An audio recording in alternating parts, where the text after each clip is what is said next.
Chapter 130. Dragon Cloud City, Westbound Avenue. I'm here. A young man ran to a butcher's shop, panting as he pressed against the wall. The Prince of Constellation entered the city today, so I went. You went to see your future wife again? The butcher's boss exposed his lie bluntly and snorted. That's why you're late today? Don't talk nonsense. I just went to deliver some gifts. The young man's face flushed red. And Xianxia isn't mine yet. You're such an idiot, Kevin. The butcher's boss looked as if he had been through this before. He looked at the red-faced Kevin in disdain. It's not enough to just deliver small gifts every few days. You have to be bold enough to confess. Do you understand? Hearing this, the young man, Kevin, grabbed his hair in frustration. You don't know this, but she has a ferocious father with a weird nickname, something called Leatherbelt. It is said that she used to be in the Glacier Sentinel. I think he'll never allow his daughter to marry a poor boy who ran errands for the poor. The butcher's boss cut open a pig's shin. Kevin clapped his hands and nodded with a sad expression. That's it. Then act like a man and meet him face to face. Talk to your sweetheart's father. The butcher's expression was fierce as he slashed the knife into the chopping board. Kevin was shocked. He opened his mouth and hesitated for a long time. In the end, he swallowed the words "I don't dare" into the bottom of his heart. Coward. The butcher's boss looked at him disdainfully. It's fine if you don't dare. Speaking of which, where's your job? Here. Kevin was unhappy. He nonchalantly stuffed a ball of paper into the butcher's hands. I heard its Chief Gleeward's reply. The butcher took the paper ball and watched Kevin leave dejectedly. What a leisurely life. A light voice rang from behind the butcher's shop. Butchering, selling meat, and maybe even giving some silly, poor boy's advice on love. The butcher's expression changed slightly. He turned around and closed the door of the butcher's shop. Visiting me at this hour. The butcher shop owner from the Far East, Gu, slowly turned around.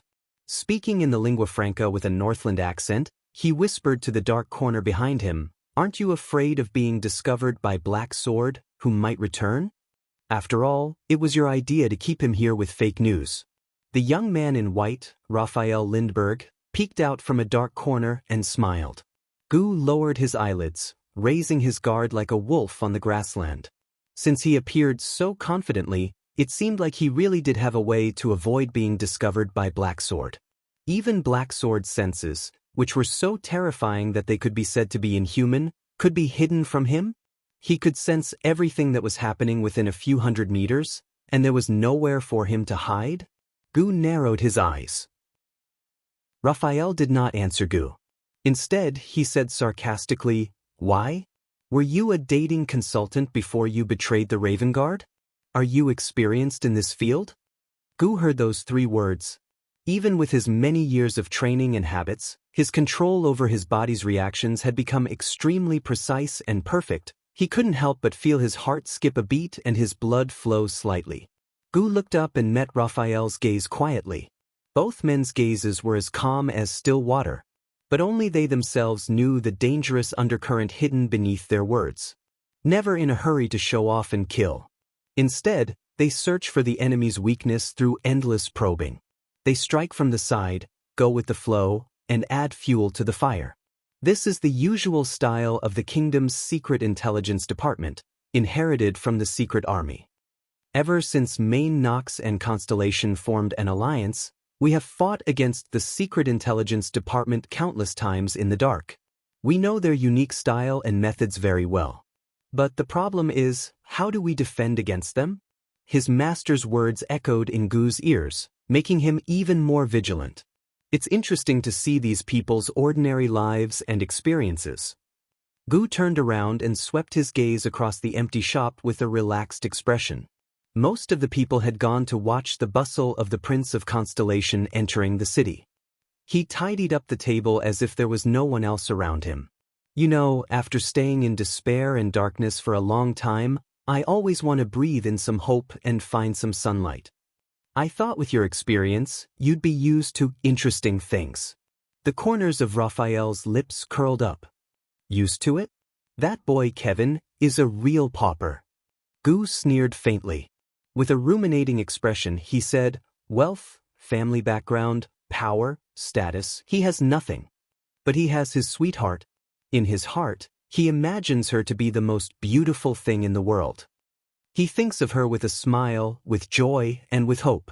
Most importantly, no matter how difficult it is, he has the right to pursue these blessings and approach an infinitely beautiful goal. Gu turned around gently and looked straight at the astonished Raphael. He is truly alive. Sunlight fell into the shop and shone on Gu's body. Compared to scum like you and me who live in darkness and secrets, he is a complete person. Gu's eyes were calm and his tone was flat. Isn't it interesting? Half of Raphael's body was hidden in the darkness in the corner. He quietly listened to Gu finish speaking. Those who are used to seeing beauty will also get used to being weak. Raphael's expression did not change. Just like the things that once made you weak. Think about it, King Yao. I don't need to be tough, Gu suddenly interrupted Raphael. His tone was flat, but there was no room for doubt. I only need you to fulfill the deal.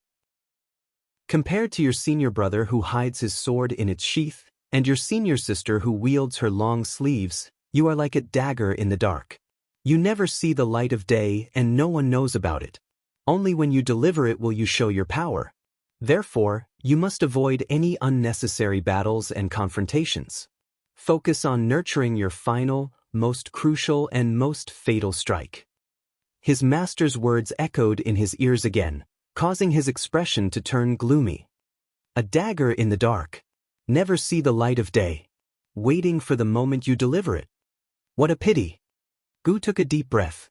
His face was expressionless. Raphael stared at him fixedly. His gaze never left him, but in the end, he smiled softly. Don't worry, our information will not be wrong, Raphael said with great interest. The method of assassinating Prince Thales under the fortress is their usual style. You will definitely find what you want. Gu nodded silently. Raphael flashed a perfect smile and lowered his head. The prince and his entourage have entered Dragon Cloud City. Right now, they are in Heroic Spirit Palace. The young man in white did not dwell on the topic just now.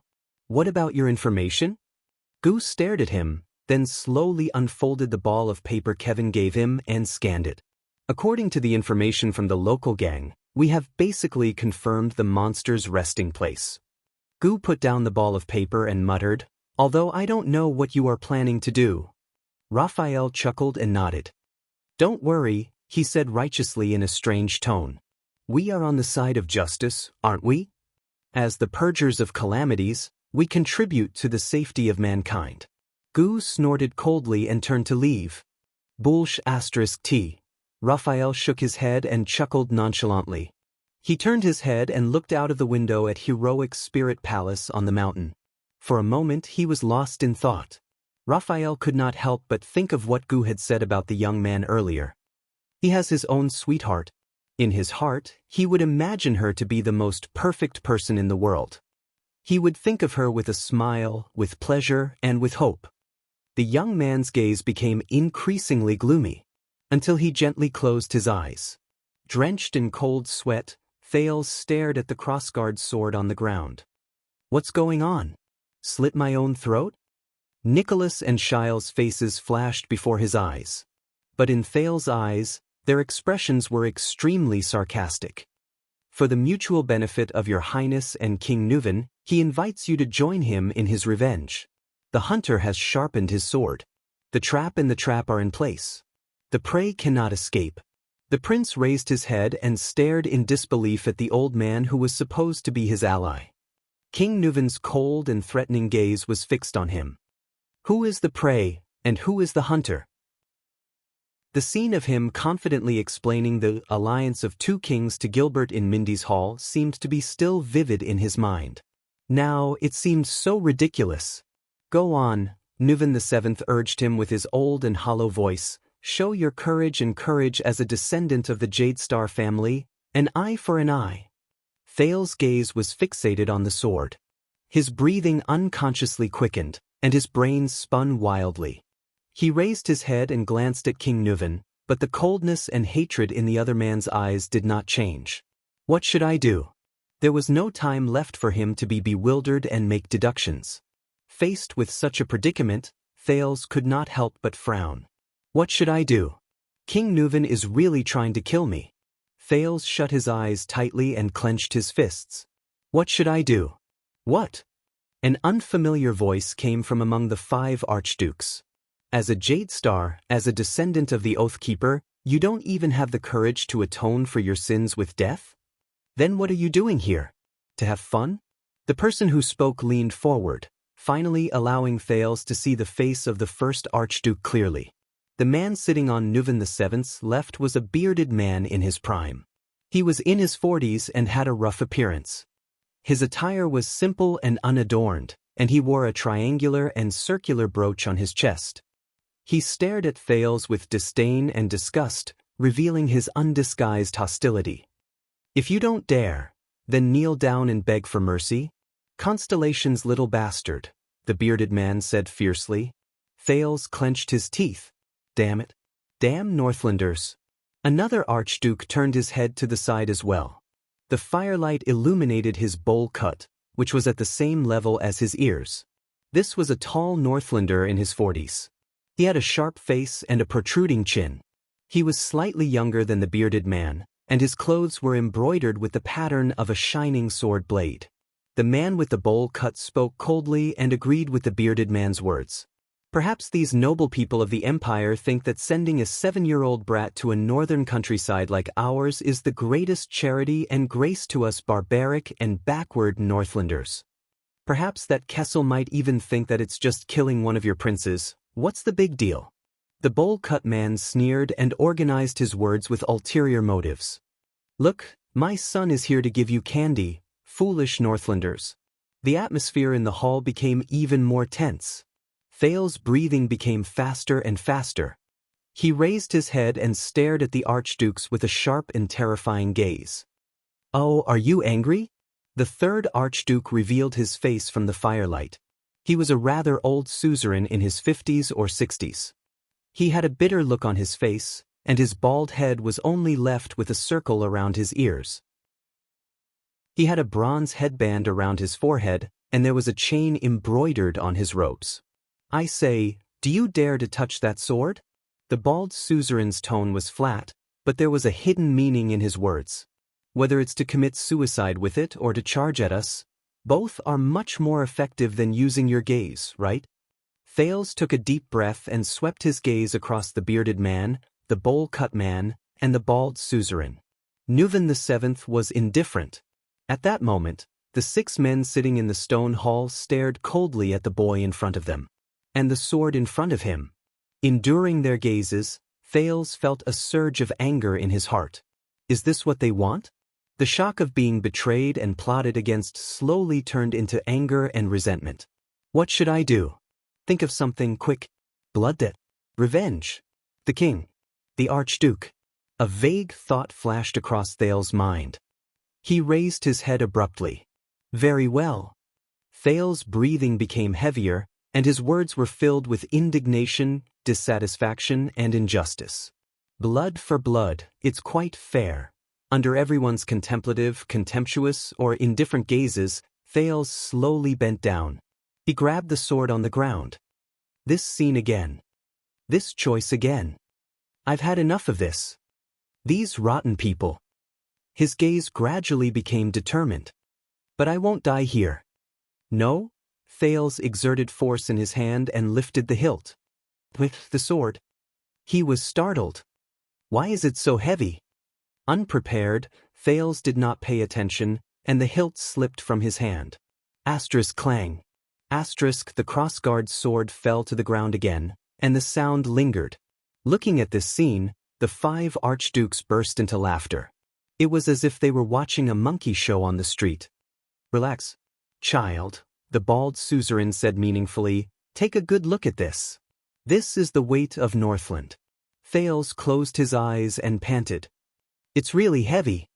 Compared to the heavy wooden sword he used to spar with giants in Mindy's Hall, this Northland suzerain's sword was heavier. In the next second, ignoring the archduke's mocking gazes, Thales inhaled and grabbed the sword hilt again with a determined expression. This time he used both hands. At least he did not let it slip again. Thales dragged the sword hilt with great effort. Rip. The edge of the crossguard sword scraped against the floor tiles, producing an unpleasant sound. Come, try harder.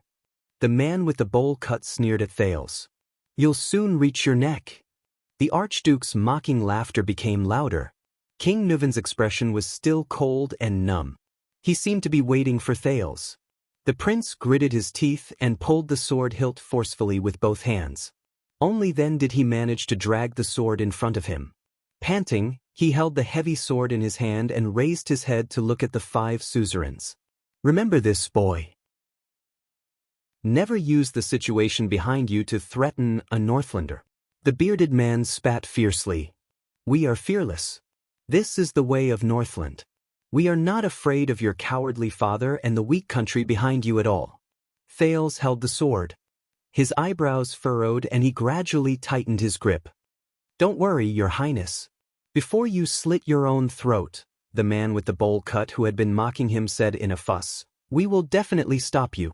How could our little countryside, Extet, dare to let the descendant of the great empire, the future ruler of Constellation, bleed here? We are so annoying. Thales interrupted him coldly. Bowl cut. An archduke beside him could not help but laugh out loud. The man with the bowl cut stopped talking. He shut his mouth and stared at Thales. You just want my life to pay for Prince Mariah's, right? The Prince of Constellation said flatly. It's too easy. Then what are you waiting for? The bald suzerain said in a low voice.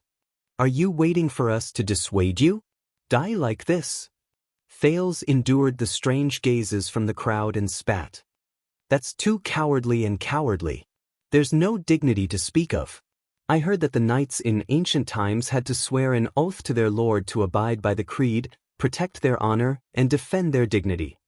Thales raised his head and looked at the surprised archdukes with the bald duke and the bowl cut. Even death must be filled with glory. And I heard that Extet inherited the glorious tradition of the ancient knights. They must value honor and dignity more than their lives and safety. After saying so much, aren't you just afraid of death? The bearded man snorted disdainfully. But you want us to spare your life to protect your so-called honor? No. Thales sighed. Since I came to this world, I have never thought of going back alive. Without waiting for the archdukes to ponder over the logic in his words, Thales gritted his teeth and straightened his body. Compared to ending your own life like a coward, there is no honor or pride in it. A strange look appeared in Thales' eyes. He stared straight at the end of the long table and met King Nuven's gaze without showing any sign of weakness. Staring at Thales, Nuven VII's gaze flickered. His green eyes shone with a different light. Please follow the glorious Extet tradition and give me the most dignified death, the Prince of Constellation said slowly, enunciating each word. Your Majesty, King Nuven Walton VII, the common elected king of Extet. In the next moment, the second Prince of Constellation, Thales Jadestar, struggled to hold his heavy sword with one hand. He raised his right hand forward resolutely and pointed at the old king in the distance. He said resolutely, Please, come and take my life with your own hands. The 5 archdukes were stunned at the same time. Thales shouted with all his might, I would rather die in the hands of others like a warrior. I would rather stand face to face and watch your sword pierce my heart. His voice echoed in the stone hall. The hall immediately fell silent. In the frightening silence, Thales confronted the 6 people in front of him. The bald man narrowed his eyes at Thales, as if he wanted to carve a hole out of him. The bearded man's face was gloomy. His gaze moved back and forth between King Nuven and Thales. The man with the bowl cut rubbed his hands. His thoughts were unclear. If slaughtering a child with your own hands makes you uneasy, I might as well put it in another way. Observing the Archduke's expressions, Thales panted and chuckled. I heard that in Northland, there is an ancient ritual that has been passed down for generations. It exists everywhere, from the inheritance of titles to the archdukes choosing their king. 2 seconds later, the echoes of Thales's voice in the stone hall gradually disappeared. Ancient ritual? Inheritance of titles? Archdukes choosing their king? The 5 archdukes frowned one after another. But the way they looked at Thales had changed. The suzerains' faces were filled with shock and bewilderment. However, Nuven VII's expression remained unchanged. It was as cold and numb as ever, as if he had not gotten over the pain of losing his son. Thales retracted his right hand and pressed it against the hilt of his sword. His gaze was still fixed on King Nuven. "Your Majesty Nuven, if you really want to take revenge," he said flatly, "let's settle this problem with a duel. Me and you." The silence lasted for a few seconds. A few seconds later, the suzerain with the bowl cut was the first to laugh. The other archdukes followed suit and roared with laughter. Only King Nuven's expression remained the same. "Did you hear that?" The man with the bowl cut pointed at Thales. The wrinkles on his face showed as he laughed. "A 7-year-old brat. Huh. He said he wanted a duel," but their laughter did not last long. Nuven Walton, the common elected king of Extet, slowly raised a hand and stopped the archduke's laughter. The man with the bowl cut froze. The old king spoke slowly with an aged and deep voice. "Oh, you want a duel with me?" His gaze met Thales in the air, causing the latter to feel a chill in his heart. "On what basis?" The Prince of Constellation took a deep breath. "Come on." Thales dragged his heavy sword, took a step forward, and answered in a loud voice. He replied loudly, "On hatred and fairness." His youthful voice echoed in the stone hall. The 2 archdukes who were still in the dark began to whisper to each other. The other 3 looked back at Thales with unfriendly expressions. "Didn't we, the Constellations, kill your only son?" Thales gritted his teeth and resisted the trembling of his feet. "Then, isn't it the most reasonable thing for a father like you to personally take revenge?" The bearded archduke snorted in dissatisfaction. "You, a 7-year-old brat?" His face was livid. "You want to challenge the common ruler of Extet? Don't you think the difference is too great?" King Nuven gently put down his elbows, clasped his hands, and looked at Thales quietly. For some reason, in that instant, Thales felt that his hostility had dissipated a lot. "Is it an illusion? But I still have to do what I have to do, no." Thales Jadestar raised his head and imagined Morris posture when he patrolled the streets in the Brotherhood. He tried hard to show his arrogance. "I am the future king of Constellation, and he is the current king of Extet. Our statuses are equal. I have the blood of Tormund and Midir in me. He inherited the blood of Raikuru and Chara. Our statuses are equal." King Nuven suddenly sneered faintly. Then, Thales did not show any weakness. He returned the 5 archdukes' different gazes one by one. "I am 7 years old this year. I am young and weak. My limbs are small and my legs are short." Thales gritted his words angrily. "And you, King Nuven, you are almost 70 years old. You are old and weak, and your vision is blurry." Thales took a deep breath and flashed a scornful smile. "We are evenly matched and our chances are close. I think this will be a thrilling duel. The excitement will not be any less than that of the King Selection Congress. What do you say? The born king of Extet?"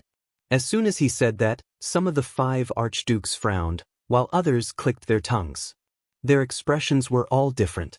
King Nuven's gaze became increasingly strange, and his smile gradually faded. At this moment, a burst of laughter broke the strange atmosphere. "Ha!" The 4th archduke laughed out loud. He turned around and exposed himself to the light. "You really have the guts to say that, kid? Old and weak? Evenly matched? Ah, your Majesty, this is so interesting." Thales was startled and looked at the archduke. This was an archduke with long hair that fell over his shoulders. He was in his 40s, and the emblem on his body was an ancient book. His resolute face and bold laughter always reminded Thales of the Duke of Constellation's northern territory, who was also a Northlander. He laughed heartily, ignoring the others' expressions. He even pounded the table. "You really have guts, kid. All right, I think." The voice of the last archduke, a calm and pleasant one, came from the opposite side. Maybe we can have a good talk. There is no need to be so hostile. The light from the fire illuminated the owner of the voice. Your Majesty. The last Archduke who spoke was the youngest.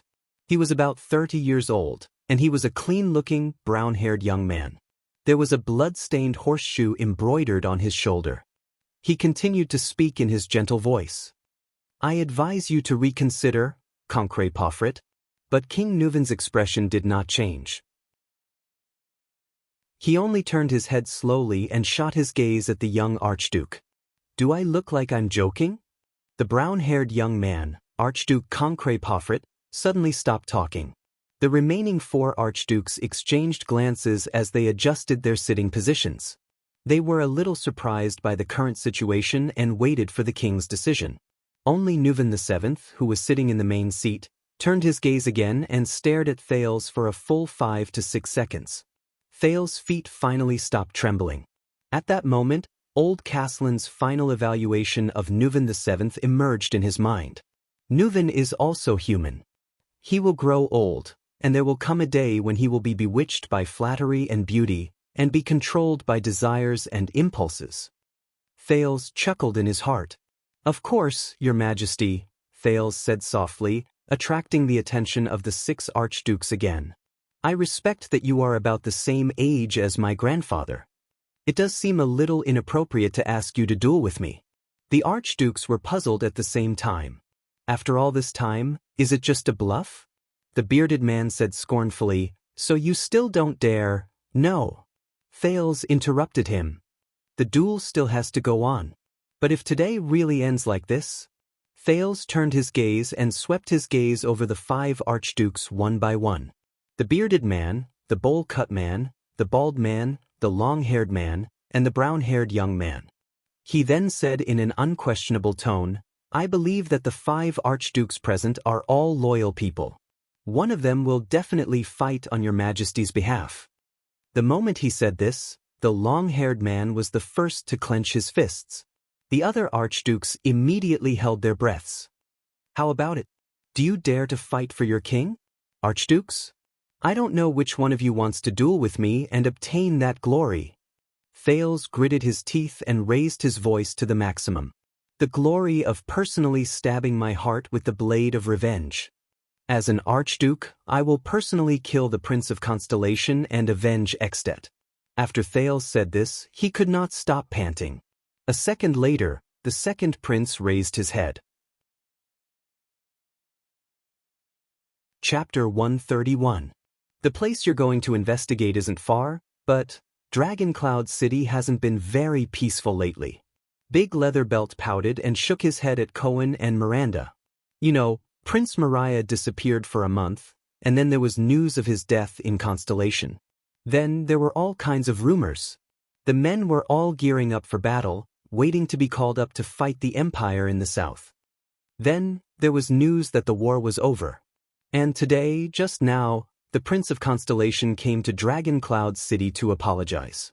I heard that the King of Constellation swore that if anyone dared to harm his son, the 2 countries would fight to the death. Cohen and Miranda exchanged glances. The former's eyes were filled with worry, while the latter was deep in thought. Hey, what kind of joke is this? If he's here to apologize, he should look like he's apologizing. Can the Northlanders be threatened by him? If I were His Majesty, I wouldn't care so much. I'd hang the prince first, then gather all the soldiers in the country and attack Eternal Star City. Let's see what the Empire has to say then. Big Leatherbelt slammed the table and grumbled in dissatisfaction. But the prince is only 7 years old. He'll only be 8 after the new year, Cohen said hesitantly. 7 years old? Big Leatherbelt scratched his head as if he had no idea what was going on. All right. In any case, the leaders have instructed their subordinates to restrain themselves for the next few days. Someone with connections has received news that King Nuven is very dissatisfied with Constellation. Very soon, he will, the 7-year-old prince. You guys know. Miranda frowned.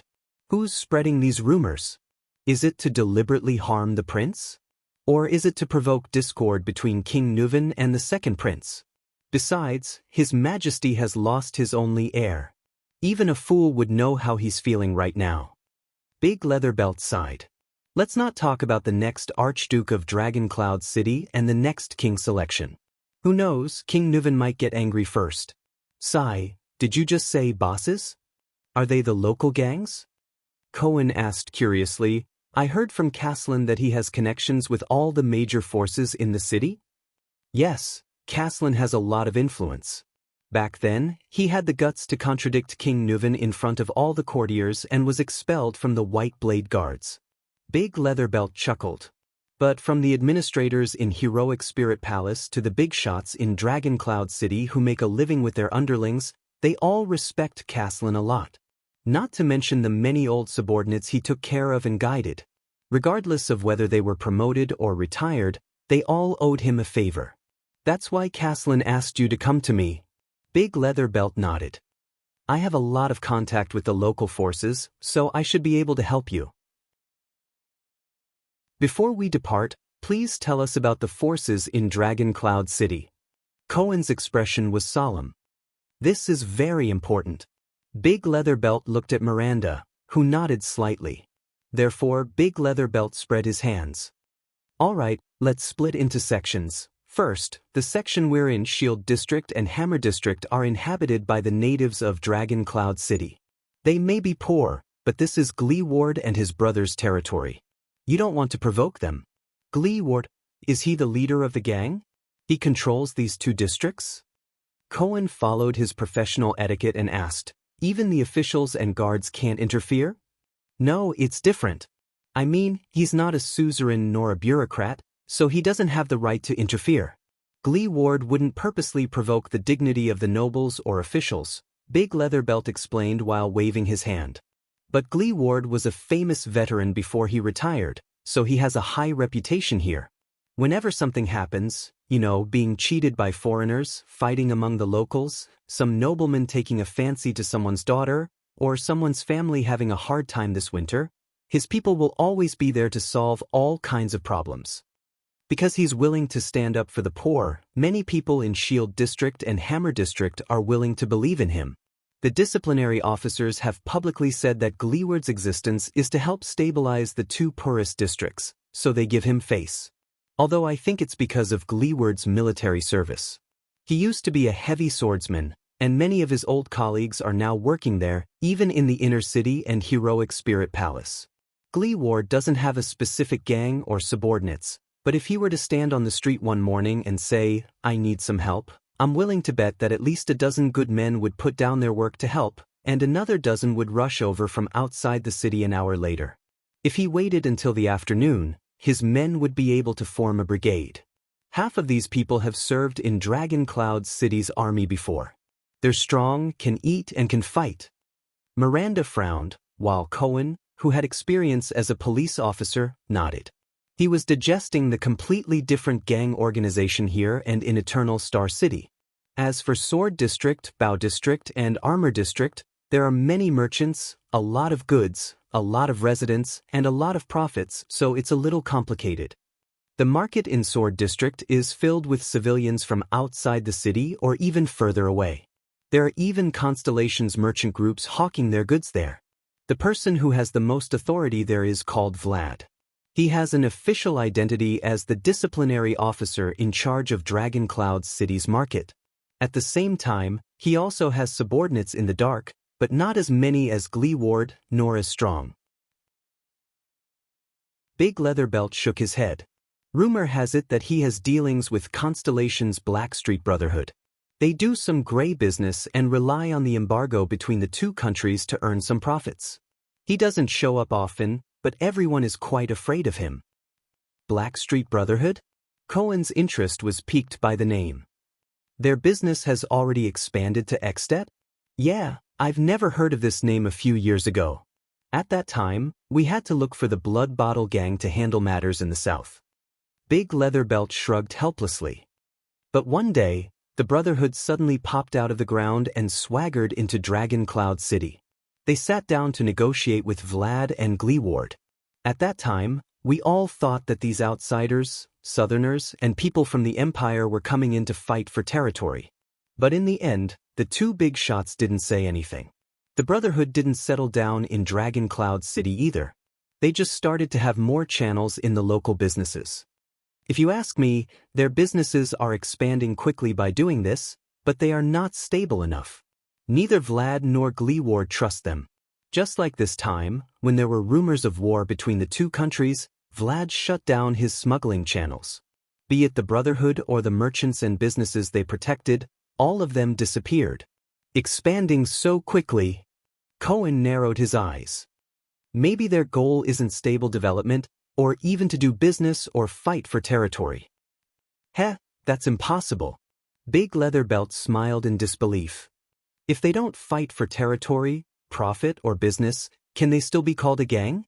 Dragon Wing Square in Sword District is a place where Camian traveling merchants and some quick-witted Northlanders gather from time to time.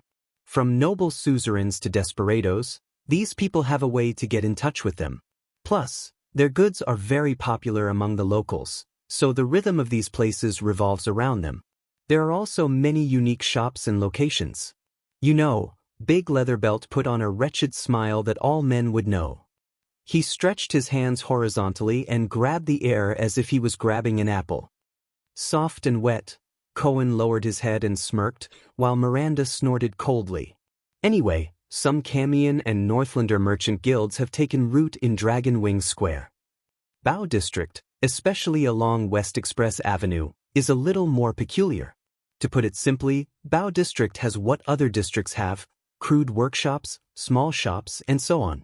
On the other hand, Armor District has a large number of workshops and local shops. The relationship between these two districts is very messy. It's hard to say if there's any power, but if anything happens, they always look for a Far Easterner to mediate. A Far Easterner? Cohen and Miranda cast a puzzled look at Big Leatherbelt. Yes, a Far Easterner. He's a butcher shop owner named Gu. He's been in Dragon Cloud City for more than 10 years. Big Leatherbelt shrugged, indicating that he did not understand. He doesn't seem to have much power, but he has a lot of connections. From Camus Union merchants to Northlanders, and even Constellations, he's able to talk to everyone. He's also the first to know if there's any movement. Hence, he's both a middleman and an information broker.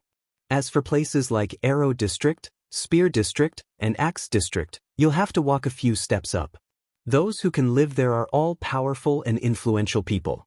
They'll be patrolled by guards on their way back. Commoners like us have to be careful when we go to these districts, even if we become big shots. The place Caslin mentioned, which is also your destination, is Armor District, where the Far Easterner's butcher shop is located. Big Leatherbelt said, I heard from acquaintances that some unfamiliar faces have been coming there recently. I think they might be the people you're looking for. That was the place where Croche was ambushed during her investigation. Miranda pointed at the hilt of her sword at her waist. Is there anything suspicious about that place? Cohen asked nervously. For example, a battle? A battle between dozens of swordsmen in the middle of the night? Maybe even the swordsmen of eradication? Battle? Swordsmen of eradication? Big Leatherbelt pondered for a while. I've never heard of it. After all, it's not our territory. We don't have enough information. Big Leatherbelt exhaled. I suggest you ask Gu. Nothing can be hidden from that Far Easterner in his territory. Of course, you'll have to spend money to buy information. All right. Miranda nodded with a solemn expression. We'll depart immediately. Under Big Leatherbelt's instructions, Cohen and Miranda walked out of his house. The street and underground forces in Dragon Cloud City are a little chaotic. It's not as clear as the two major forces in Eternal Star City, and it's not as powerful as the Brotherhood and Blood Bottle Gang. But these are our most important sources of information. After all, the disaster swords are hiding in the dark, and the chaotic situation gives us loopholes to exploit. Cohen rubbed his chin worriedly as he walked on the street and watched the people talking about the Prince of Constellation's entry into the city. Bosses who stand up for the poor, smugglers who work in the dark, mercenaries from the Chamber of Commerce, and middlemen from the Far East. Unfortunately, Prince Thale's arrival has made the situation in the city more tense. The locals will be more cautious and restrained, and they'll also be more wary of outsiders. It won't be easy for us to find clues. We still have to ask that Far Easterner. Miranda's gaze flickered, and she changed the topic. You've met him, our second prince? Of course. In the Hall of Stars, that child's performance in front of the 6 archdukes. Cohen, who was beaming with joy, suddenly stopped talking. He realized that the person in front of him, Miranda Arun's identity, and her father. Cohen scratched his head awkwardly. Anyway, he's not bad. It should be a good thing that the Jade Star royal family has a successor, yes. Miranda's expression did not change. She walked past a shabby tailor's shop and nodded. That child left a deep impression. It was the same in Broken Dragon Fortress. The image of Thales Jade Star, that black-haired boy, appeared before her eyes. Right now, he should be in Heroic Spirit Palace, negotiating with the ruler of Extet. And one day he will become our king. Miranda furrowed her brows, and her right thumb and index fingers slowly clenched. The king whom the Northern Territory was loyal to. Having known each other for many years, they had a deep understanding of each other. Cohen looked at Miranda's situation and could not help but sigh. Miranda, things have been too urgent these past few days, and I haven't had the chance to ask you. But, Cohen said in a low voice, are you all right? Miranda raised her head abruptly, and her gaze shot towards Cohen. Cohen glanced around, and brought Miranda behind a large signboard of a tavern. With a hesitant expression, he stammered, I heard about your father from the old man. About him and those extensions. There's nothing much to say. People have to pay for what they do. Miranda's quick reaction shocked even Cohen. The swordswoman furrowed her brows and said resolutely, for more than 10 years, I haven't seen him much, and I don't have a deep impression of him. So, this matter doesn't affect me at all. Cohen did not say anything, and only looked at her quietly. Really? A long time ago, he heard from Raphael what the girl in front of him experienced during the Bloody Year. He also knew that she was sent to the Tower of Eradication by her father a long time ago. But now, Cohen scratched his head in embarrassment and decided to change the topic. He asked, what should we do next? I mean, I know you have a lot of distant cousins, and they also have the surname Arund. If your father is stripped of his title, it's not like there aren't any duchesses or even queens in the kingdom. A fierce glint flashed in Miranda's eyes. And I am the real Arund, the most legitimate and only successor to the Guardian Duke of the Northern Territory, just like that Prince Thales. Even King Kessel cannot deny it. Even though, this surname is too heavy. Cohen pursed his lips, and worry was written all over his face. Miranda, you know you're not alone. I'm your trusted friend. Croche and Miss Adun may be Northlanders, but that doesn't change our friendship. You still have Teacher Chartier, and maybe Lady Sonia in the fortress. And that brat Raphael. Cohen's voice instantly weakened. He realized that he had said the wrong thing again. The police's tone changed and he said awkwardly, anyway, I know you're very strong, whether it's swordsmanship or something else, but you don't have to face so many alone. But Miranda's sharp gaze instantly landed on him. Ever since you came back this time, you've been deliberately avoiding Raphael's name, until now. Miranda narrowed her eyes. Cohen's expression froze, and his heart beat wildly. Why is this woman so sensitive? I'm not deliberately avoiding it. I'm just afraid that you'll be sad. After all, you grew up together and went through training together. He left without saying goodbye. But before he could think of an excuse, Miranda went straight to the point with a serious expression. He's back? He went to look for you? Of course not. He'll definitely look for you first when he comes back. After all, you're a couple? Cohen scratched his head and laughed. Right? Speaking of this, I think I'm quite popular with women recently. Do you know, I met a very cool lady in the capital city, and she's as fast as lightning with her twin blades. You have the same habit as Master Zadie. Miranda sighed and interrupted Cohen's words. Every time you feel awkward, you'll scratch your head. Cohen's hand froze as he touched his head. Then, you'll use unconscious nagging to change the topic. The blonde police officer lowered his head in annoyance. Cohen Caribbean, after we settle the matter at hand, we have to talk. Miranda's expression was solemn. She grabbed her saber and tapped Cohen's shoulder with the hilt. About Raphael, and the things you're hiding. Cohen pursed his lips and slapped himself painfully on the forehead. Is this what Master Xiao meant when he said that he weaved a cocoon and trapped himself in it? Let's return to our current mission. Cohen, do you feel it? Miranda said flatly. From the disaster sword, to King Nuven, to the rumors in the city, and the murder of the Prince of Constellation, something's not right. Cohen, who was immersed in a sense of defeat, raised his head in confusion. Miranda tapped the hilt of her sword gently, lost in thought. The second Prince of Constellation went to Extet and was assassinated not far from the fortress. It's related to the disaster sword. So, the former leader of the White Blade Guards, Master Xiao's old acquaintance and colleague, Caslin, sent a letter to the Tower of Eradication. And the second prince is now in Dragon Cloud City, facing King Nuven, Caslin's former employer. Coincidentally, Caslin also found a clue about the disaster sword in Dragon Cloud City. In Cohen's eyes, Miranda, who had always been sharp, had a sharp gaze. She said in a cautious tone, "What a coincidence, everything is coming together." It was a mess, but there seemed to be a clue lying in the middle, connecting everything. Cohen looked at her dumbfoundedly. Even though I don't understand what Miranda is saying, Cohen thought. The swordswoman raised her head abruptly. What do you think? A second later, the police officer reacted and immediately coughed awkwardly. Oh. But it sounds so powerful. I have a feeling that something's not right. Anyway, all I have to do is nod in agreement. Cohen took a deep breath. His gaze became capable and sharp, and his face was filled with the shrewdness and sternness unique to police officers. He beat his palms rhythmically and said softly, I can really feel it behind all of this. He beat his palms rhythmically and said softly, there must be a huge conspiracy.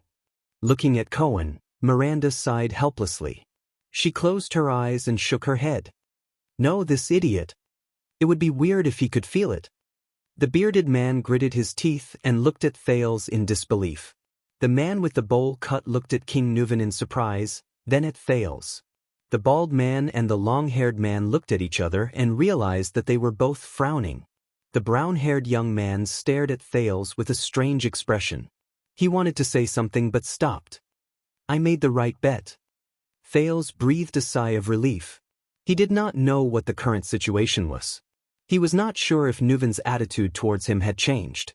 He did not understand the Archduke's personalities and characteristics, but Thales smiled. He raised his head and swept his gaze over the 5 Archdukes aggressively.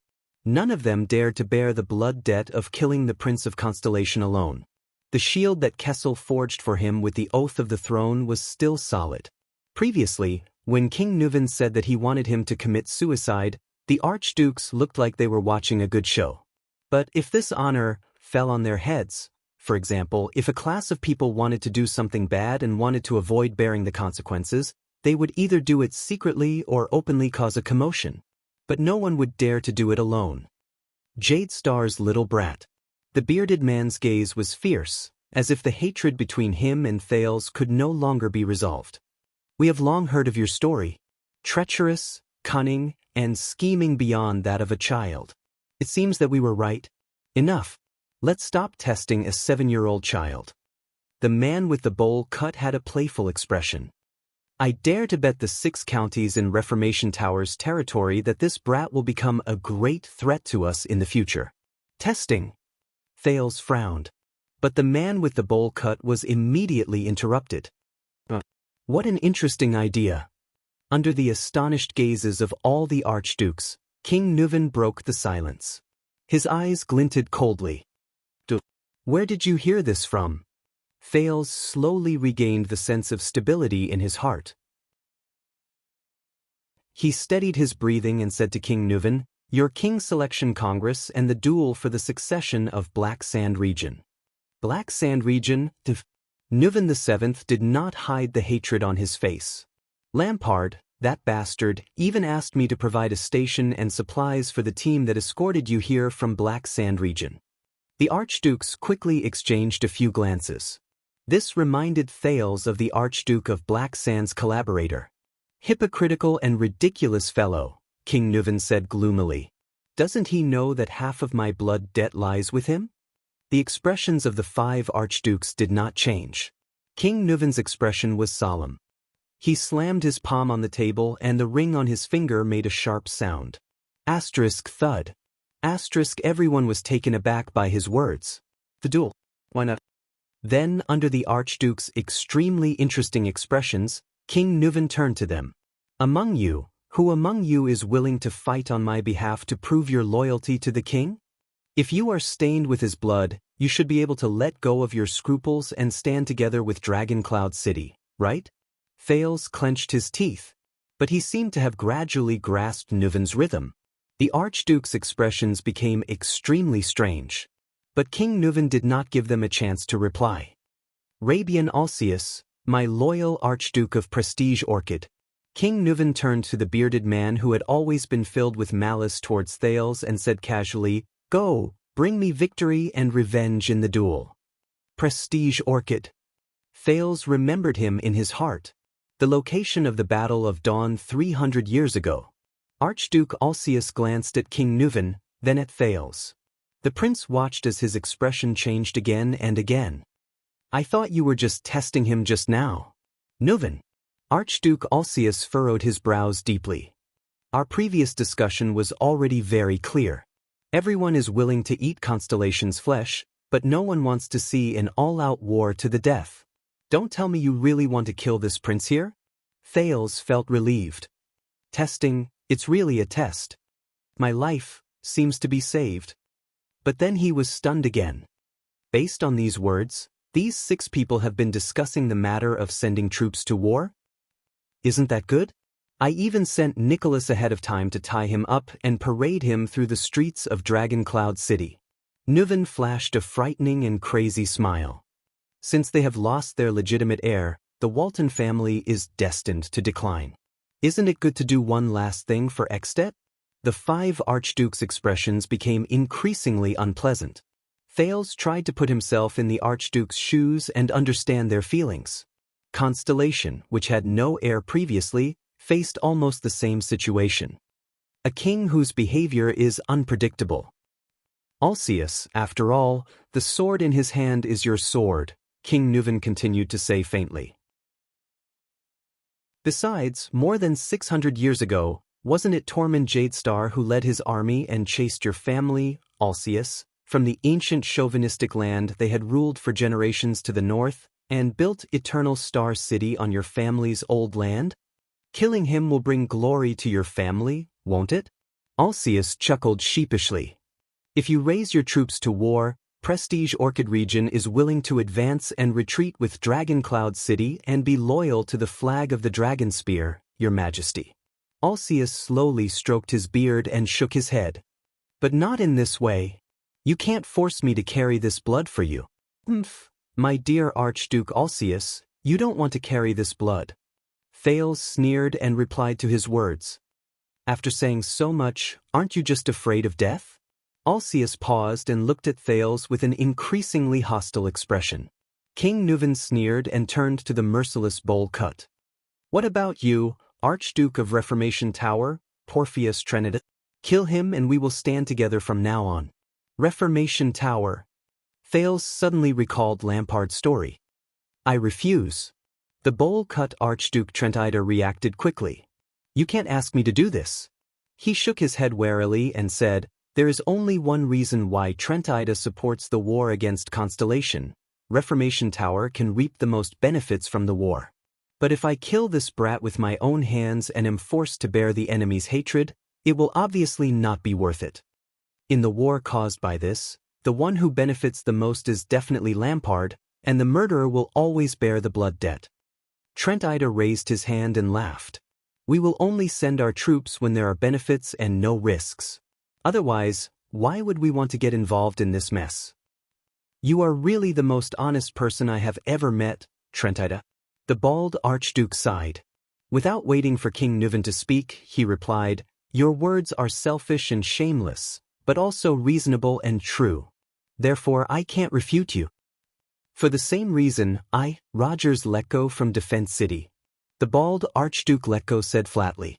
As he turned his head, the top of his head reflected a bright flash. Anyway, whoever wants to kill him can go ahead. Getting involved in an all-out war for no reason is a small matter. I don't want to be stained with the Jade Star's blood debt. Thales watched these archdukes argue in front of His Majesty and outsiders as if there was no one else around. Just like the neighbors' aunties who bumped into each other downstairs in his previous life. And this scene, Thales frowned. Why does it look so familiar? Well, I have finally experienced the weight of Northland. Thales chuckled and looked sarcastically at the bald Archduke Letko. He replied with the same words, then looked scornfully at the bearded Archduke Alcius. And your Northland ways? The two archdukes did not answer him. They just averted their gazes. If this child didn't come to apologize, we wouldn't have to be so embarrassed, would we? Nuven VII sneered. Are you going to send your troops south in the name of avenging my son? The archdukes did not answer. But Thales already knew the answer. Kulgan Rockney? King Nuven stared at the long-haired man and said slowly, kill him, and Dragon Cloud City will fully support the Rockney family in the benefits they can gain from the war. Doing such a thing to a child who hasn't even grown hair down there is practically a stain on my honor. The long-haired man, Archduke Rockney, snorted. Although the city of faraway prayers is far away from the threat of constellation, the Rockney family also has its own pride.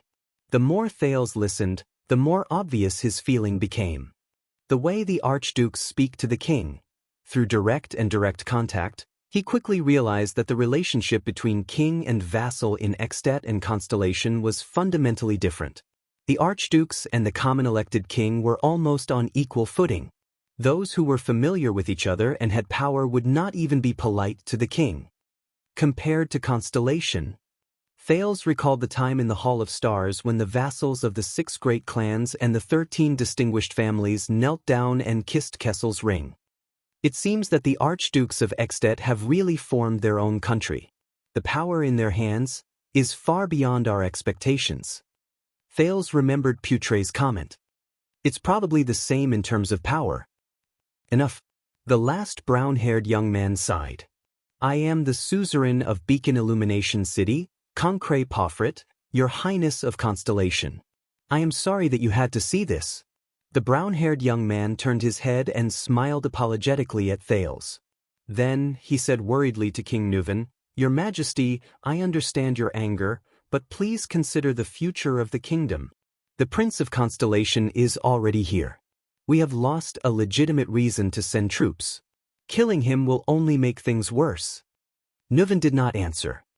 He glanced at the archdukes and then at Thales before he spoke in a deep and sonorous voice. You really are a bunch of cowards, Nuven VII said in a deep voice. Even I have given my consent, but you are still afraid of war and do not even dare to touch the blood of a child. It is precisely because of your consent that it is suspicious. Thales said quietly. Northland never takes pride in killing children. Archduke Rockney of the City of Faraway Prayers replied flatly. Very well, then the meeting is adjourned. King Nuven's expression was cold as he ended this strange meeting. He looked at Thales, his eyes still filled with ruthless indifference and hatred. Put down that ridiculous sword, Prince of Constellation. You do not need it at night. Thales was stunned. At night? What kind of occasion? What else could it be? The king of Extat stared coldly at the 5 archdukes. Since these cowards are unwilling to pay the price, what other choice do we have? Go and get ready. We will attend your welcome banquet. Thales Jade Star. The king uttered these last words in a most disagreeable tone, and quitted his seat without looking round. The archdukes looked at each other and stood up with different expressions on their faces. Thales stared blankly at everything in front of him. It's over? The bearded Archduke of Prestige Orchid, Alcius, walked up to Thales. His expression was still unpleasant. How long are you going to hold my sword? Asterisk clang. Asterisk the sword in Thales' hand fell to the ground. His palm was already numb. When Thales walked out of the stone hall safely and saw Lord Merk waiting for him, he realized that he had unknowingly broken out in cold sweat on such a cold day. Even his legs felt like they were no longer his own. Thales pressed his knees as if he had just finished a cross-country run and exhaled deeply. "Damn it.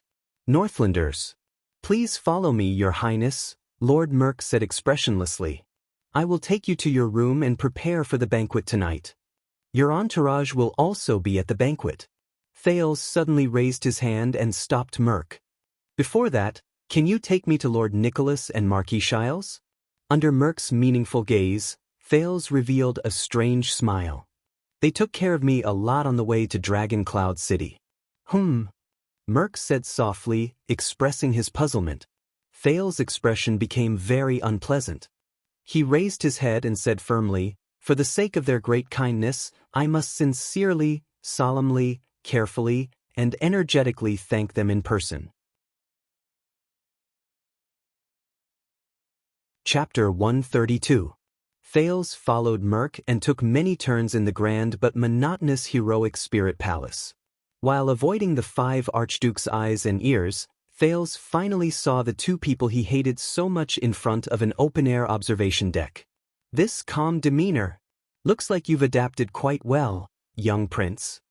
The leader of the White Blade Guards, Nicholas, who had long removed his cloak and veil, had his back to the scenery outside the observation deck.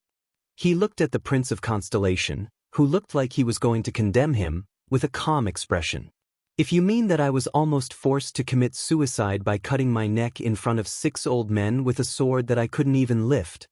Thales exhaled a long breath and said angrily, "Yes, I'm living quite well." "Old men?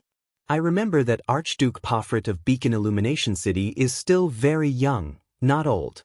Nicholas chuckled in a mocking manner, making Thales even more displeased. "I'm starting to wonder if what you're conveying is really King Nuven's will?" Thales, who had a belly full of anger, looked at the 2 with an unfriendly expression.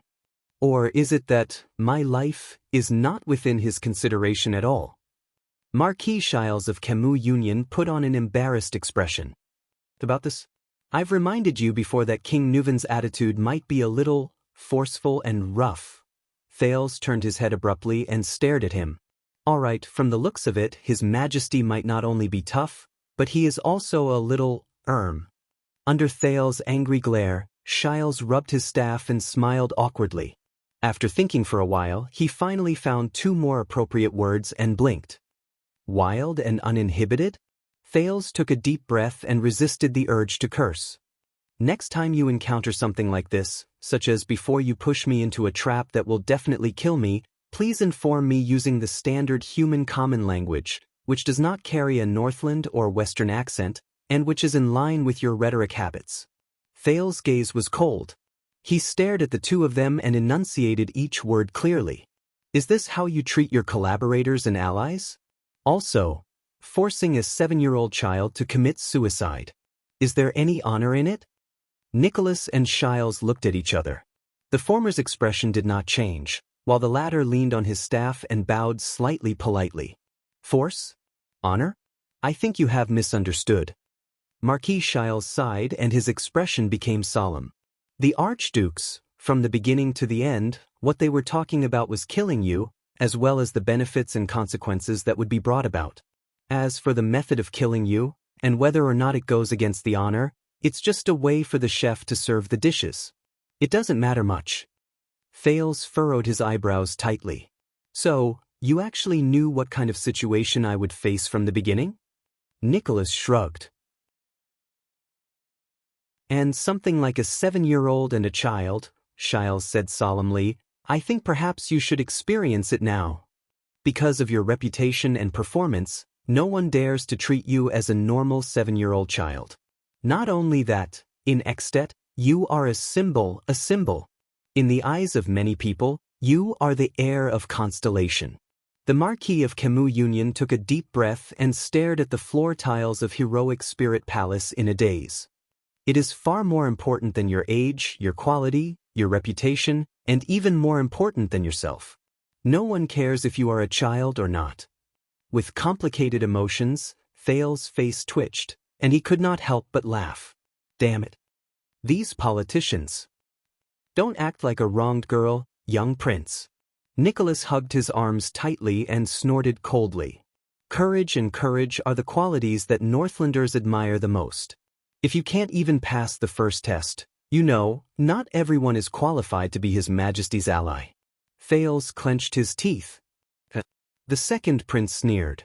This kind of examination method for the qualifications of an ally is really rare. It's right that it's rare. Nicholas shrugged and lowered his head to look at the Prince of Constellation. His eyes shone with a strange light. Welcome to Northland. The three of them were silent for a few seconds. So, did Nuven find his enemy? That collaborator and the one who framed Lampard? Thales tried his best to calm down. At the same time, he is also your enemy. Marquis Shiles smiled softly. Since we have met for the first time, the first step of the trap has been completed. Then our follow-up plan is, there is no follow-up. Thales said flatly. Shiles and Nicholas were both stunned. Thales raised his head. The anger in his eyes had turned into determination. I must not follow their rules. Otherwise, the images of Serena Corleone and Chapman Lampard flashed before his eyes. I don't even know when I've been betrayed. Nuven's plan ends here. Thales heard himself enunciate each word with suppressed emotions. I am not that old man's puppet, to be manipulated by him. Shiles flashed an unpleasant smile. What do you mean? The warmth in Nicholas' eyes gradually cooled down. Listen, if Nuven wants my help, then he better respect my wishes and my life. Thales was resolute and unflinching as he confronted Nicholas' fierce gaze. From now on, all of you will do as I say. The leader of the White Blade Guards shut his mouth and exhaled through his nose. Now is not the time for you to throw a tantrum, young prince. Nicholas narrowed his eyes as he stared at Thales. There was an eerie chill in his gaze, and his tone was horrified. Don't forget that you are in Extet, in Dragon Cloud City, far away from your father the king. Your attendants are not by your side. And Heroic Spirit Palace is very dangerous. Many of the supernatural stories that claim lives happen here. Nicholas' eyes were burning. I have no choice. After all, I am only 7 years old. Thales did not care. He was determined to seize the initiative in his own hands. You know, if I accidentally lose my life here, then all of you, Nicholas cut him off coldly. We have countless ways to deal with disobedient children without endangering their lives. And don't forget, Nicholas tilted his head to reveal the strangely shaped hilt on his back. He did not hide his threat in the slightest. I am very good at dealing with people with the surname Jadestar, especially those with the title Second Prince. Thales gritted his teeth secretly. 11 years ago, you killed the Sword of Reversing Light on the battlefield. Are you so smug? In Shiles' eyes, the prince retorted bluntly, I have seen the battlefield and I know that battle. He fell after being wounded 11 times. You were just one of the hundreds of people who surrounded him, and you just happened to deliver the final blow. Compared to forcing a 7-year-old to commit suicide, your glorious achievements are not much better. Nicholas stared at him silently. He slowly put down his crossed arms, and the expression on his face slowly changed from threatening to murderous. All right. Marquis Shiles quickly walked between the two of them and tried to smooth things over with a smile. As allies, we should not break our promise before we achieve our goal. This is not a good way to make a deal. Perhaps King Nuven should look for another ally, Thales replied coldly. The kind who will give up their lives for him at any time. This is not Constellation where you can give orders, brat of the Empire, Nicholas said sarcastically. You better understand this. You must carefully do as we say. How about this? The second prince interrupted Nicholas. Before Nicholas' terrifying expression, Thales could not help but laugh. His expression instantly turned cold. I will look for the 5 archdukes and have a heart-to-heart talk with them. Shiles furrowed his brows. For example, King Nuven is looking for the mastermind behind his son's death, and all of you are on his suspect list. Nicholas and Shiles' expressions slowly changed. Under Nicholas' murderous gaze and Shile's tightly furrowed brows, Thales threatened faintly. And in the end, no matter who he confirms to be the mastermind, Nuven will pull out his tendons and skin him alive. What will happen then? By the way, the mastermind will be even more vigilant, and Nuven's revenge will fail, unless he wants to kill all 5 archdukes at the same time. The next day, the mastermind will return to his own territory and continue to roam freely. His hatred will only deepen. Then, in 10 or 8 years, when Nuven dies, when the King's Selection Congress is held, when the new common elected king is crowned. Thales narrowed his eyes. I wish the Walton family good luck. I look forward to representing Constellation in the future, establishing a good diplomatic relationship with the new king, and supporting him and the archdukes in dealing with Extet's internal affairs. For example, giving Dragon Cloud City, which has no heir, to another ruling family? Nicholas and Shile's expressions became increasingly unpleasant. So, it is best to respect the future Supreme King of Constellation, the Northlanders. Thales snorted coldly. Using your words. Do as I say, carefully and according to my instructions. Also, don't call me a citizen of the Empire. Every time you remind me, it makes me feel like I'm not in Extet. Thales' expression was at ease. He raised his right index finger rudely and tapped the air lightly, leaving behind a sentence that made the leader of the White Blade Guard's face turn green. But in the Great Empire's Northland Province, the Prince of Constellation no longer paid attention to the 2 men, who had interesting expressions on their faces, and turned to leave. What are you looking at? On the streets of Armor District, Miranda turned to ask Cohen. Nothing. Cohen retracted his gaze from the alley and muttered, I saw a strange person in the alley just now. He had 2 swords on his waist. Swords? Miranda's expression turned cold. Could he be our target? What does he look like? He looks like... No, I didn't pay much attention to him just now. Cohen scratched his head desperately and furrowed his brows. I can't remember his face, Miranda sighed. Be more alert. Big Leatherbelt said that there are some unfamiliar faces here recently. Just like us. The 2 of them turned a corner and arrived in front of a quiet butcher shop. Are you the boss here? Cohen knocked on the big wooden window of the butcher shop and asked the busy Far Easterner inside, Mr. Gu. The Far Easterner who was chopping meat slowly raised his head. Medium build, flat brows, straight hair, and black eyes. He's no different from the Far Easterners in Constellation, Cohen thought. The Far Easterner glanced at the 2 of them, then lowered his head again and continued with his meat. Cohen was startled and continued to speak, Hey! But the Far Easterner spoke directly and made him choke on his words. 1 silver coin in the city, 2 silver coins around the city, 1 more silver coin in the 3 upper districts, and 1 more silver coin for related nobles and officials. The butcher shop owner chopped a large piece of bone on his chopping board and skillfully said, 2 silver coins for counts and above. 2 gold coins for archdukes, kings, and even temples. What? Cohen showed a confused expression. Miranda, on the other hand, looked at Gu's chopping board thoughtfully. The price of information. Without raising his head, Gu spoke in the common language with his unique Northland accent. No bargaining. Cohen frowned. 1 silver coin. Gu ignored him and hung a piece of sliced meat on a hook. His words did not linger in the slightest. It depends on who you offended. 9 silver coins for an ordinary person, 1 gold coin for Gleeward, 2 for Vlad, 5 for the merchants in Dragon Wing Square, 2 for soldiers, and 3 for nobles or officials. Those who are above the rank of count are powerless. If you offend the temple or the king. Gu wiped his hands and glanced at the 2 of them with his gloomy eyes. Hurry up and get lost. Don't bring bad luck here. Cohen asked with a puzzled expression, Why do merchants need 5 silver coins? Even higher than the nobles? The next moment, Gu raised his right hand and stopped Cohen from speaking.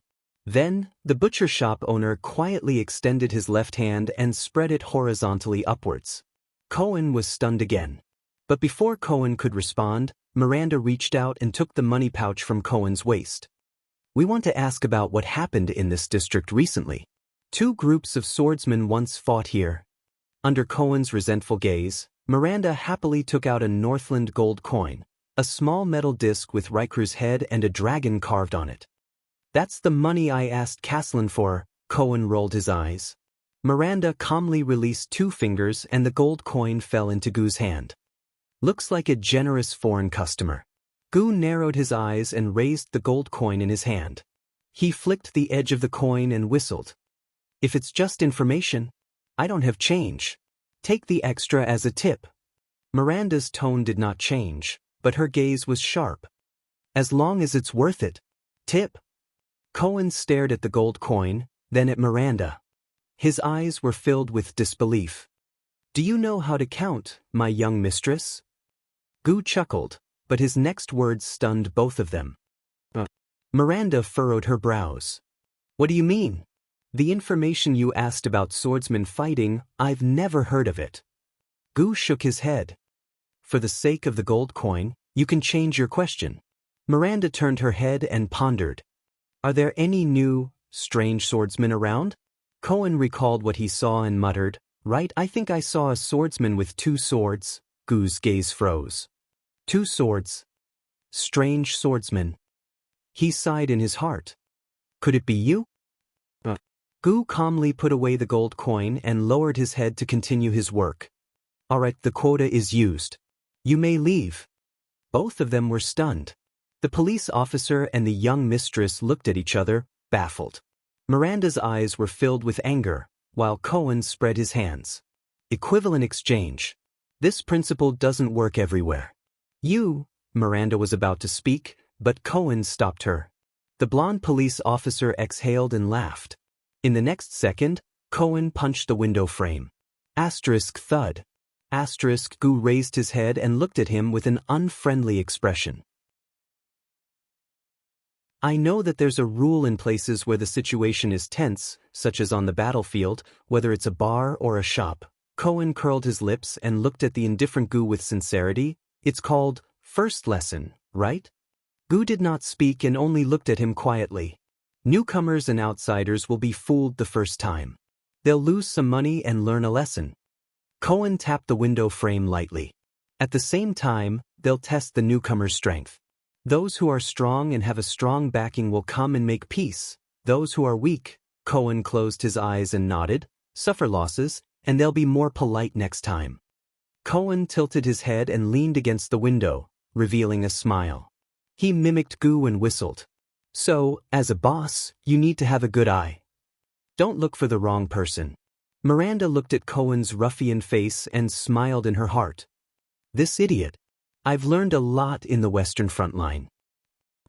Gu narrowed his eyes and curled his lips. So, are you strong or have a strong backing?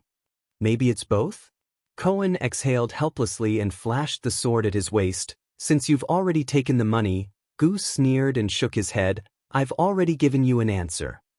That's not an answer we're satisfied with. It's perfunctory, Miranda said coldly. We don't want to use force. Gu raised his eyebrows. From their actions, he could tell that both of them were ruthless characters. The man was probably a warrior, skilled in frontal assaults and battlefield techniques. As for the woman, strange, I can't tell. The people on the street were not blind, thieves, beggars, swindlers. They probably wouldn't dare to touch them. However, I'll say it again. We're looking for a group of strange swordsmen around superclass. Cohen smiled. They're related to the arms black market and are ruthless. Compared to the average swordsman, they might be slightly stronger. Gu took a deep breath and sighed softly. A group of strange swordsmen. Really? I almost thought they were here for you. Black sword. The next moment, the Far Easterner smiled helplessly in Miranda and Cohen's eyes. Vlad is more familiar with the black market transactions than I am, but the group you're looking for, all right. Gu smiled as he calmly pulled out the boning knife from the chopping board. Here, there are indeed a few strange people. They have bad tempers and stay away from strangers, those who hold swords and use the power of eradication. Chapter 133. Every choice had a corresponding price. For example, when he said, "You must listen to me," to the two representatives of King Nuven, then turned around and left in a dashing manner, the distressed Thales sank into a depressing dilemma. Clearly, whether it was for the continuation of the Walton family, for the simple benefits of Dragon Cloud City, to get rid of a threat before his death, or even for the so-called revenge that was filled with personal emotions, Nuven VII was determined to find the mastermind who conspired with Lampard. To achieve this goal, everything else, including his own life, seemed insignificant in the process and could even be sacrificed at any time. Thales was almost 100% sure that he was bait in Nuven's original plan. There were no other possibilities. But the prince gritted his teeth. Even if he used Constellation to intimidate others and seized the initiative in his own hands, how could he find Nuven and his common enemy without endangering himself? The person who could order around the so-called traitors of the Tower of Eradication? I don't know how Nuven would react to my performance, but if I can't help him find the enemy. Thales remembered King Nuven's expression. He sighed. "Ah, welcome to Northland. I need help, be it from Putre's advisor, Waya's sword, Ralph's psionic ability, or Aida's strength. I have to hurry and meet up with them." Thales looked up and was suddenly stunned. He realized that he had unknowingly walked a long distance while he was deep in thought. But he did not find Merc, who had been leading the way for him. In short, Thales looked awkwardly at the unfamiliar corridor and stairs, the rugged decorations on the walls, and the stone windows on both sides. "I'm lost." Thales immediately turned his head. However, after imagining the scene of him saying to Nicholas and Shiles, whom he had just met, "I'm sorry, can you tell me how to go back?" and the two men's expressions, he resolutely removed the option of going back the way we came. The problem is... Thales turned his head awkwardly. The layout of Heroic Spirit Palace was too consistent. Every time he turned a corner, he felt like he had returned to the same place. "I can only walk forward and ask for directions when I meet a guard or servant." Thales sighed and strode forward, until he passed through a tall arched door in a daze. It was a huge room. It was not like the other places in Heroic Spirit Palace, which were lit with stoves and braziers. Instead, it had large windows that let in white light. Iron shelves hung from the ceiling, and there seemed to be some kind of sparkling and translucent silver-white gemstones on them. They reflected the light from outside the window and lit up the rows. Bookshelf? Thales was stunned. He looked at the 2 rows of large black bookshelves in front of him. Each row was 8 to 9 meters long, leaving only a gap in the middle that could fit 2 people. He frowned.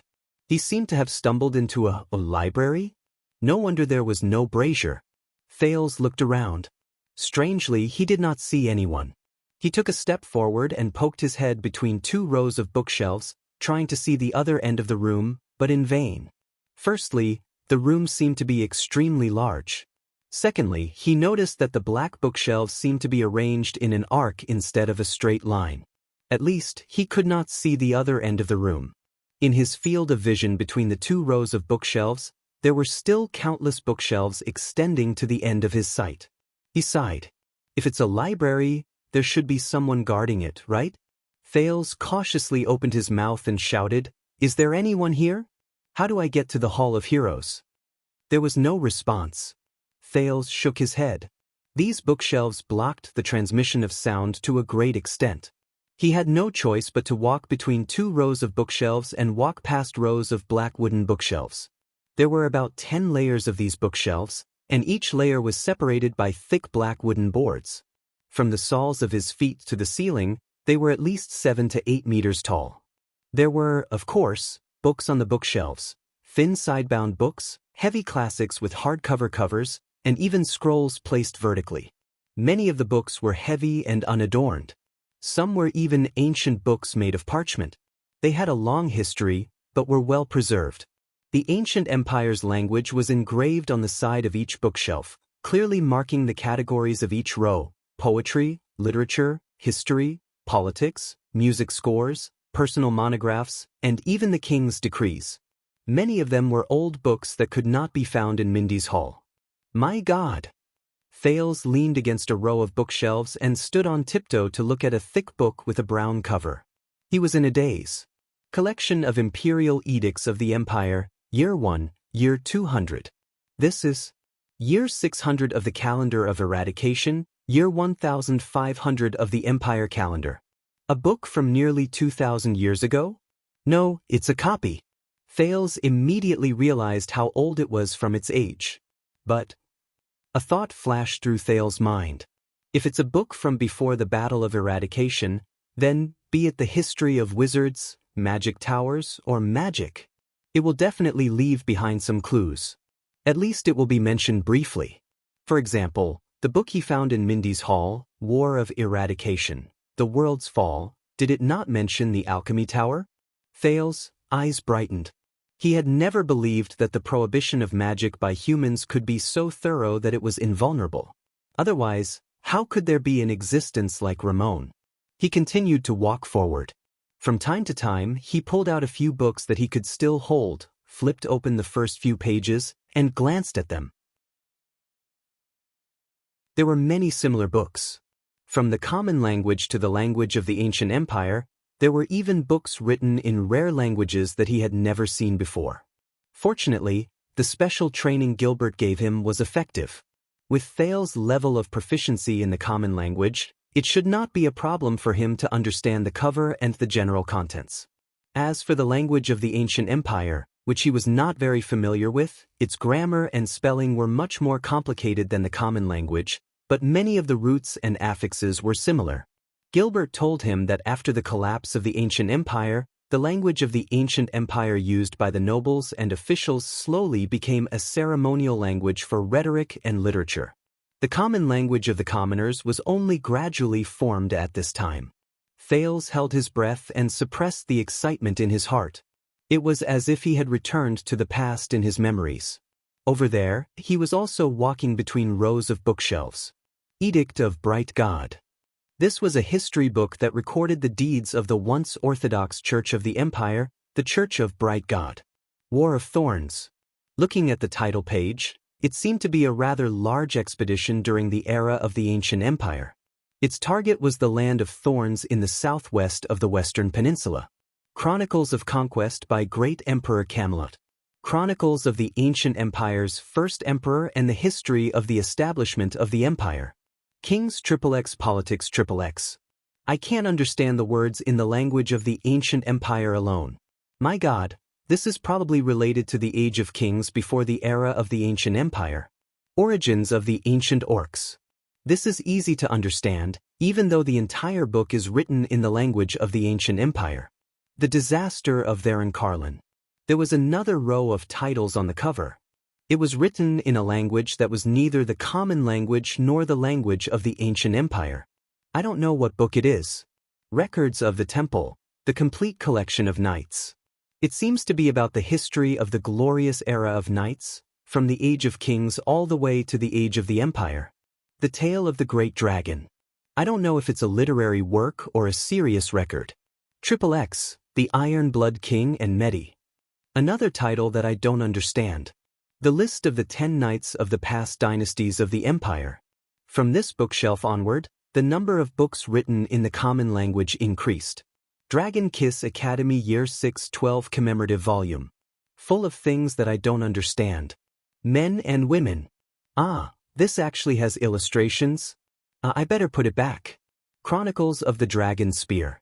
What the hell? Thales became more and more excited. He even forgot his original goal, whether it was to find a way out or traces of magic.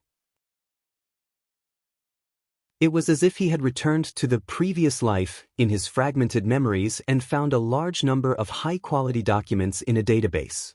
This was probably the library in Heroic Spirit Palace, or the library of the Walton family. When he was in Constellation, he never had the time to come into contact with enough and broad knowledge. Moreover, the more precious books in Constellation were almost all collected in the Royal Jade Star Grand Library. Thales turned around a row of bookshelves. It seemed that a row of bookshelves had been removed. In its place was a row of long metal cabinets. The top of the cabinets was covered by transparent glass and crystal drops that could transmit light. He could see the items stored inside. This is... With the light reflected from the unknown gemstones above his head, Thales looked at an ancient scroll document in the glass cabinet in surprise. He looked at the dragon head coat of arms on both sides of the top of the document and the 9-pointed star coat of arms. Jade star? Thales' gaze shone with curiosity and excitement. This ancient document was written entirely in the language of the ancient empire. The writer was obviously very skilled in calligraphy. The classic cursive words he wrote were beautiful and pleasing to look at. However, it was different from the classic aristocratic language of the ancient empire that Thales learned from Gilbert in Mindy's Hall. It was different from the ancient, awkward-sounding, complicated words, and peculiar style of writing. The language of the ancient empire on the document was simple and straightforward. It was easy to understand, and it was mixed with many grammatical expressions and words that only appeared in today's common language.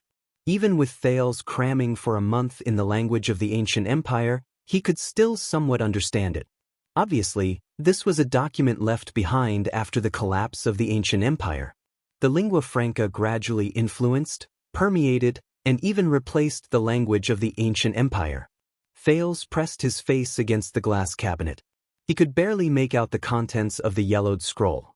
At first, he was not used to it, but as he read on, it became easier and easier. In the year 1530 after the empire was founded. In the year 11 after the year of Errol. In the name of the great holy Sunday. Under the witness of Sunset Temple. In the longhouse of the suzerain of Cold Castle, this agreement was made by the glorious king of Extet, Rikru Extet. The glorious king of Constellation, Tormund Jadestar. The oath was made together and kept. King Rikru's oath. In the name of the Holy Sun, I swear an oath.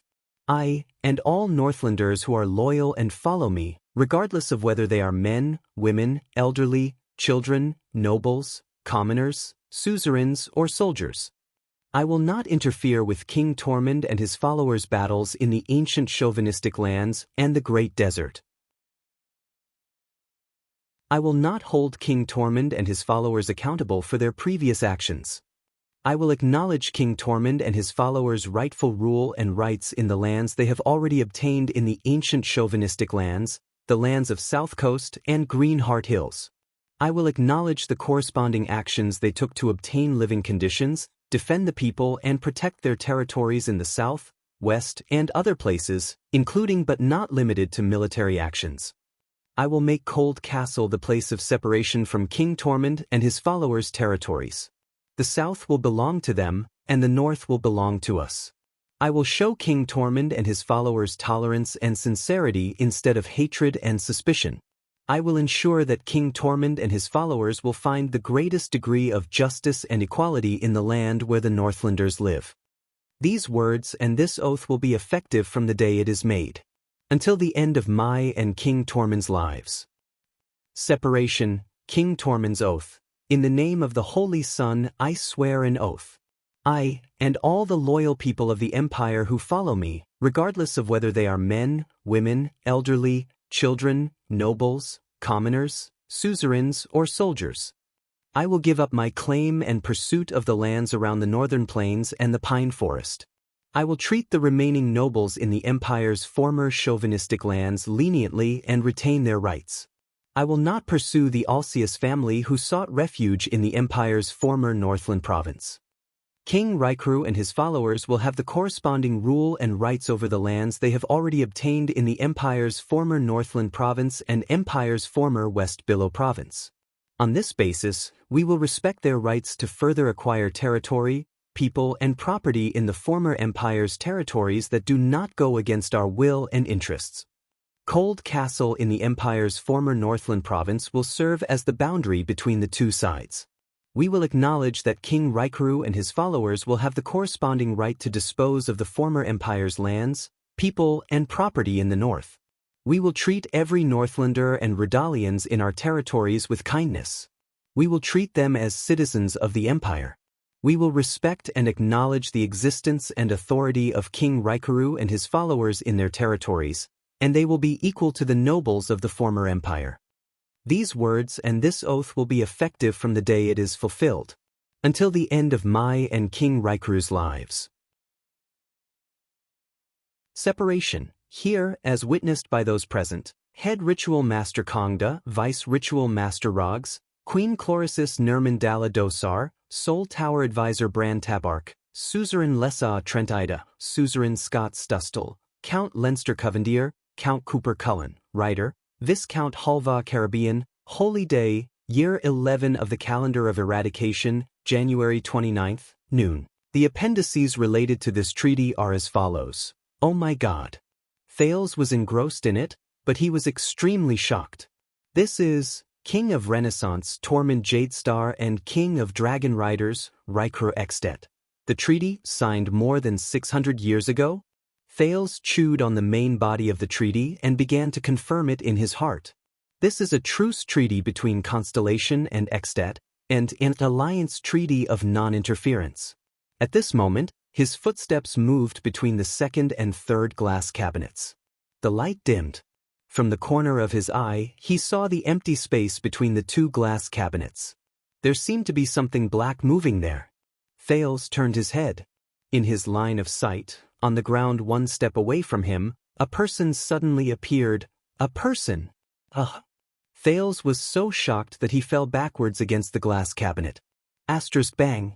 Asterisk with a pale face, he took a few steps back and finally managed to grab the leg of the glass cabinet to regain his balance. The figure that suddenly appeared and was lying on the ground seemed to be shocked as well. The other party sucked in a breath and took a step back. Thales patted his wildly beating heart. When he saw that there was indeed a living person in front of him, he panted and relaxed. That? Thales asked while panting. The other party finally raised her head. Thales was stunned. That person was very thin, very short, very mini? To be precise, it was a girl with platinum curly hair, dressed in a long gray dress, and a frightened expression on her face, a little girl. She looked to be only 8 or 9 years old. Thales looked to his left and right, puzzlement rising in his heart. There's no one around, but why is there a little girl here?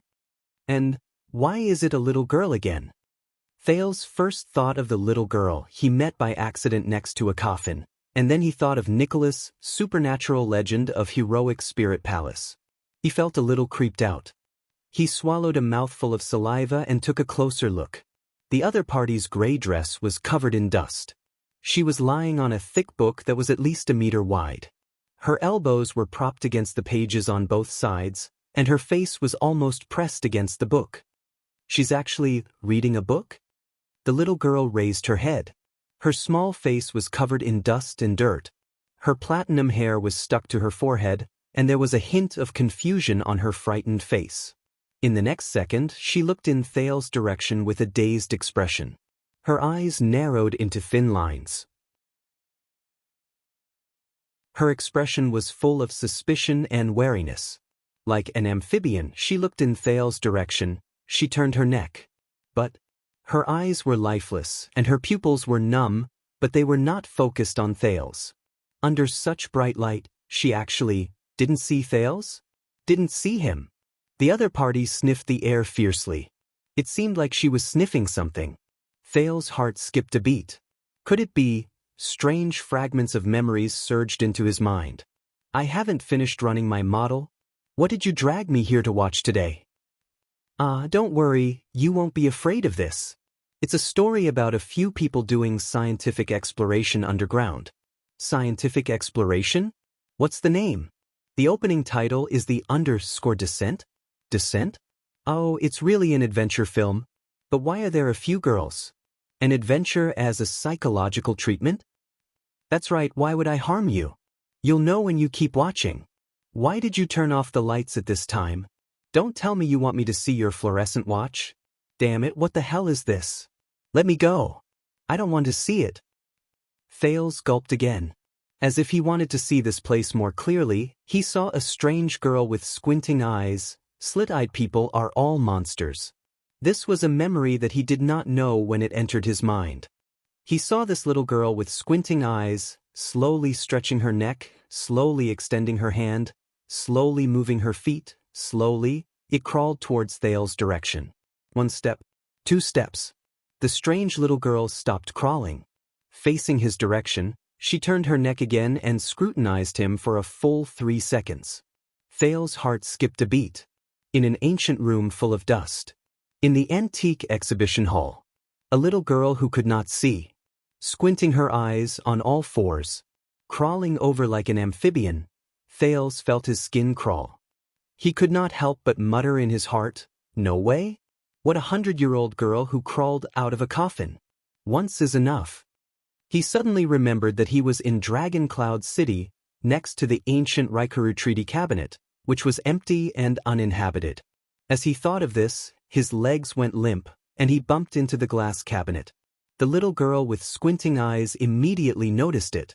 Her head shook violently. Her expression was ferocious. Thale's heart sank. In the next second, she keenly opened her mouth in Thale's direction, but the terrifying scene he expected did not appear. A clear child's voice was heard. Thales was stunned. The little girl's face was full of shock, and she kept shaking her head. "She's alive? As long as she's alive." Thales exhaled and patted his chest. "But why can't a living person see me?" Soon he knew why. The little girl with squinting eyes reached out and groped around the open book under her for a while. The little girl brushed away the hair on her forehead, making her already dirty face even darker. She then squinted and grabbed a pair of round glasses with black frames. She wore it on her face. The little girl who wore the glasses raised her head. This time, her eyes finally opened. It was a pair of emerald green eyes. Thales opened his mouth, but he did not know what to say. Hence, in heroic Spirit Palace, between the gaps of the thick bookshelves, next to the glass cabinet that preserved the treaty between the two legendary kings, a little girl with platinum hair and a dirty face, wearing round, thick black glasses, lay on the ground in a daze. She stared blankly at Thales, who sat on the ground with his back against the glass cabinet.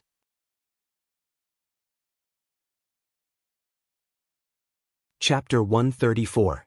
Cohen and Miranda stepped on the slushy ground. In winter, the streets of Dragon Cloud City were messy and random compared to the meticulous and orderly streets of Eternal Star City. Sometimes they were straight, and the width of the roads varied. The houses on both sides of the streets were stacked on top of each other irregularly. Sharp icicles formed under the eaves, and the signs were piled with snow that fell from time to time. But Cohen felt that although the former was orderly, it always gave people a sense of coldness and seriousness, while the latter seemed to be random and messy, but there was a kind of harmonious order in it.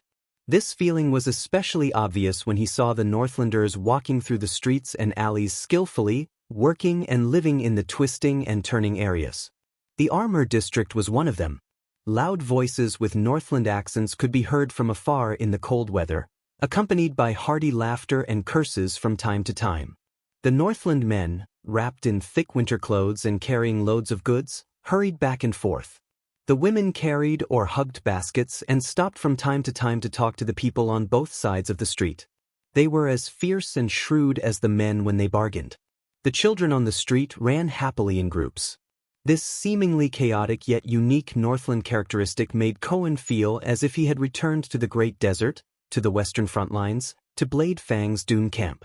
That chaotic land where soldiers, terrorists, criminals, scum, thugs, desperados, mercenaries, and adventurers gathered.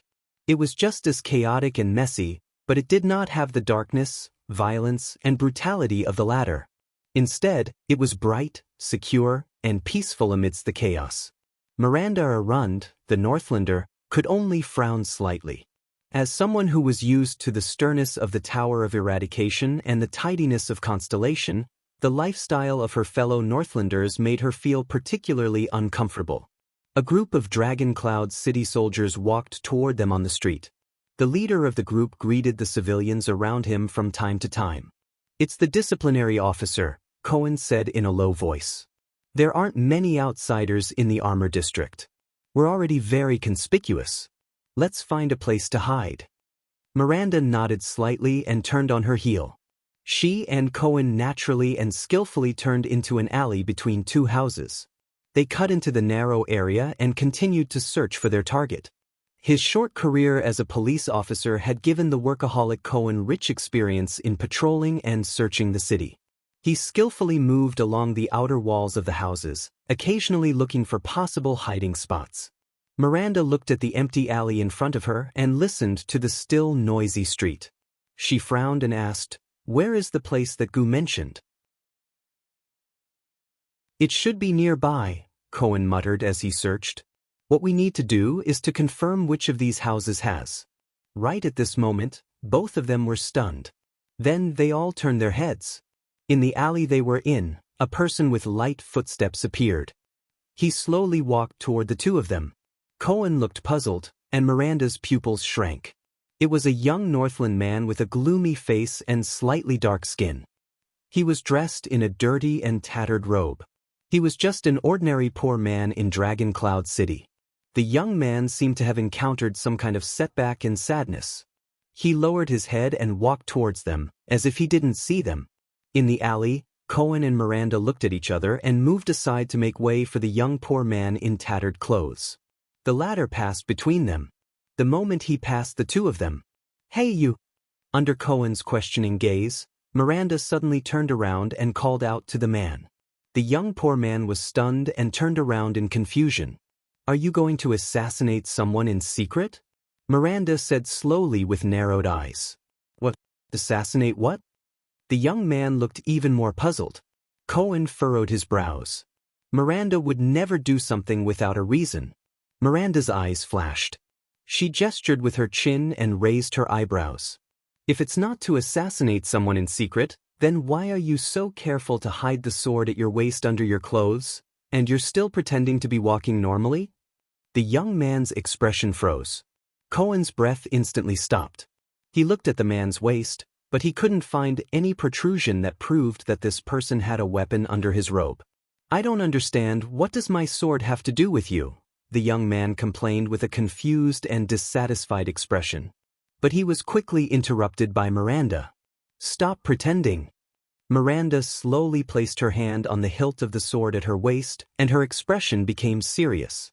"For the past 3 years, I've had to deal with dozens of spies, scouts, spies, and smugglers who cross the border every day." The young man's originally unfocused gaze began to focus. Cohen tacitly moved his feet and blocked the other side of the young man. In this narrow alleyway, he had nowhere to run, and was blocked from the front and back. "Do you know what these people have in common with you?" The Arund family's daughter shook her head mockingly. "That is, they all think they're good at hiding things." The young man slowly straightened his body, his expression becoming colder and colder. Miranda sighed.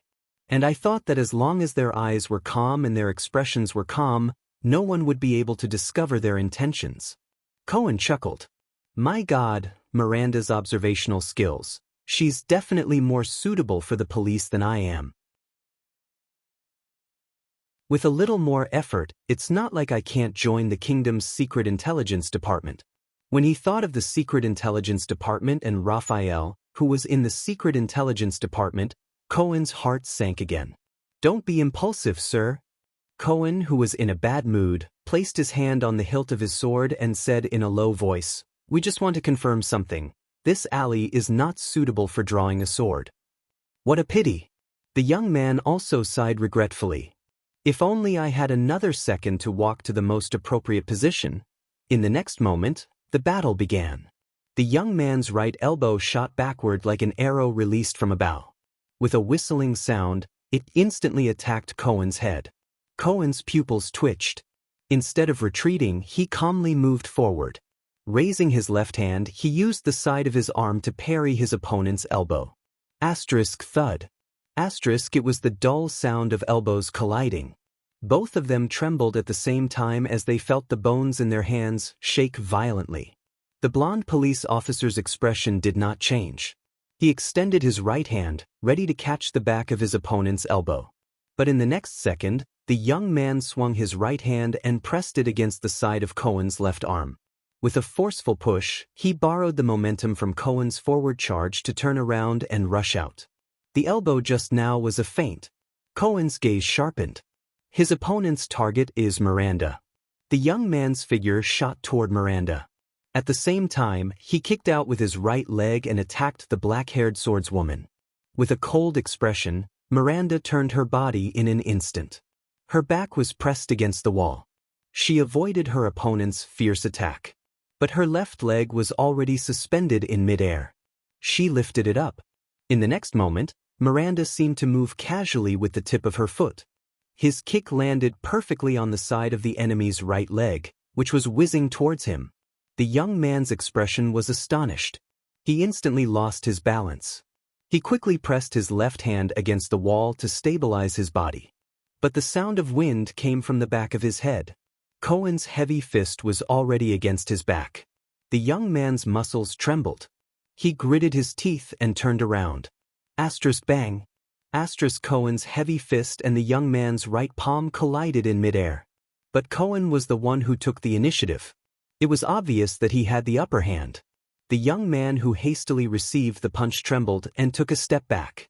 On the other side, Miranda's hand was already aimed at his neck. In the nick of time, the young man quickly turned around. Under the robe around his waist, there was a sword hilt with a brass ball on it. A surge of energy exploded in the young man's body. In an instant, he exploded with astonishing strength in his joints and dodged Miranda's swift and fierce hand knife. In the next moment, a short and nimble sword was unsheathed as the young man turned around. In the narrow alley, he slashed vertically at Cohen from top to bottom. Cohen's sword was too long. It could not be used in the alley. Left with no choice, the police could only use the half-unsheathed sword to block his opponent's vertical slash. Asterisk clang. Asterisk Cohen's expression changed. A familiar violent fluctuation came from his opponent's sword. Cohen instinctively activated the power of eradication. The glory of the stars immediately rose from the police's body and repelled the violent power.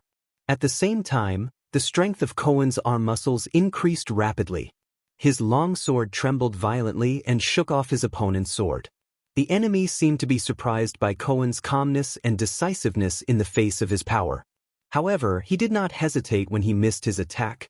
Miranda's footsteps were already behind him. In the next second, the enemy leaped up. His legs kicked off the walls on both sides, flipped over Cohen's head, landed on the ground, and dashed away. He wanted to escape. Cohen gritted his teeth and turned around. With a swing of his right arm, he shook off the stinging pain and numbness caused by the infiltration of the power. The police immediately took off and chased after his opponent. "Is that him?" Miranda also started running and followed closely behind Cohen. The young man who was running made a sharp turn and entered another alley that was even deeper. "I swear on my life." Cohen followed the figure in front of him. As he turned the corner too quickly, he crashed into a wall. However, the police, who had a strong physique, did not care. Without hesitation, he got up and followed. As he ran, he yelled anxiously, "It's that power of eradication. Don't forget your mission." Miranda, who was behind him, had a cold expression. She nimbly leaped with her right hand and grabbed onto a window at the corner. Her body swung like a swing through the sharp turn. She landed, rolled, got up, and ran out.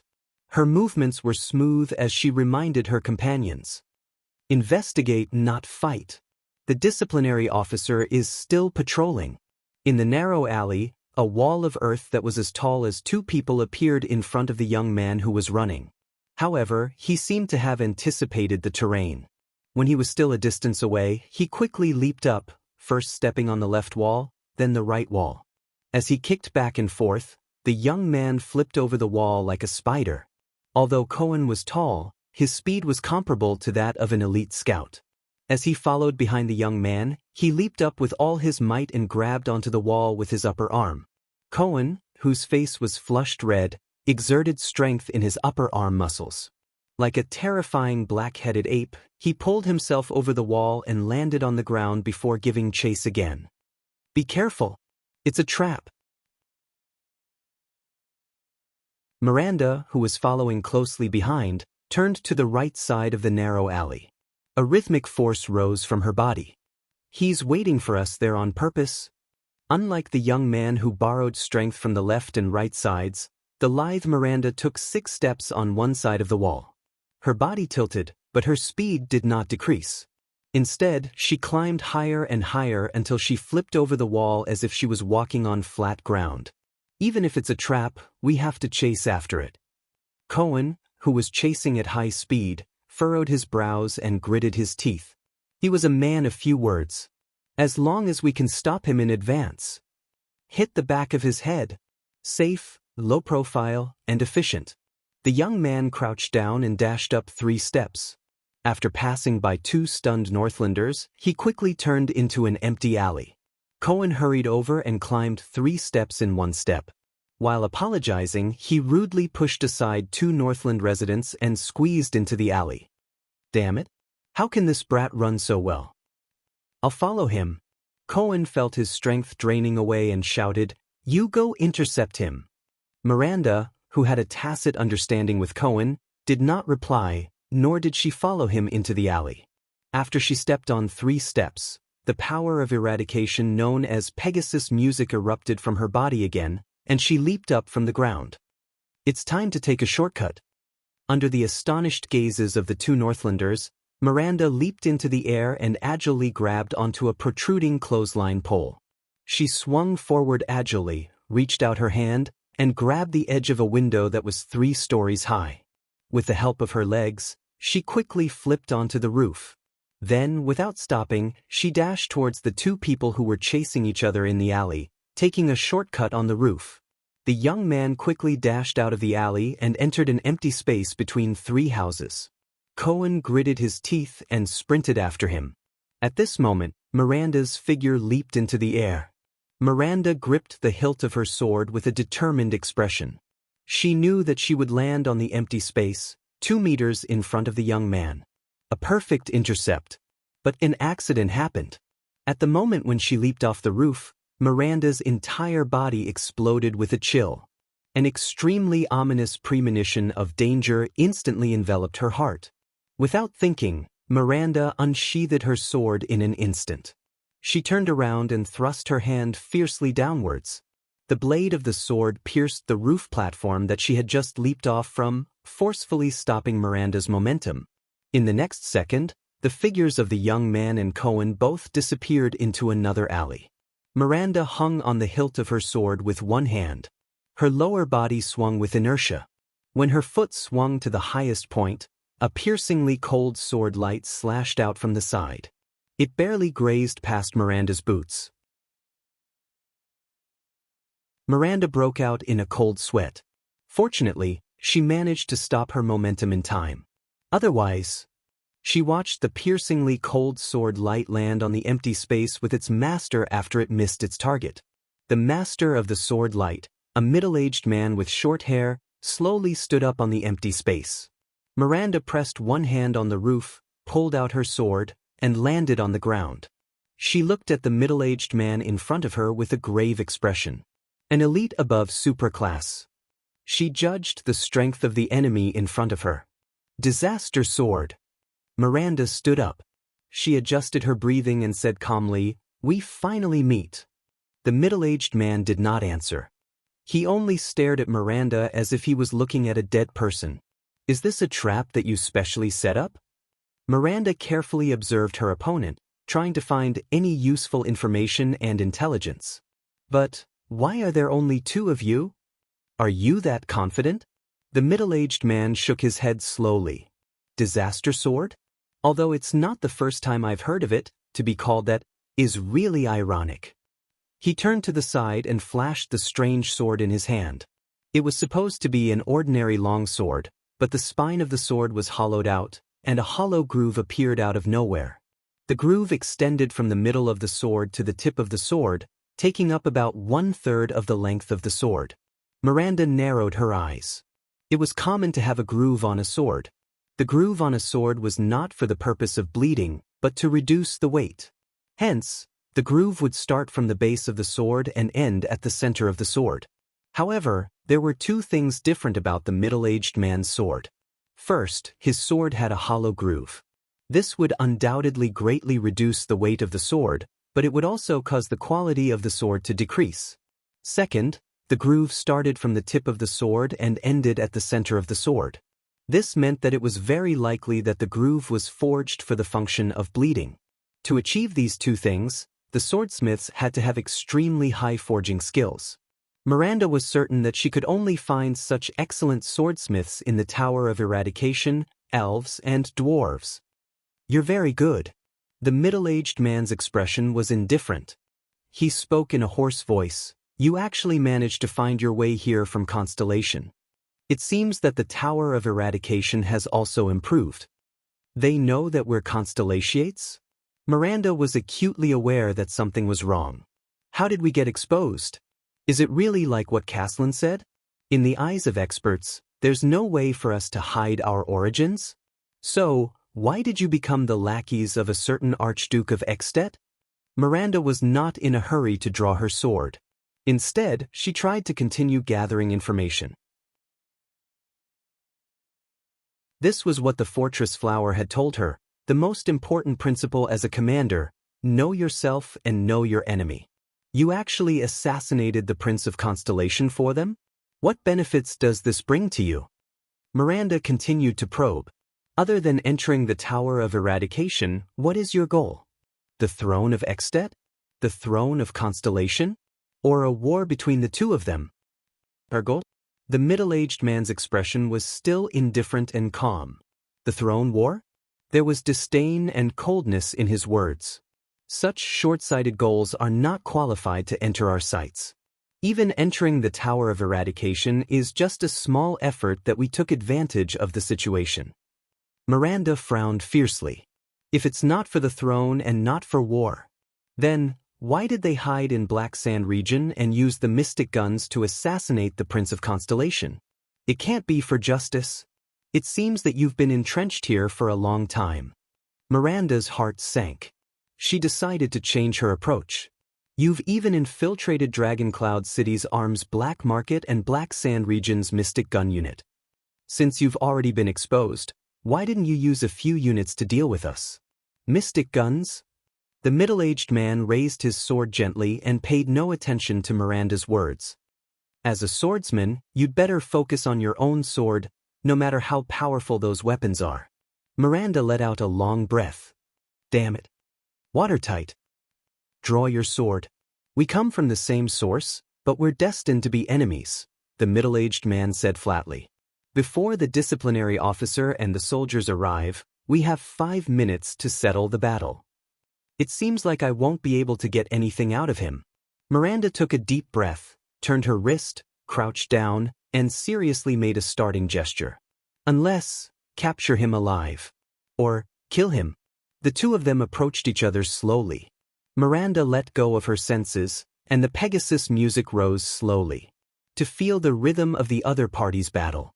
Miranda told herself this time, just like in countless previous battles. However, in the next second, the sword flashed. Miranda's pupils instantly dilated. Asterisk whoosh. Asterisk, there was no rhythm for her to feel at all. Because, under Miranda's shocked gaze, the middle-aged man's sword instantly crossed the distance of 5 steps.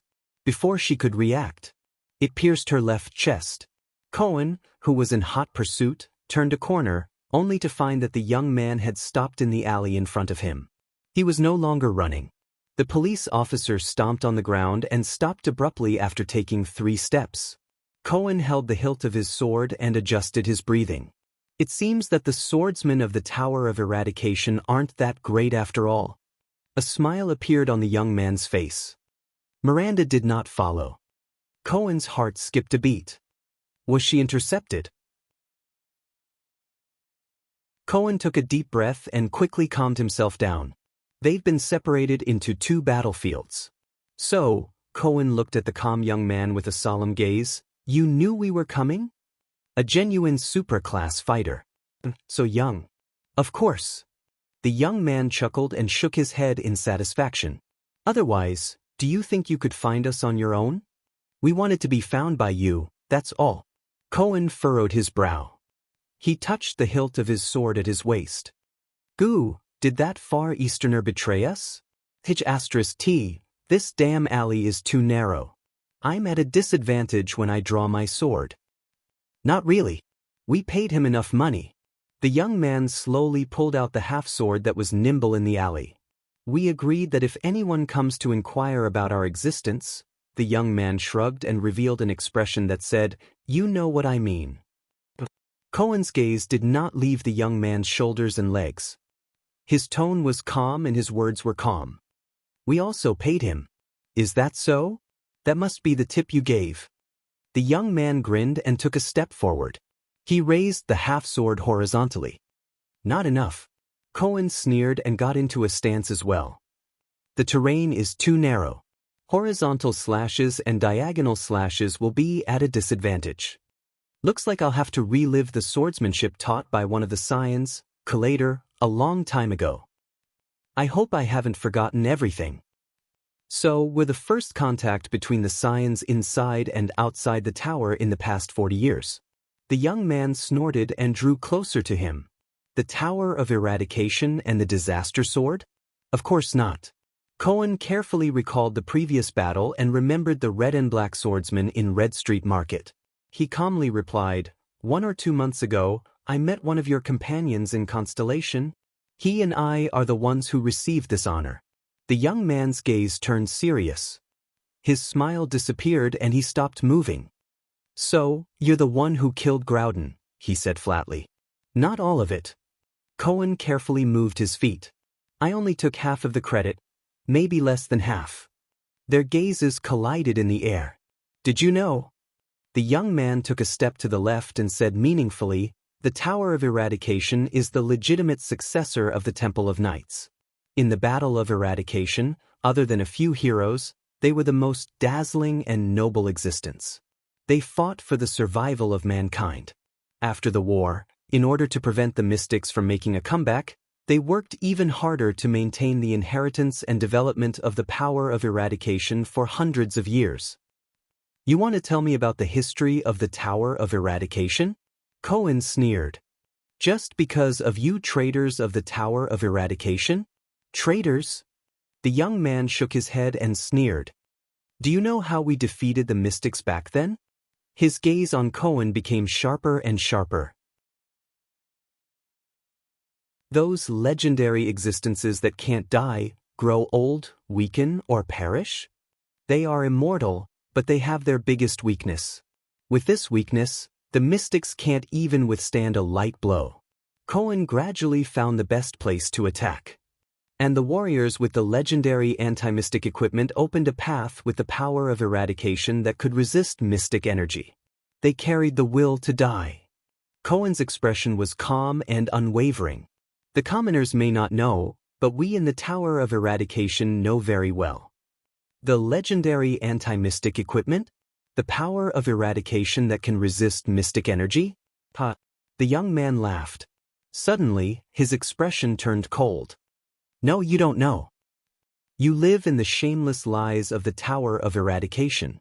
Ordinary power of eradication cannot resist mystic energy, the young man said solemnly.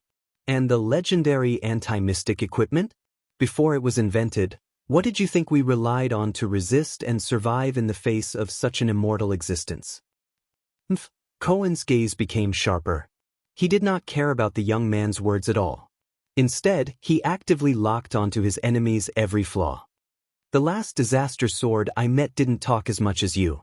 The next moment, the young man moved his feet and thrust the half-sword in his hand forward. The violent power of eradication erupted from the young man's body. The half-sword in his hand flashed. I can't even feel where the blade is pointing. Cohen gritted his teeth. Does the other party's power of eradication change the path of the sword, obscure my senses, or speed up the sword? T. Ding. At the last moment, Cohen relied on his instincts and intuition, which he had trained on the battlefield, to block the sword. The half-sword in his hand pressed against Cohen's saber, only 2 inches away from his throat. But what was even more terrifying was his opponent's power of eradication. Compared to the swordsman in Red Street Market, this young man's power of eradication was as brutal as ever, but there was an unbearable piercing pain. It attacked Cohen's sword and arm.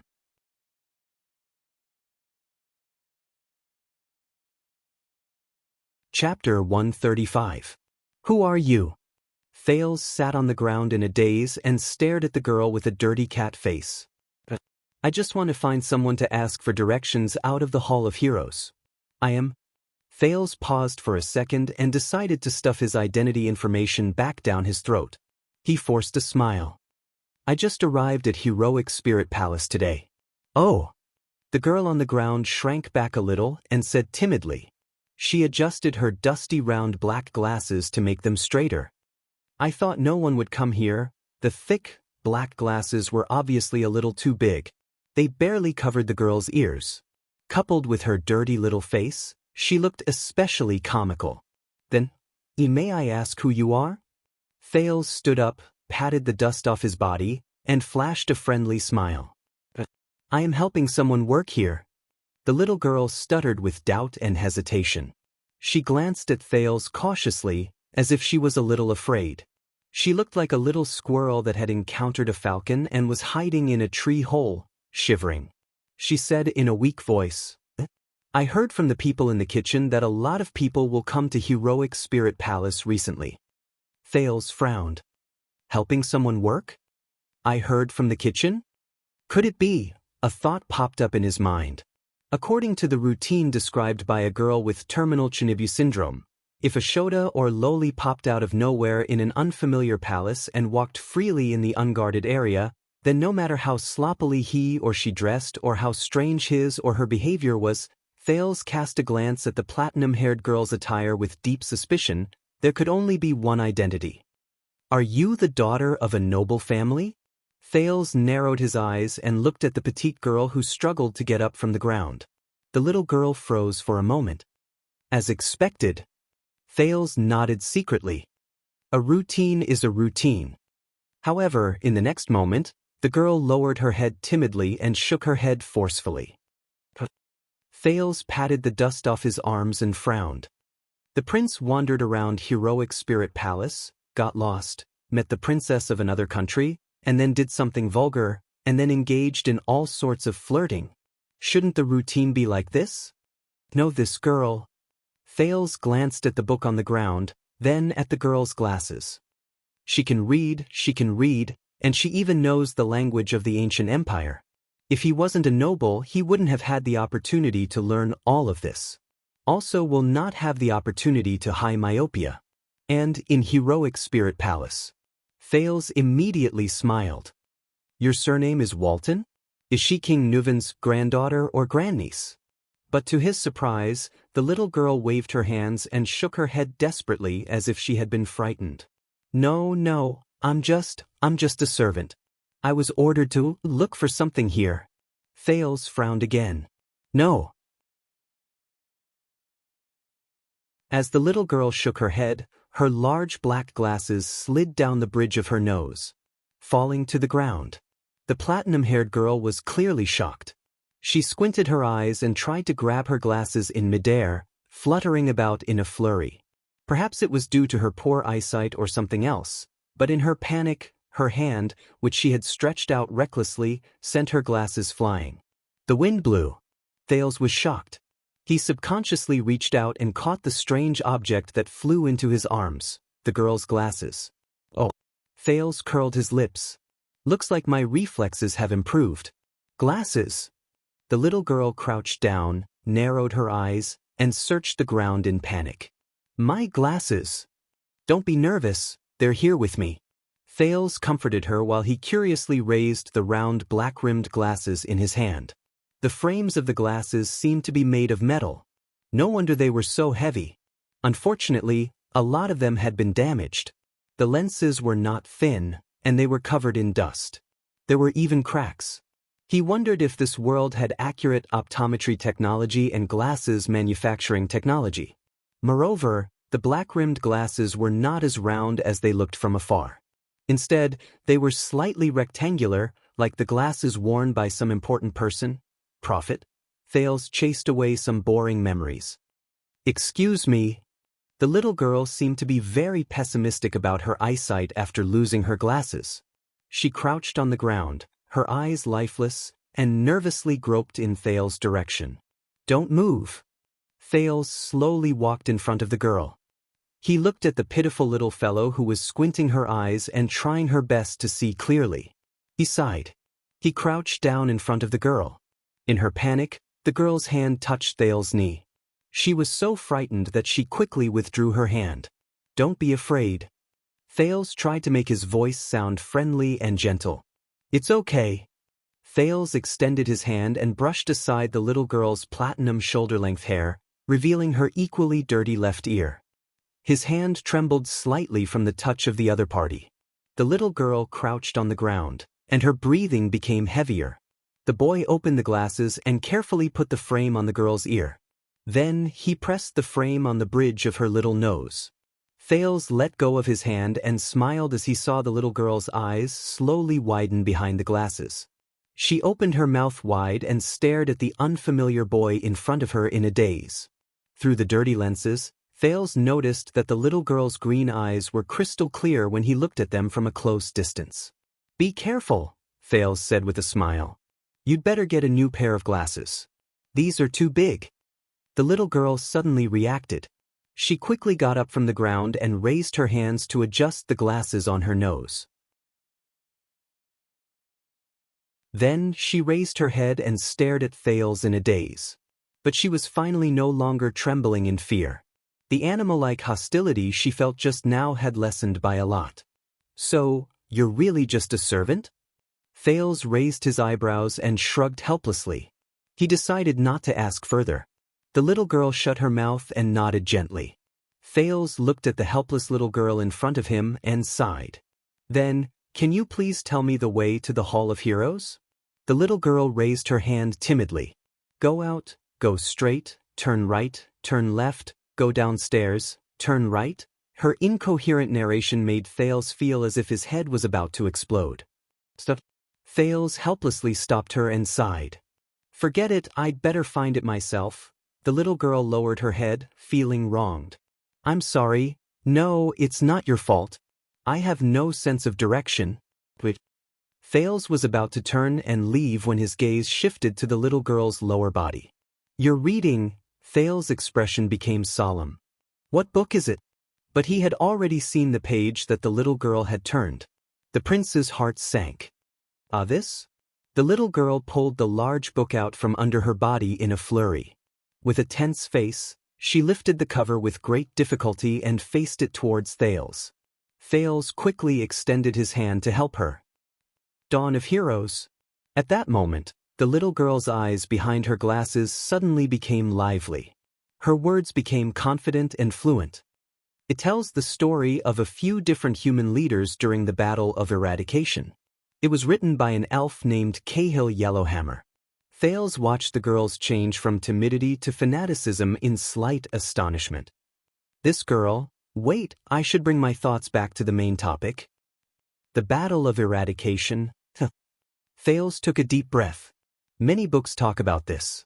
The so-called unknown monster led the traitors of the world to start a war, and we fought back with all our might. Thales' gaze became sharp. What's so different about this book? It's just like the Battle of Eradication. It talks about the strength of the enemy, the hardships and sacrifices of the battle, and our baffling victory in the end. You've read The Battle of Eradication. I heard that it's already out of print. It was written by someone from the Empire. Only Constellation in the South still has it. The little girl's eyes brightened. Her lips curled up, and a dimple appeared on the left side of her face.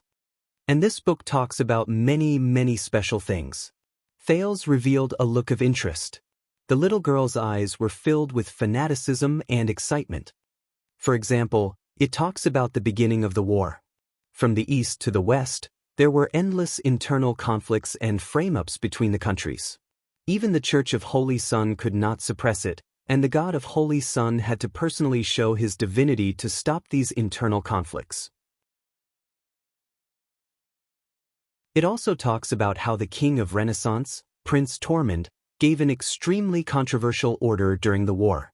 He gave up on hatred and old grudges, and used his reputation to recruit all races, including orcs, barren bone people, merfolk, and even long-lived races. He united all forces to fight against the enemy. This order caused him to be dissatisfied with many people, and he was stripped of his military power. For example, Hanbal's Maple Leaf General was actually better at escaping than fighting. The ones who fought against the army of disaster head-on were actually Prince Xingxian and Qinjian. The Maple Leaf General led his remaining troops in the east and hid for a whole 6 years. Through sneak attacks and schemes, the troops actually became stronger and stronger as they fought.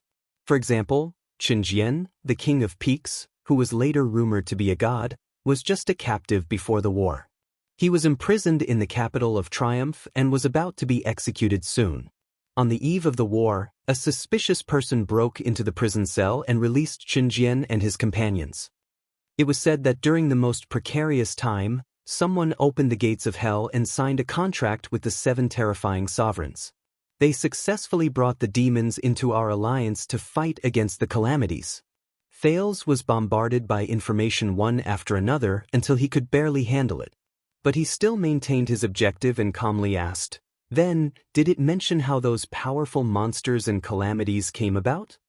It was said that they were the enemies of God. I don't know the details either. The little girl patted the cover of the book, her face glowing. The book said that there was nothing that could fight against those monsters. Thales revealed a puzzled expression. "Then how did we win?" But the little girl did not seem to listen to him. She continued to narrate happily. The book said that during the early stages of the war, we were completely powerless against those monsters. It did not seem to mention how powerful those monsters were. We could only use blood and sacrifice to slow down the enemy's pace, until some terrifying weapon was invented. Thales sighed. And the little girl pointed at one of the pages of the book, her eyes sparkling. Until a defector appeared among the enemies. Thales' heart instantly froze. With the same great power.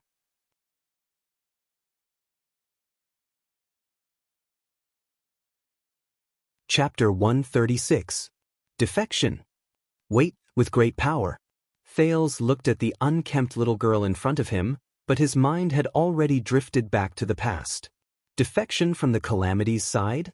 The words spoken by the air mystic, Asda Sakern, while standing on the ruins of the chess room during that thrilling night in Red Street Market rang in his ears again. Is this also written in this book? Thales took a deep breath. Does it specifically mention who the traitors are? No, it's not in this book. The little girl shook her head. She raised her dirty little face and blinked her green eyes under her thick glasses.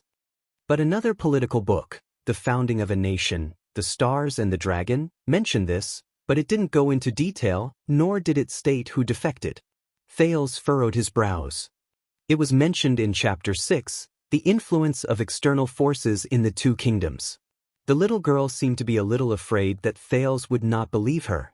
She quickly put down the thick book in her hands with great difficulty, extended her tender finger, and pointed behind Thales in a well-practiced manner. That book is in the 6th row after entering the door, on the 5th layer of the bookshelf on the left, between the collection of Ruto gang art and the Book of Decision, the Will of the King of Wrath. Wow, such a precise location. Thales retracted his gaze from the layers of bookshelves. He rolled his eyes and was a little surprised. Are you familiar with the books here? This girl, what kind of person is she to have the opportunity to learn, read, and be so familiar with the books in Heroic Spirit Palace? Is she really just a servant? The little girl seemed to be startled. She lowered her head and was a little nervous. I read a lot of books. You have a good memory. Thales looked around the huge library and said suspiciously, Are you the librarian here?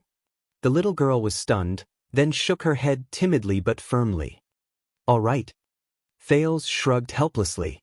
So this is the Walton family's library? Yes, you can say that. The little girl's eyes lit up again, and the dimple on the left side of her face appeared again. Legend has it that Her Majesty Chlorosis loves to read. So, after the war, King Raikru gathered all the books that could be found in the entire region, the country, and even the entire continent for her. It is recorded in the collection of the Archduke's tokens of Dragon Cloud City, Raikuru Ecclesiastes. He remembered the majestic statue of the warrior on the stone bridge at the top of heroic spirit palace that led to the cliff of the sky. Hence, many of the books were collected after the Battle of Eradication, before the various countries began to eliminate traces of magic on a large scale. No wonder there were so many books in the language of the ancient empire. There might even be books in other languages, or even languages of the non-human world.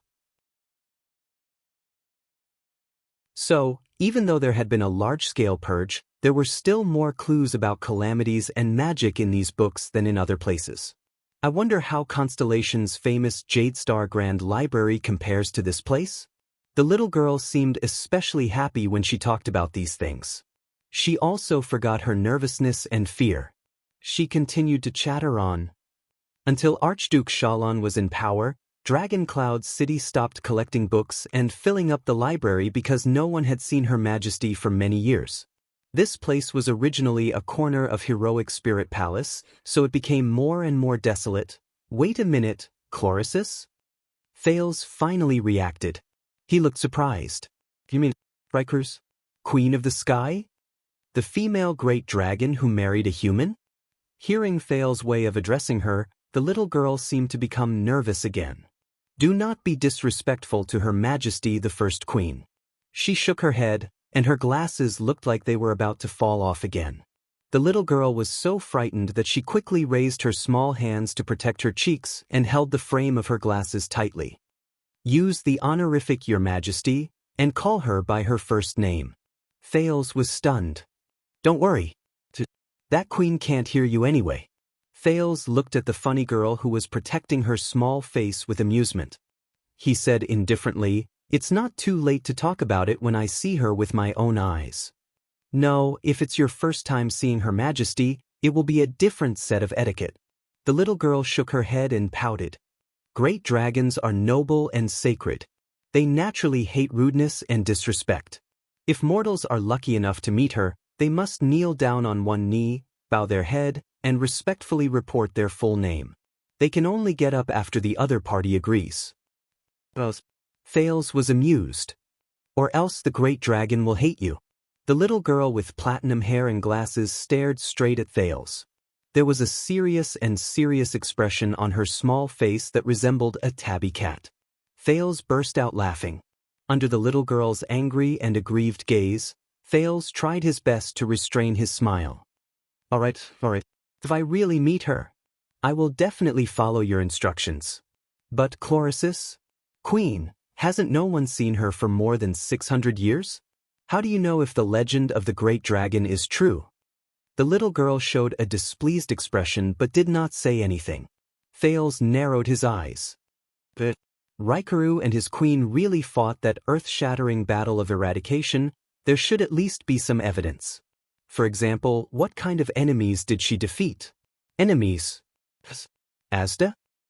It's not like that. Her Majesty the Queen is real.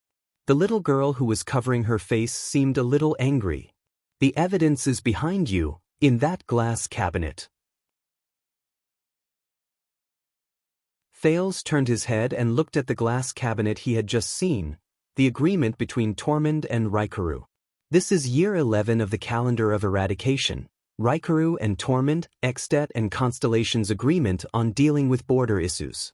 The little girl propped up her glasses and moved closer. It was signed by the two kings in the suzerain's longhouse in Cold Castle. It is the earliest agreement between Extet and Constellation in history. The two kings agreed not to interfere with each other and expand their territories separately. Year 11 of the calendar of eradication, Raikuru and Tormund. Thales finally gave up on repeating the awkward-sounding title. He frowned. Such a long name? The appendix to the treaty is even longer. The little girl pouted and pointed at the long glass cabinet. The paper is 3 feet long. Her Majesty Chloris's signature is right before the two kings. Thales walked past the appendices to the first formal agreement in the history of the two countries, which were contained in 3 glass cabinets. From the land at the border, the people, the time to hunt, the religion they worshipped, and the relationship between the suzerains. The agreement had regulations and explanations. Just as Thales's eyes were about to blur, he finally came to the last glass cabinet and found a few names with different handwriting. It was obvious that they were personally signed. Witness, Chlorisis Nerman Dalla Dos Sal from the other side of the sea. The little girl pressed her face against the glass cabinet. This is the first queen's signature. It was a thick and powerful signature. The connection between each letter was natural and smooth. But the signature of another witness next to it attracted all of Thales's attention. Witness, Bran Quill's Tabark from the Soul Tower. It was the same skillful and elegant cursive signature. However, Soul Tower.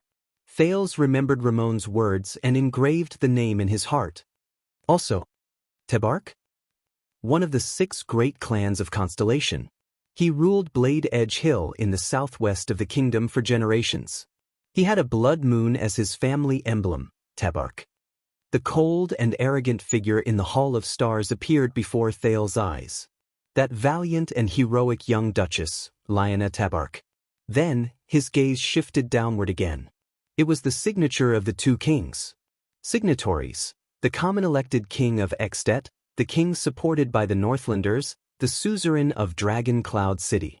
Rykru Brewster Extet. Signatories, the supreme king of Constellation, the legitimate descendant of the Empire's imperial family, the suzerain of Eternal Star City. Tormund Camelot Carlos Jadestar. Both signatures had one thing in common: ugly. Not just any kind of ugly. Rykru's signature was like that of a child who had just learned how to use a pen. Stroke by stroke, he slowly scratched out from the paper.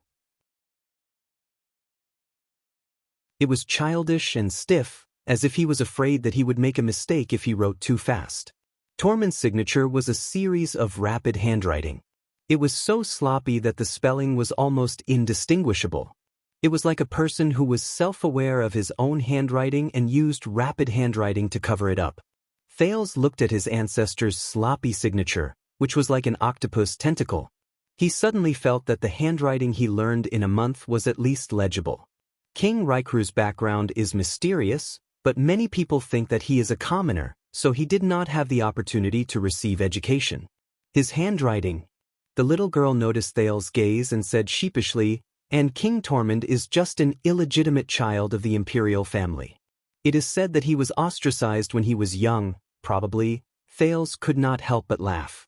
It seemed that the founding monarchs of the 2 kingdoms were boorish people who could not even write their own names properly. Compared to the neat and beautiful signatures of the witnesses on the first row, Thales could even imagine the hesitation and embarrassment of the 2 kings when they signed their names, as well as the affection and appreciation they felt for each other after they saw each other's signatures. But at this moment, Thales was slightly stunned. Tormund Camelot Carlos Jadestar. Tormund's full name. Even though Tormund's handwriting was sloppy, Thales could still make out the initial letters of each name. T. Tormund. Carlos S. Jadestar. Thales shuddered violently. The little girl noticed Thales's abnormality. She reached out to wipe off the stain on the glass that was smeared by her own face. Then she raised her head curiously. "What's wrong?" At this moment, another voice came from afar. "Little rascal! Little rascal!" Hearing this voice, the bespectacled little girl's face trembled. Like a mouse that had encountered a cat, she could not stop herself from trembling. Thales raised his head in surprise. It was an extremely impatient, childish voice that came from behind the bookshelf. "Why are you dawdling? Are you done?" As the voice got closer, its owner appeared in front of Thales and the little girl. It was another teenage girl. She looked to be a head taller than the sloppy, bespectacled little girl. This new girl had brown hair and blue eyes. Her face was exquisite, and she wore a gorgeous handmade dress. The sleeves and collar were exquisitely decorated. She even had a beautiful hair accessory in her hair. If it was not for the angry expression on her face, she would have looked like a perfect doll from his previous life. The new girl saw Thales, but she only glanced at his clothes, which were covered in dust due to the fall. She then turned around arrogantly and looked at the trembling, thin, bespectacled girl. "Little rascal!" The bespectacled little girl's face was full of panic. "Miss, the homework that the teacher gave me for etiquette is due tomorrow. Why aren't you done yet? If I find out that you're secretly reading..." The new girl's dissatisfied voice paused. Her eyes drifted to the stack of books behind the two of them. She first showed an expression that said, "I knew it." Then she frowned and glared at the bespectacled girl whom she called Little Rascal. Little Rascal trembled and cast a pleading look at Thales, who did not know what was going on. But the new girl tugged at her neat dress and walked forward with a furious expression. "You're really reading? You little rascal!" The next second, under Thales' surprised gaze, the new girl raised her hand high. She hit the bespectacled girl named Little Rascal on the head. "Ah!" Little Rascal cried out in pain. Her lips trembled, she closed her eyes and crouched down with her hands on her head in fear. "You should be good and finish my homework for tomorrow." Thales stared in shock at the new girl's disgusted expression. She took a step forward and raised her hand again.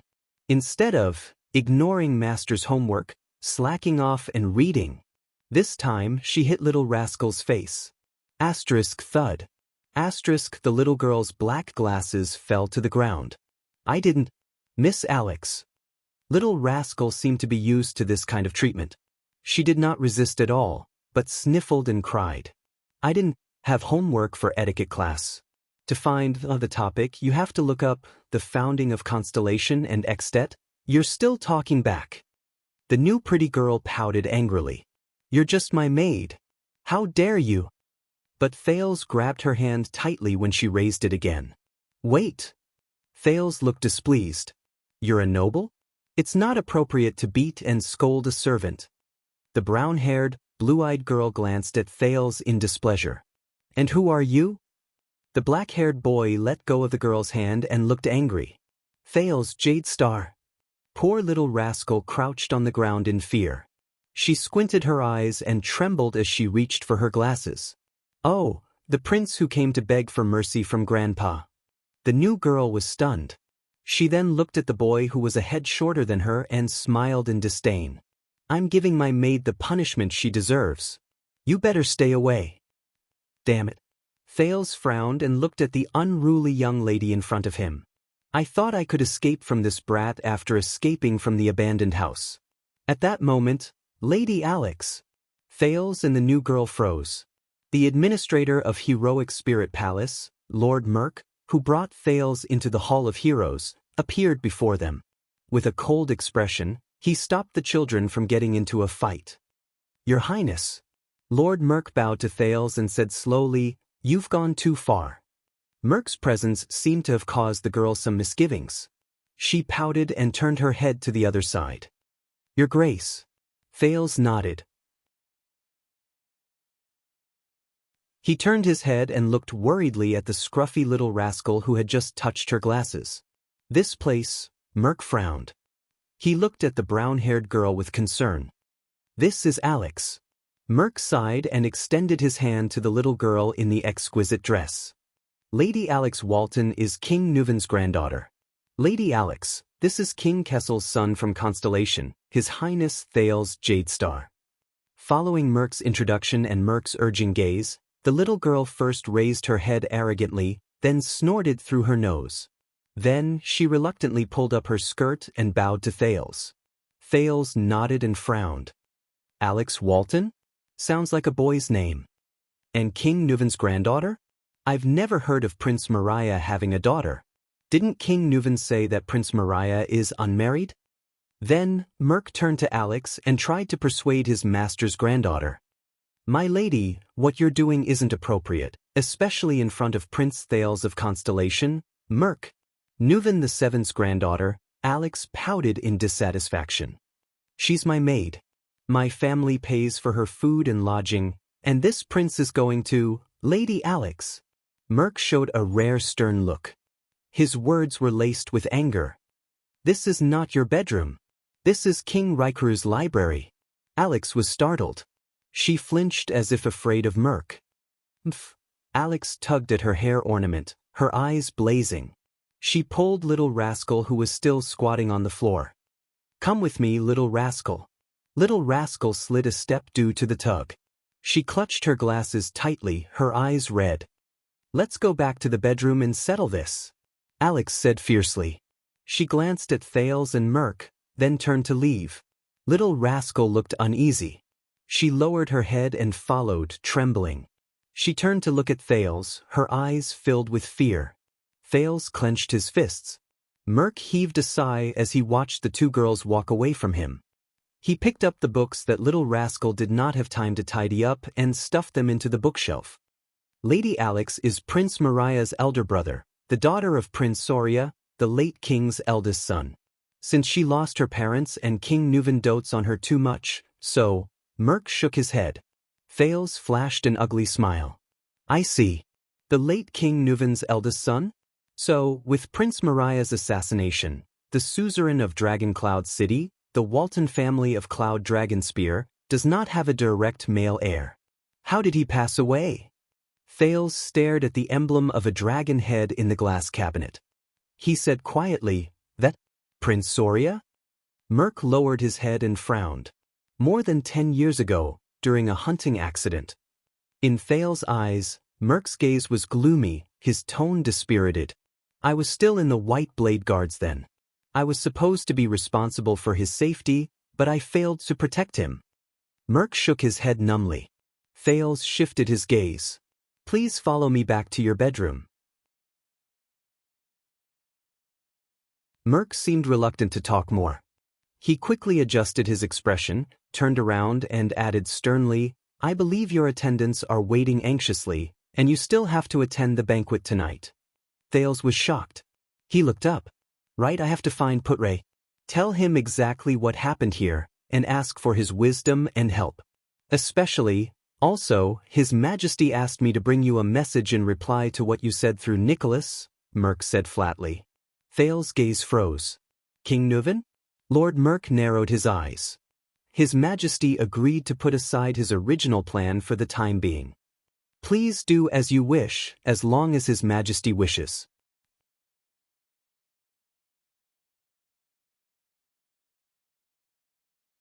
Chapter 137. The sun was setting, and the sky in Dragon Cloud City had begun to darken. But in this narrow alleyway, the sound of metal colliding could be heard, and the continuous flashes of sparks illuminated the two people in the middle of a fierce battle. Clang. Cohen gritted his teeth, lowered his body, and raised his saber. Relying on his instincts, he once again narrowly blocked his opponent's slash. He couldn't sense the direction of his opponent's attack. If this went on, he was going to lose. Cohen took a deep breath and took 2 steps back, increasing the distance between him and the enemy. At this point, the police and the enemy's swords had already clashed 6 times.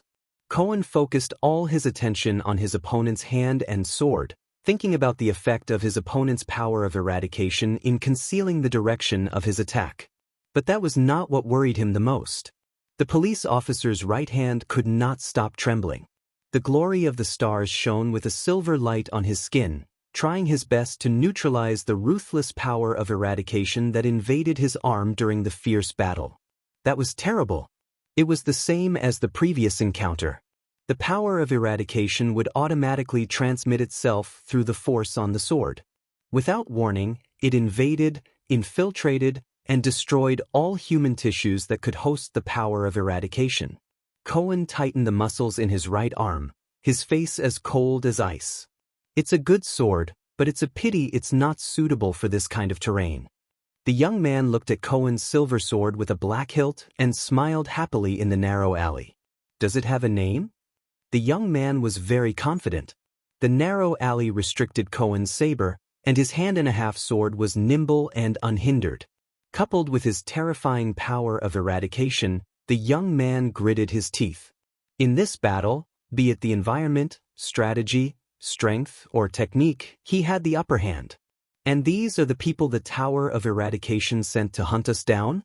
The young man looked at Cohen and smiled while shaking his head in his heart. Cohen Caribbean, Cohen replied coldly. Just like Groudon in Red Street Market, the young man's power of eradication was also filled with a suffocating violence.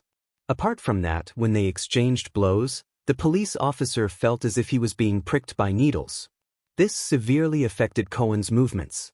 So, ruthlessness and madness are common characteristics, while the sense of pain and the ability to conceal one's direction are personal attributes of the power of eradication. If that's the case, Cohen sighed and clenched his fist. "Oh, I'm not asking for your name." The young man narrowed his eyes and pointed his sword between Cohen's eyes. "I'm asking for the name of your sword. My trophy." Under the gaze of the young man, Cohen heaved a sigh of relief. He lifted the blade with his left hand and said helplessly, "You were asking about this sword? Oh, this is a family heirloom. As for the name," Cohen's expression turned solemn. "It will tell you." The next moment, the silver sword was already in front of the young man's eyes. This was the first time Cohen took the initiative to attack after 2 rounds of defense, a dangerous thrust. The young man cast his doubts out of his mind and swung his arm confidently. The power of eradication, which had almost become one with him, surged up violently, as if he was being stabbed by needles. Amidst the wonderful feeling of exhilaration and pain, he raised his sword towards Cohen. A smile appeared on his face. The young man knew that the power of eradication he possessed was far more powerful than the so-called conservative swordsman of eradication, regardless of whether it was a trainee who had walked through the Tower of Eradication or a powerful swordsman who had been immersed in this path for many years. Its destructive and amplifying power, the young man felt the pain from the power coursing through his body, was almost unimaginable, especially when it surged into his opponent's body like a violent beast. The victor would be decided at that moment. But the young man's expression suddenly froze. He realized that his opponent this time was different. Asterisk clang. Asterisk Cohen's long sword touched the young man's sword. He did not have the slightest intention of parrying, blocking, fighting, or locking his blade. Instead, he did not use any strength and parted with the first touch. The young man frowned and Cohen's next attack was launched. Another thrust. The young man dodged the rapier that was aimed at his abdomen and watched in disbelief as Cohen once again deftly parried his sword without any intention of fighting. "This guy." The young man gritted his teeth in shock. "What's going on? Damn it. Come on." The suppressed young man roared, and the violent power of eradication in his body erupted to its highest level. Cohen immediately felt a faint prickling pain on his skin. "Are you afraid of fighting me?" But the young man did not panic, nor did he get excited. He just continued to calmly execute one attack after another, thrust. "Do you still think that you can rely on your unexpected power of eradication to interfere with your opponent?" Cohen said coldly as he thrust again. The young man was shocked and angry as he spun his sword, trying to use the sword lock from the sword of eradication to trap Cohen's saber. But the police's sword only touched it for a moment before it was withdrawn. He did not give his opponent any chance to fight. Not even a second. Relying on the power of eradication, is this your strategy? Cohen calmly interfered with his opponent and quickly advanced. "I've said it before, you are not the first disaster sword I've met." When I was recuperating from my injuries, I made thousands of predictions, thought about, and rehearsed how to deal with the violent power of eradication. The destructive effect of the power of eradication also needs time, and it is transmitted through contact, right? Cohen said coldly. "For example, when you fight with your sword." The young man looked at Cohen in shock. In the next second, Cohen's expression changed as he retracted his sword. He quickly turned around. "Compared to Groudon, compared to your senior who ran on the battlefield and experienced life and death." Cohen roared angrily and unleashed another sudden stab. "You're still far from that." The young man could not dodge.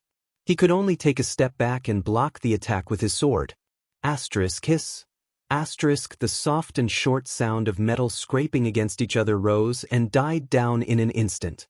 The young man blocked Cohen's sword and watched in a disheveled manner as it pierced past his left ear, bringing with it a sharp sound of wind. Then, he watched helplessly as his enemy's sword once again avoided the clash of swords and attacks, and soared away like a proud falcon. He waited for the next thrust. As for using the terrain to suppress my overly long sword? Cohen's voice sounded especially detestable in the young man's ears. What a childish tactic.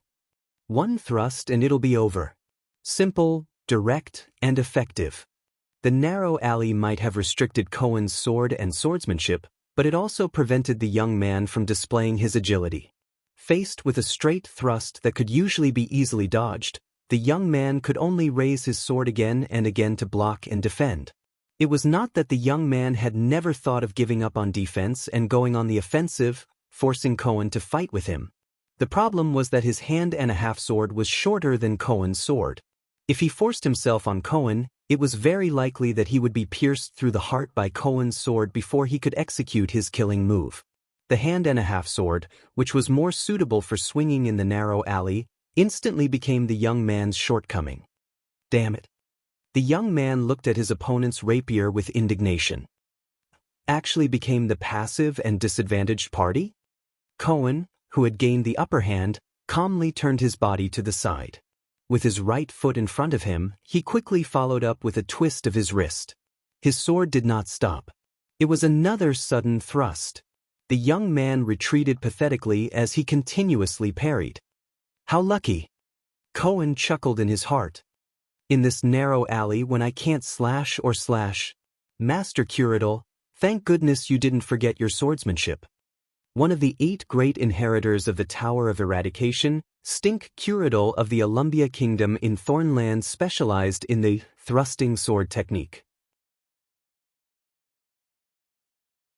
The thrusting sword technique originated from the era of the Final Empire. It was an elegant duel between southern knights wielding light swords. The key to this fencing technique was to test the opponent's movements and deliver a fatal blow. It was once widely spread in the south, even if it was once ridiculed by many generals and knights as the maiden sword. But now, Cohen had given up on using normal swordsmanship in the narrow alley and switched to the thrusting sword technique, turning the disadvantage of his sword's length into an advantage. It also prevented his opponent from using their power of eradication to gain the upper hand. In the next thrust, the young man struggled to move. He finally relied on a protruding window to avoid Cohen's attack. Every type of power of eradication is different. Cohen sheathed his sword again and calmly walked past the window, which had obviously been lengthened by its owner. He stared at his enemy with a determined gaze. Even the same power of eradication differs from person to person.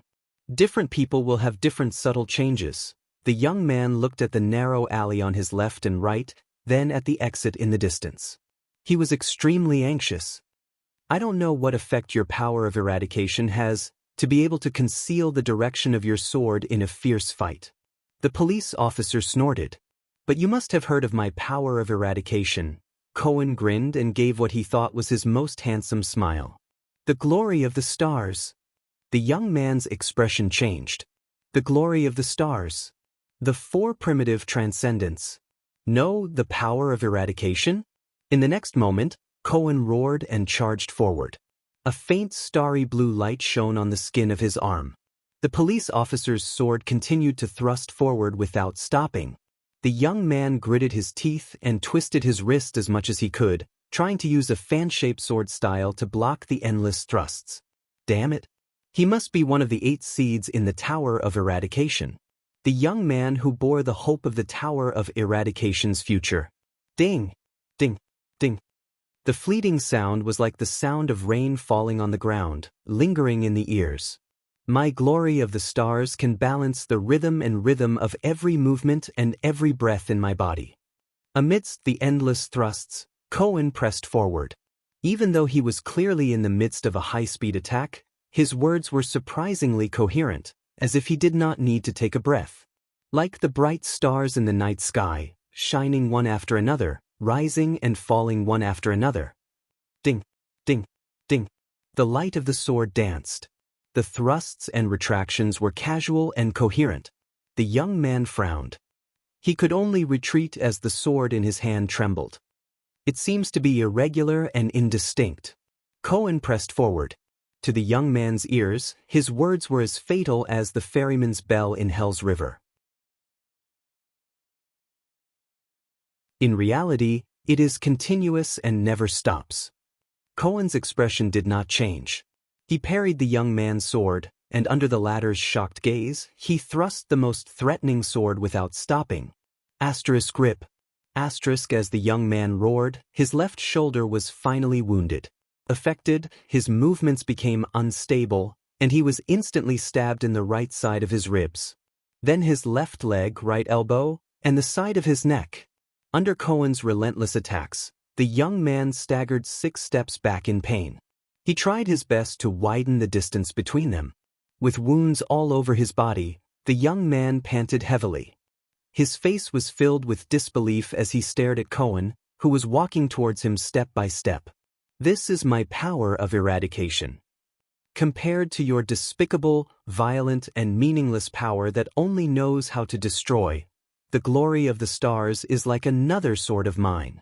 It's fused with the deepest part of my body, allowing my movements to be seamless and without pause. Cohen sighed. From there, I can release the most dazzling and unparalleled attacks. The young man used his sword to support himself on the ground and watched in despair as Cohen approached. You ended the swordsmanship of a seed, Cohen said flatly. It's time to pay the price. Expressionlessly, he raised his sword at his enemy. Cohen flashed a friendly smile and said slowly, Or, do you want to tell me why you assassinated the Prince of Constellation? And which archdukes or the nobles under them do you serve? But the young man, who was covered in blood, laughed out loud. What a joke! We never serve anyone. The young man laughed hoarsely. Blood flowed from his left shoulder, which was the deepest wound, and dyed the snow red. Even if it's just a temporary collaboration, we only listen to our own will. Cohen furrowed his brows. Collaboration? Why do they want to collaborate with an archduke? For power? Status? Survival? Common goals? Or something else? As for you, do you think you've won just like that? You old men from the academy. Before Cohen's eyes, the young man trembled as he flashed a ferocious smile. In this short amount of time, my teacher would have already taken your companion. You're here to hold me back. I know this very well. Cohen cut him off with a calm expression. A superclass rookie. The young man's expression froze. So that your companion, that old man who seems more powerful, can quickly finish off the weaker enemy and rush over to support you, right? The police officer was like a battle-hardened warrior. He sighed helplessly. But what exactly gave you the illusion that girl is weaker? That girl? Under the young man's surprised gaze, Cohen chuckled and shook his head. She's our batch's final assessment in the Tower of Eradication. Among the 8 seeds, Chief. When Thales finally met Put-Ray and the others in the room specially prepared for him in Heroic Spirit Palace, the second Prince of Constellation and his followers all heaved a huge sigh of relief.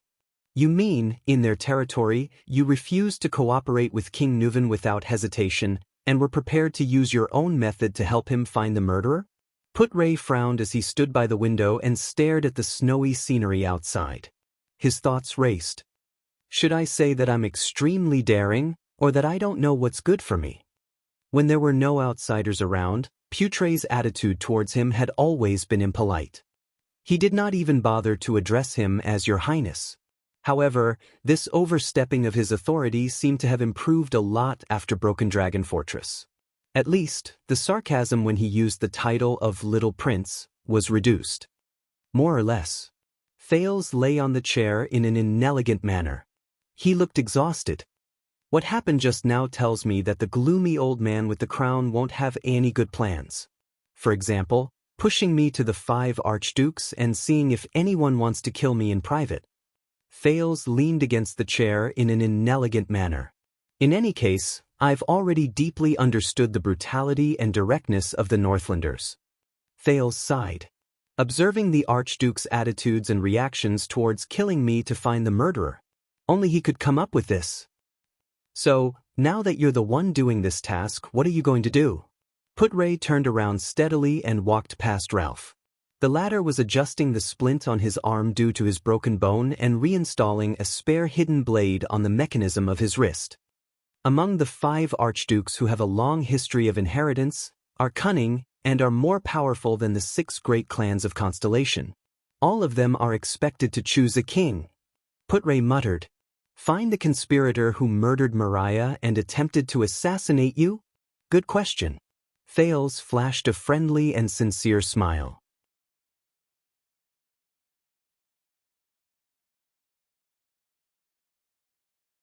Chapter 138. That's why I need your help, my loyal subordinates, Thales said with a smile. Putre sighed helplessly. You are truly a prince who empathizes with his subordinates. Thales hid his guilty conscience with a bright expression. He grinned and said, Thank you, Lord Putre Nimain. His attendant, Waya Casso, furrowed his brows and pressed on the wound on his left rib, which was severely injured by the vampire earlier. He said, According to what you said, if these 5 archdukes acted in unison when they faced King Nuven in the meeting hall, and there were no flaws, how are we going to determine who the murderer is? If the murder of Prince Mariah was to weaken the royal family, which is the Walton family. Putre's gaze was unfocused, but Thales knew that it was an expression that showed he was thinking. Then, the murder of you through Lampard's hands was also to weaken the Lampard family, who was a popular candidate for the king election, and also for war? Thales' train of thought paused. No wonder. King Nuven wanted to use his own life and death to test the 5 archdukes' attitudes toward the war between the 2 kingdoms. When faced with the option of war, their reactions are still different. Thales pondered for a second and recalled the scene just now. He said quietly, If it's 5 people, what did you see? Putre's gaze focused and he asked calmly. First, there was a bearded man. His emblem was a circle with a triangle inside. That guy's speech was very unpleasant. Thales searched through his memory attentively. He did not hide his hostility toward me at all. Every word he said was aimed at humiliating me. The bearded suzerain who made him kneel and beg for mercy? Thales was the first to place him on his suspect list. Archduke Rabian Alcius of Prestige Orchid region. Among the 3 southern archdukes, he has the best relationship with King Nuven, Putre replied quickly. The Alcius family is not one of Raikru's 9 knight families. In fact, only 6 of the 9 great clans are still archdukes. It was only 200 years ago, with the support of the Walton family, that they became the rulers of Prestige Orchid region, which borders our Overwatch city. He does indeed have a reason to humiliate you, Putre continued. The land in Constellation's central territory is the former chauvinistic province of the empire. That was the territory that the Alcius family was ordered to rule since the ancient empire, until the army of the King of Renaissance chased them out of their hometown. From this perspective, the Alcius family and the Jadestar family are mortal enemies. That's strange. Waya shook his head. Is there really someone who is hostile to you because of the family feud from more than 600 years ago? Maybe he deliberately put on an act because of his family's reputation, but it's hard to say. After all, there are still people who still hold a grudge against the ancient empire from 1,000 years ago. Thales shrugged helplessly and ignored Putre's cold expression. How patriotic. Waya nodded as if he was deep in thought. The second person is a middle-aged man with a bowl cut. His clothes are embroidered with glowing blades. He speaks in an eccentric manner and is trying his best to provoke King Nuven's disgust towards me. Thales rubbed his chin and pondered. From mockery to laughter, he speaks in a strange tone. But I always feel that his sarcasm is too forceful and not up to standard. The Archduke with the bowl cut, Thales thought to himself. The Archduke who dares to tell everyone clearly that he will not send troops without benefits. When Thales thought of this, he snickered. He is not as natural and perfect as Duke Cyril Fakenhas, nor is he as direct and incisive as you, which makes people feel helpless. Putre did not know if he was indifferent or if he pretended not to hear the prince belittling him. He nodded and replied, That is Porphyus Trentida of Reformation Tower. He is also one of the 3 archdukes in the south. It is said that he is cautious and wise, but he is often ridiculed for being selfish and conservative. In that case, he seems to want you to die in King Nuven's hands? Waya raised his head. Could it be him? Reformation Tower is on the northeast side of Constellation. Its territory is adjacent to our lonely old tower. Putre exhaled. Compared to a local conflict, a full-scale war between the two countries can actually bring him limited benefits. Of course, the damage may also be limited. The third person is an old, bald man. He's very old. Thales took a deep breath. This person gives me a very complicated feeling. He's not less talkative than the first two, but he rarely shows any definite emotions. Most of the time, he's just going along with and encouraging others. The bald Rogers let go, the Archduke of Defense City, symbolized by chains. Putre tapped his pipe and his gaze flickered. He's one of the two northern archdukes of Extet. He doesn't participate much in Extet central affairs, but he's actually invited here this time. This is really suspicious. It sounds like he is a neutral party who has nothing to do with himself. Waya wiped his sword. If I were the mastermind behind all of this, I would probably be very willing to appear neutral. Thales spread his hands and declined to comment. Putre did not reply. The fourth archduke has long hair, and there is an ancient book painted on his clothes. The second prince reached out to grab the armrest and pulled himself up from the chair. He gives me a feeling similar to the Duke of the Northern Territory. He is bold, magnanimous, and seems to value, at least on the surface, his own honor. The long-haired man who is unwilling to tarnish his family's honor seems to have no reason. But did the Duke of the Northern Territory not betray King Kessel, betray his own Northern Territory, and betray Constellation? Kulgan Rockney. His territory is adjacent to Camus Union's city of faraway prayers. It is in the west of Extet, near the northern end of the Great Desert. The thin vice diplomat of Constellation stopped in his tracks. He sometimes cooperates with Constellation's western desert hill. The orcs and barren bone people in the desert are a common threat to us. If the two countries go to war or weaken Constellation, it will only increase the pressure on us. Don't forget, Duke Arund of the Northern Territory and Lampard of Black Sand region have also cooperated before. Their target is Prince Mariah. Thales stared at him with a sharp gaze. Even if the two countries go to war, it will also damage the former's Northern Territory. And the last and youngest one, Concret Pofrit. He looks a little childish. He jumped off Extet's hardwood chair. He speaks very gently, but also a little hesitant. He seems to respect King Nuven a lot, and he considers things from the perspective of Extet's overall interests. He even spoke up for me. The 30-year-old young man who was choked by King Nuven's tough words. Childish? Coming from your mouth? Putre chuckled and shook his head. That is Concret Pofrit of the Bloody Steed, the Archduke of Beacon Illumination City. His territory is close to Dragon Cloud City. The Pofrit family is a newly promoted Archduke family. They have ruled Beacon Illumination City for less than 100 years, but they are one of the most trusted aides of the Walton family.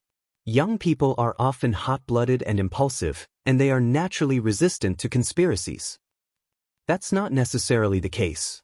There is a young duke in our country. Thales recalled the Duke of Iris Flowers and the accidents along the way. He sighed. I believe you have also experienced it. His scheming is not inferior to any old man's.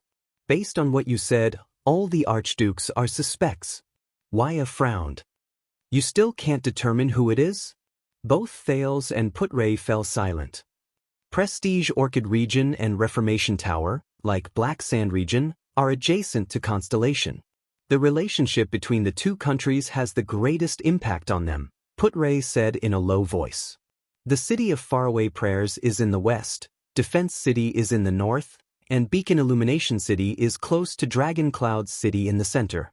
In short, if we just analyze the pros and cons to see who will benefit in the end, this is the order of suspicion for the archdukes. Thales scratched his hair and said dejectedly, Hey, but suspicion is suspicion. There is no way to prove it. We urgently need a police officer who can solve cases. In Dragon Cloud City's armor district, Police Officer Cohen, who was engaged in a fierce battle with his opponent, sneezed. An inch of his hair was cut off by his opponent. Waya flipped the sword over his knee and asked worriedly, "If we fail to help King Nuven find the murderer who murdered his son, will the consequences be severe?" The born king's awe-inspiring expression and Nicholas' cold expression appeared in Thales's mind. He rolled his eyes. "It's best if you don't think about that possibility. A father who is determined to avenge his son. It's not just his son," Putray added. "Mariah is also the heir of the Walton family and Dragon Cloud City. This hatred is far beyond our imagination. Besides, King Nuven must be doing his best to eliminate dangerous opponents for the family. After all, based on his age, the Walton family will not be able to hold the crown for long. Moreover, the Walton family may be inherited by a branch family that he has no way of knowing or even." Putray said flatly. "Under the new king's orders, Dragon Cloud City, which has lost its direct heir, will be given to another family. It is also possible that the Walton family will decline from then on." Thales sighed. "Of course, I even used this to threaten Nicholas." Thales, who was extremely annoyed, sat on the floor and leaned his head against the edge of the chair. He rubbed his face helplessly. "Speaking of this..." Thales opened his eyes and recalled his encounter in the library. The figures of the unkempt, bespectacled little girl and the unruly girl appeared before his eyes. "I met King Nuven's granddaughter in Heroic Spirit Palace. Have you heard of her before?" "Alex Walton?" Putray frowned as he listened to Thales' narration. "I have indeed heard of it. Prince Soria, who died early 12 years ago, was King Nuven's eldest son. He left behind a daughter. But perhaps because of what happened to her father, King Nuven has always been very protective of his granddaughter. If you didn't mention it, I'm afraid many people wouldn't even know her name." "She can't inherit the Walton family?" Thales exhaled and thought of the gorgeously dressed little princess. "Just because she's a woman?" Putray shook his head. "In that damn Northlanders' ideology, women are just accessories and property. They only have value when they become mothers and give birth to children." The three of them turned their heads in unison and saw Ida sitting on the bed that should have belonged to Thales without a care in the world. She wiped her exquisite machete, and there was a rare chill in her tone. "It has never changed since a few hundred years ago. In the fight over the Walton family, she is not important." Putray shook his head. "Let's think about how to deal with the problem at hand." Thales closed his eyes and pouted. "Fortunately, we are not in a hurry." At this moment, there was a sudden knock on the door. Ralph frowned and opened the door. The recruit Thales saved, Willow Ken, stood at the door. He scratched his head and smiled. That Marquis of Camus Union sent someone to pass a message." Willow seemed to be very happy to have the opportunity to meet the prince. He chuckled and said, "According to his subordinates, it seems to be quite important." Thales frowned. "He said that 2 archdukes will be leaving Dragon Cloud City tomorrow morning. They will be leaving Dragon Cloud City due to business." Willow finished the message with a smile. But in the next second, he was shocked to find that almost everyone in the room, including Thales, had a drastic change in expression. "Ming. Good morning." Thales' face was ashen, as if he had received the worst news. "It can't be, right? The archdukes came over to take a look at me and then immediately left?" After the baffled Willow left, Ralph, who was also frowning, gently closed the door. "Tomorrow morning?" Waya's expression was gloomy. Thales' breathing quickened and his eyes were lifeless. "This means, yes." Putray gripped his pipe worriedly. "The time left for us." He did not speak again, but everyone silently said the next sentence in their hearts. "There's only one night left." Waya Casso sheathed his sword with a pale face. "If we fail to help King Nuven find his son's murderer, will the consequences be severe?" Putray shook his head and sighed. Waya did not ask any more. "The welcome banquet tonight is our last chance." Thales gritted his teeth. "Think of a way to find that guy among the 5. Damn it. Why am I so unlucky? I'm afraid we won't get any results with King Nuven's probing and observation." Putray gripped the pipe in his hand tighter. "Your experience this morning proved this point." Then, Thales muttered, "At this moment, Then let's find them. Ida jumped off the bed fiercely. Everyone looked at the elf protector. Let Nuven split some men to cooperate with us. We'll cover our faces at night and secretly kidnap those archdukes. Ida raised her blade fiercely and waved it twice, reflecting rays of cold light. We'll interrogate them one by one. Let's see how long those so-called archdukes can last under the blade and sword. Looking at Aida's expression, everyone was stunned for a moment. 2 seconds later, as if they did not hear what she said, everyone turned around as usual. Think about it from another angle. Thales rubbed his hands together and frowned at Putray. The person we're looking for worked with Lampard to kill King Nuven's son. Why are you pretending not to see me? Ida gritted her teeth, obviously dissatisfied with the situation where no one paid attention to her. At least give me some reaction. However, he reached out to Lampard's army and tried to frame Black Sand region for your death, Putray answered instinctively. Are there any clues? Waya asked curiously. The elf protector behind them waved his machete in the air in vain to protest. This is all King Nuven and we know. Thales shook his head. It seems useless. Maybe we shouldn't dwell in King Nuven's thoughts. Putray put down the unlit pipe in his hand. His eyes shone with confidence. Ida lowered her head dejectedly and sighed. She threw herself back onto the bed that originally belonged to Thales. Thales was suddenly stunned. He looked at Putray and frowned.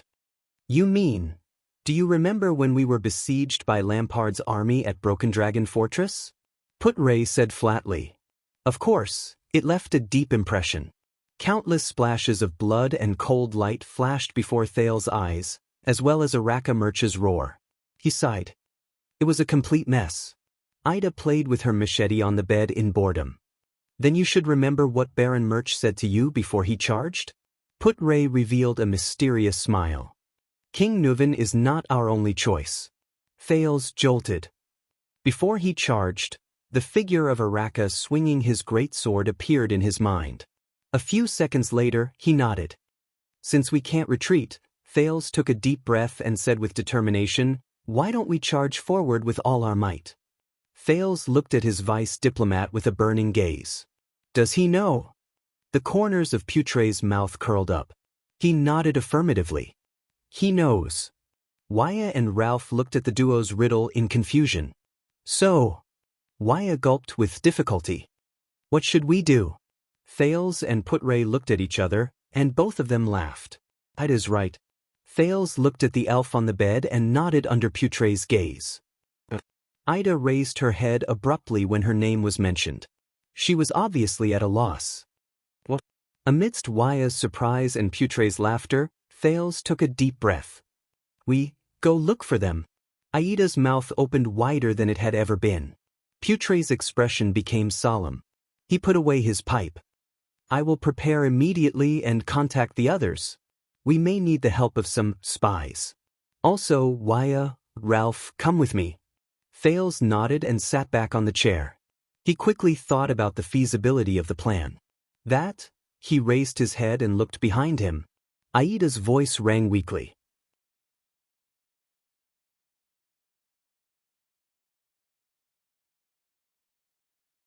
Chapter 139. It's so cold. Where's Mother? Aunt Fina? They'll come back, right? She thought about it in a daze. She could not help but shiver in the snow. The cold wind blew past her exposed face and neck, bringing with it a pain that felt like knives were cutting into her. She could not even feel her limbs. What about my younger brother and sister? What about Uncle Enzel? She missed Talia's hot pies a little, even though she hated the garlic on them every time. She walked past a person lying in the snow. That person was sleeping soundly. His body was curled up and he did not move, but he had the happiest smile on his face. He did not even know that his eyebrows and hair were covered in ice crystals. This is a smiling person, she told herself. Yesterday, when she tried to help them sweep the ice crystals off their faces, Uncle Enzel laughed and told her that they were smiling people. They loved to smile to sleep in the wild during winter and would only wake up in spring. Good girls should not disturb them, and it was best not to go near them. She obeyed and continued walking forward. Her dress was slightly torn. She was very depressed. This was the dress that Licia's aunt gave her before she left for the capital. She walked past the second, smiling person. This smiling person seemed to be an older sister who was the same age as the maid Talia, but she wore very little. She leaned against a rock with a grin on her face and held a baby in her arms. However, the baby did not smile. He only shut his small eyes and mouth tightly and did not move. This made her very unhappy. Why is he not smiling? Everyone in the Northern Territory should be smiling, shouldn't they? This was what Uncle Noliner had told her. When they left the stable in Cold Castle with the other two uncles, Noliner laughed as he did in the past and pulled himself into his arms.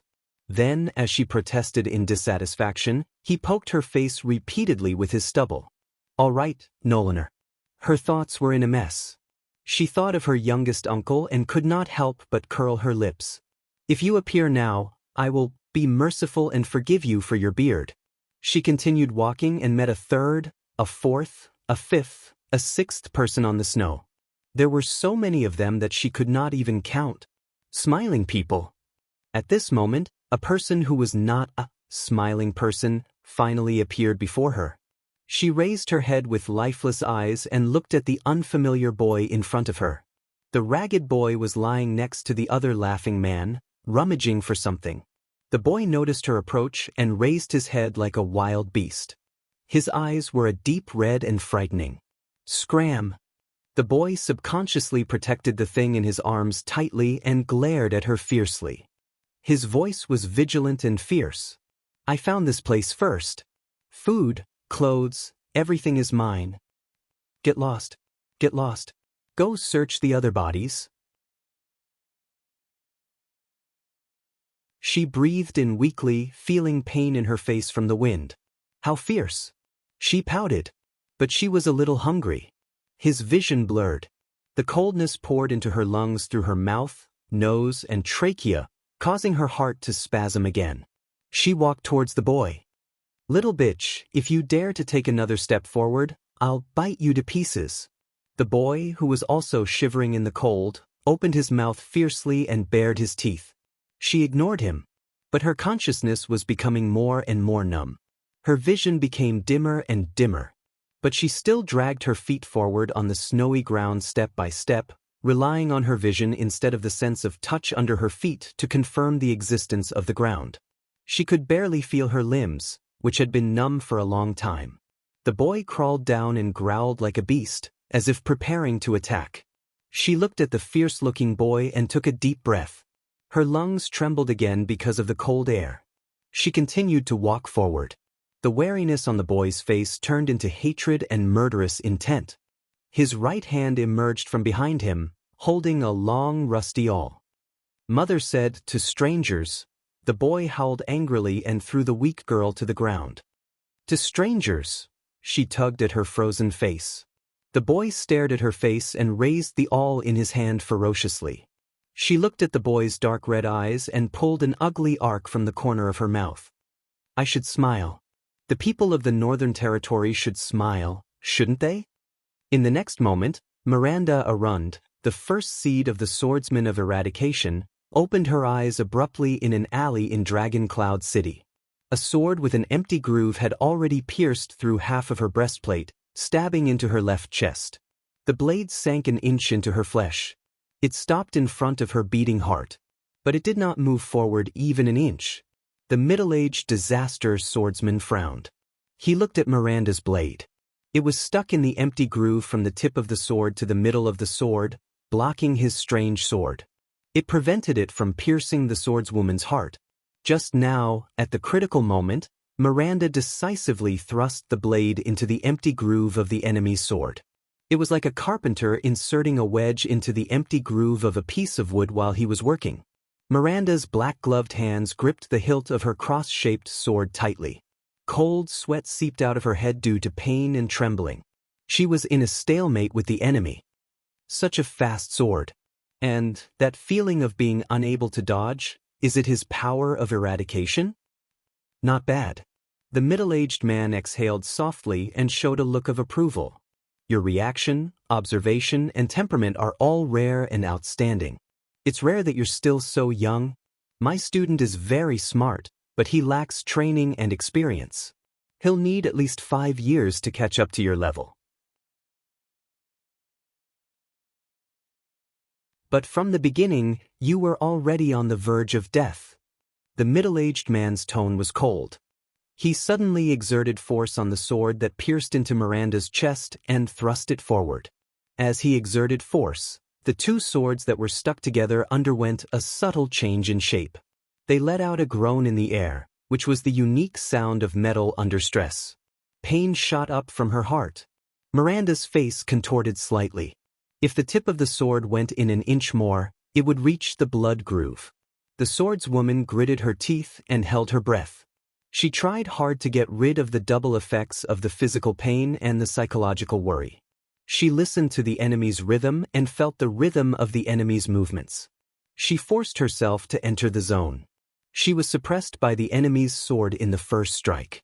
She had to find a chance to turn defeat into victory. Miranda resisted the enemy's sword with all her might. She widened her eyes and observed the motionless enemy under the setting sun. The middle-aged man sighed. You know, I originally didn't want to use this move. But based on the current situation, it seems that pure swordsmanship and sword speed won't be able to take you down immediately. There are only 4 minutes left before the patrol team arrives. The next moment, the middle-aged enemy's face revealed a pained and unbearable expression. A ferocious power of eradication seeped out of his arm muscles and invaded the two swords that were stuck together. Miranda's expression changed. This is the violent and crazy power of eradication that Cohen mentioned? The middle-aged man's arm trembled. As if he had released a ferocious beast that was about to devour a human, explosive power rose from his sword. The two swords simultaneously let out a groan as they trembled faster, like two patients who could not bear the burden. Miranda felt the blade that was pierced into her body start to tremble, and it went further towards her heart. T. The next moment. Rip. Blood splattered everywhere. Miranda's left hand covered her chest in pain. But it was not over yet. Clang. The two swords clashed against each other, bursting into sparks and separating from each other in the air. The middle-aged man's sword light disappeared in the air. Then, like stars in the night sky, it suddenly appeared. It went for the injured Miranda. The swordswoman raised her trembling sword and subconsciously swung it into the air. Clang. Less than a second after they separated, the two swords collided in the air again. Miranda's sword blocked the enemy's attack twice. Both of them took a step back at the same time. Miranda leaned against the wall behind her, her face pale, and stared at the middle-aged man with wide eyes. May you die in peace, swordswoman. The middle-aged man sighed and shook the blood off his sword. But the middle-aged man's expression suddenly froze. He noticed the blood on his sword. It was just a small amount of blood. How could it be? Her heart should have been pierced through by now, but was it a right-handed person? Or was it equipped with a protection that could resist the power of eradication? The refined crystal drop board of the dwarves? The elven royalty's exquisite silver chainmail? Silicone? The middle-aged man raised his head in disbelief and looked at Miranda, who leaned against the wall weakly. That strange power of eradication didn't work, did it? The swordswoman took a deep breath and moved her left hand away from her chest. A rather long wound extended from Miranda's chest to her shoulder, but it only tore through her light armor and caused a little blood. The middle-aged man looked surprised. According to the original plan, his beast-like power of eradication would invade the enemy's body unstoppably, destroy the tissues in the body, slow down the enemy's movements, and even devour and destroy her power of eradication like a natural enemy. Then, when the enemy could not move or was in great pain, he would use his power of eradication to activate the blade and pierce Miranda's heart. It might not go deep, but it would be enough to make her bleed. His next step would be to attack with the terrifying speed of his sword and mobilize the blood in the enemy's body. In less than a few tenths of a second, Bright red arterial blood would erupt from the chest of the female swordsman of eradication until her life completely withered. But she actually blocked the sword that was destined to pierce her heart. The middle-aged man looked at the girl in front of him in confusion. From the beginning of my attack, your movements were very normal, and your sword was also very smooth. You blocked my stab without the slightest delay. In that case. A few seconds later, the middle-aged man looked at Miranda's hand as if he had figured something out. His eyes were filled with astonishment. Impossible. The middle-aged man frowned. You were not affected by the touch of greed at all. Miranda took a deep breath and rearranged her sword. Touch of greed? That's the name of your power of eradication? What a disgusting name, Miranda said coldly. My companion once told me about that feeling. A frenzied power of eradication whose goal is to invade, destroy, and destroy. She raised her sword and pointed it at her opponent. An ordinary swordsman of eradication would probably be helpless against that terrifying power of eradication. But once you encounter a power of eradication that loses its effect, what should you do? The middle-aged man did not speak. Instead, he answered with his lightning-fast sword. The sword with an empty groove whistled in the air and went for the swordswoman's throat. Miranda, who was already prepared, turned serious. Turning her wrist, the power of eradication surged and supported the strength in her hand as she faced the middle-aged man. Asterisk clang. Swoosh. Asterisk 2 sparks violently flew out. The two of them exchanged 2 sword strikes in an instant. The 2 figures alternated between flashes. After the last strike, they instantly widened the distance between them by 5 steps. Miranda widened her footsteps. Feeling the vibration of the crossguard sword, she calmly thought about her enemy's characteristics. I attacked 8 times just now. You only blocked 2 strikes and even got hit once. The middle-aged man looked at Miranda's left leg, which was cut open, and said calmly, Your swordsmanship is sloppy and ordinary, and you can't keep up with the speed of my sword at all. Your body may seem agile, but it's actually just light. Your footsteps will occasionally miss when you dodge. What's even more strange is that during the exchange of blows, your sword actually trembled slightly, so much so that it affected your swordsmanship. This is a mistake that only beginners would make.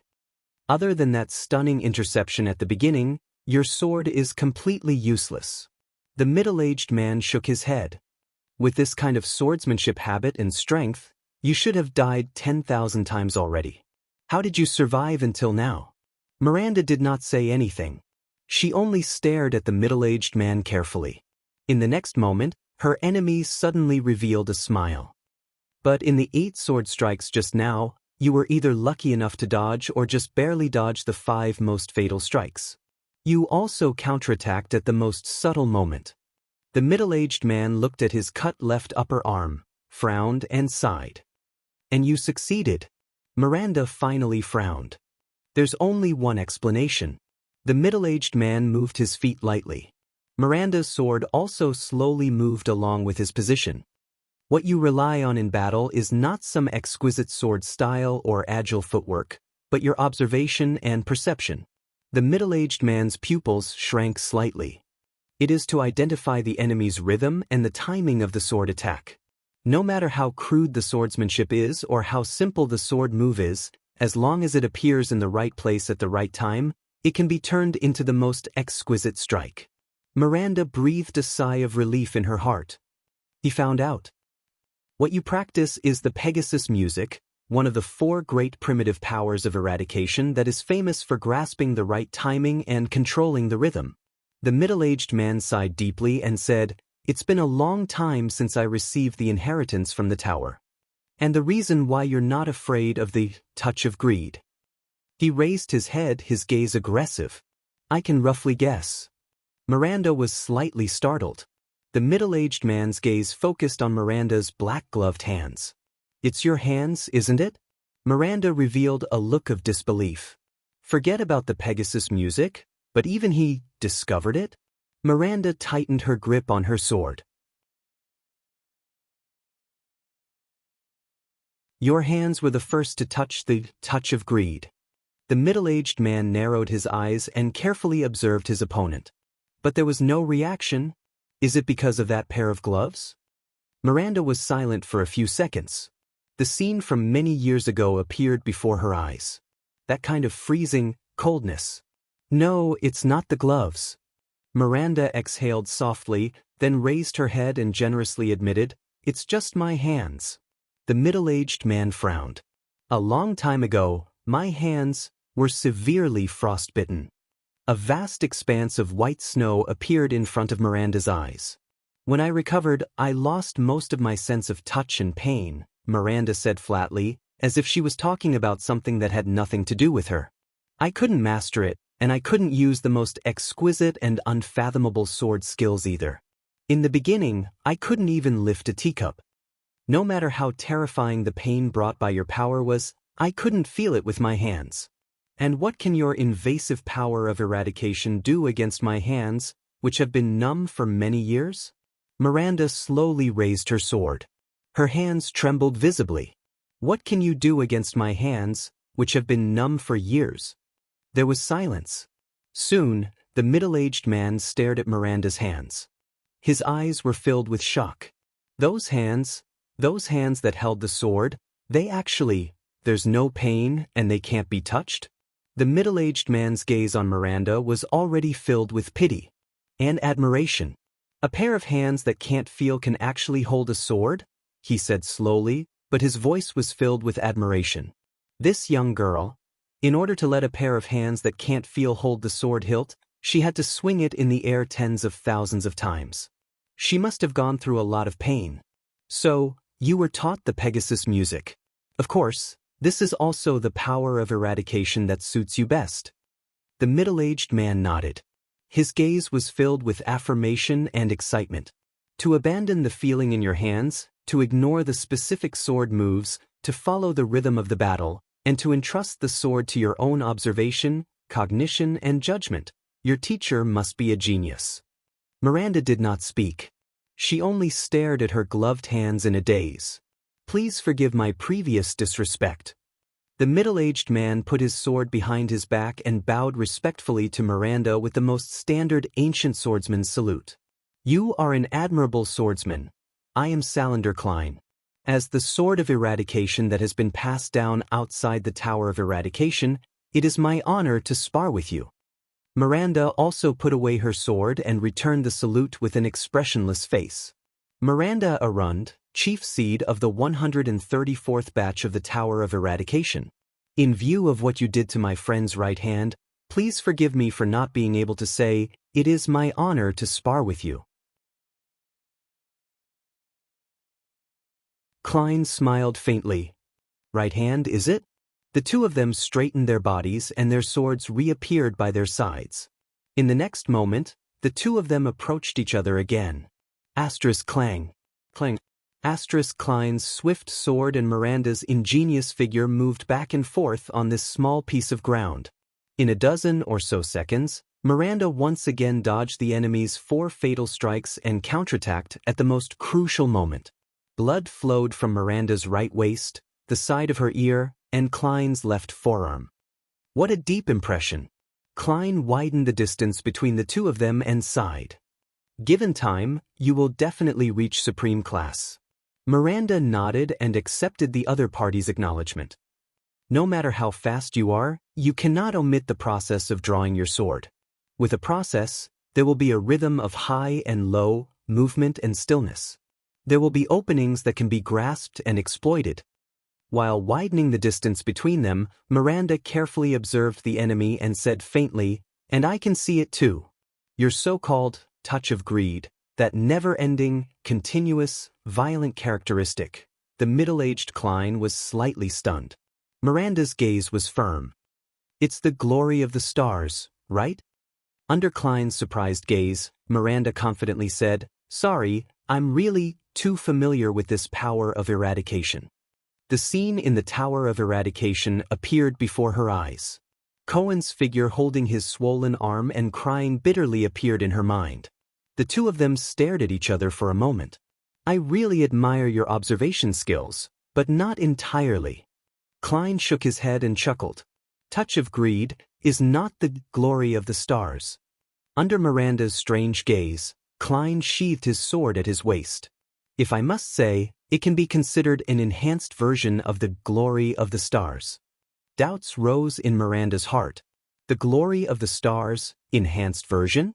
Is he referring to that violent characteristic? Let's put it that way. The disaster sword's power of eradication is based on the original power of eradication. There's still 30 seconds. Klein sighed. Forget it, there's not enough time. Miranda stared at him in surprise. We'll meet again. Klein nodded faintly.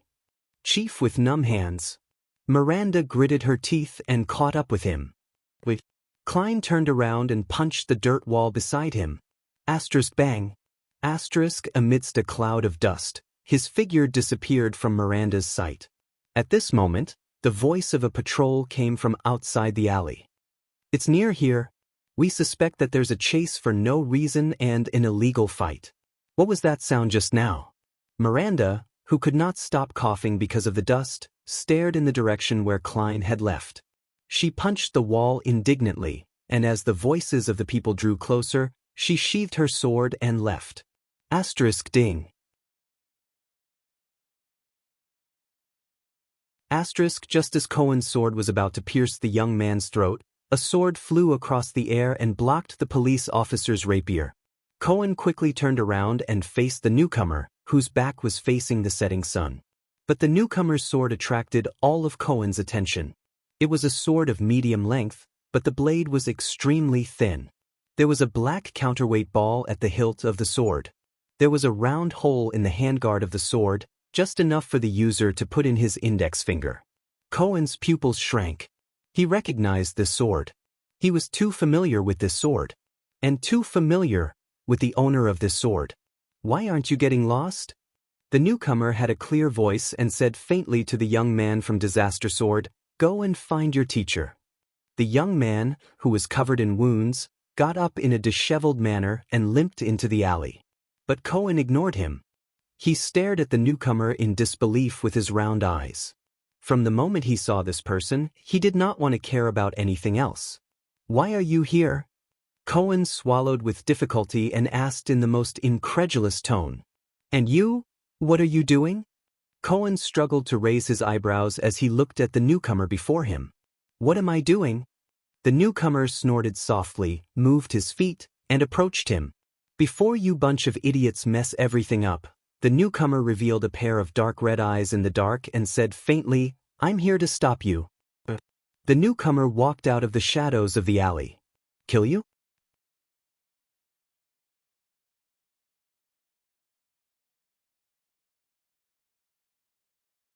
Chapter 140.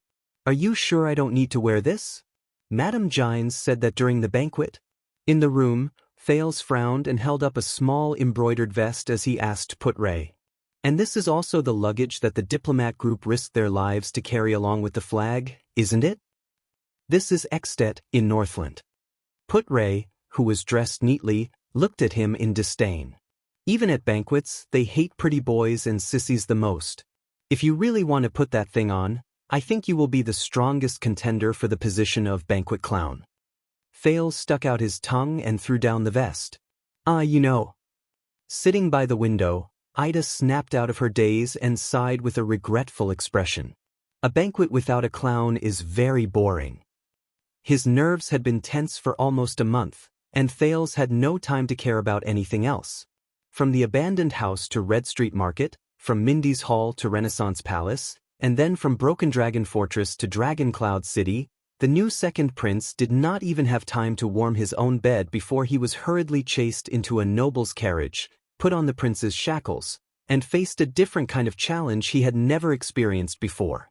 So, when the servant and Merc came to remind them, Thales suddenly realized that he did not have any experience and knowledge of attending a noble's banquet. He had not lost his composure when he faced the Blade Soldiers, the Blood Clansmen, and the Mystics, but he suddenly became a little nervous. "Don't worry." Put-Ray nonchalantly lit the Northland tobacco he asked for from the servant. Compared to the standards of Constellation and Enlenzo Dukedom, Ekstedt's banquet is like a military picnic for soldiers. If you have experienced Hanbol and Main Nocturne style, my god, their banquet etiquette is practically a torture. Etiquette, decorations, fashion, and style. These are the things that differentiate people's identities, statuses, and social classes. The effort to categorize people into different categories has never stopped. Thales tried his best to calm the anxiety in his heart with small talk. He squatted down and adjusted his shoes in front of a simple and crude dressing mirror. He sighed and said, "After tonight, I must take a bath. Let's think about tonight's official business first." Putre seemed to be not used to the choking Northland tobacco. He coughed and said with difficulty, "Cough, cough, damn it, they sent us inferior goods." Putre's words seemed to have magic power. It made Thales immediately forget the awkwardness of the banquet and seriously think about the situation at hand. There was a knock on the door.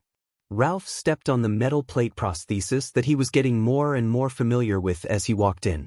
It seemed to be his first time encountering such an occasion. His face, which was not covered by the silver mask, was a little pale. Waya, on the other hand, was calmer, as if he had seen such a scene before. Thales' attendant nodded solemnly. "Your Highness, everything is ready." Beside him, Ralph gestured with his hands. "They're here." Thales nodded. The second prince took a deep breath. Under Putre's confused expression, Waya, and furrowed brows, he gestured back. "Let's go." Before the sun completely set, Ekstedt's welcome banquet had already begun. Led by the king's administrator, Merk, and a group of servants, Thales walked beside Putre. Ralph and Waya followed behind him. As for Ida, everyone agreed that she was not suitable to participate in such an operation.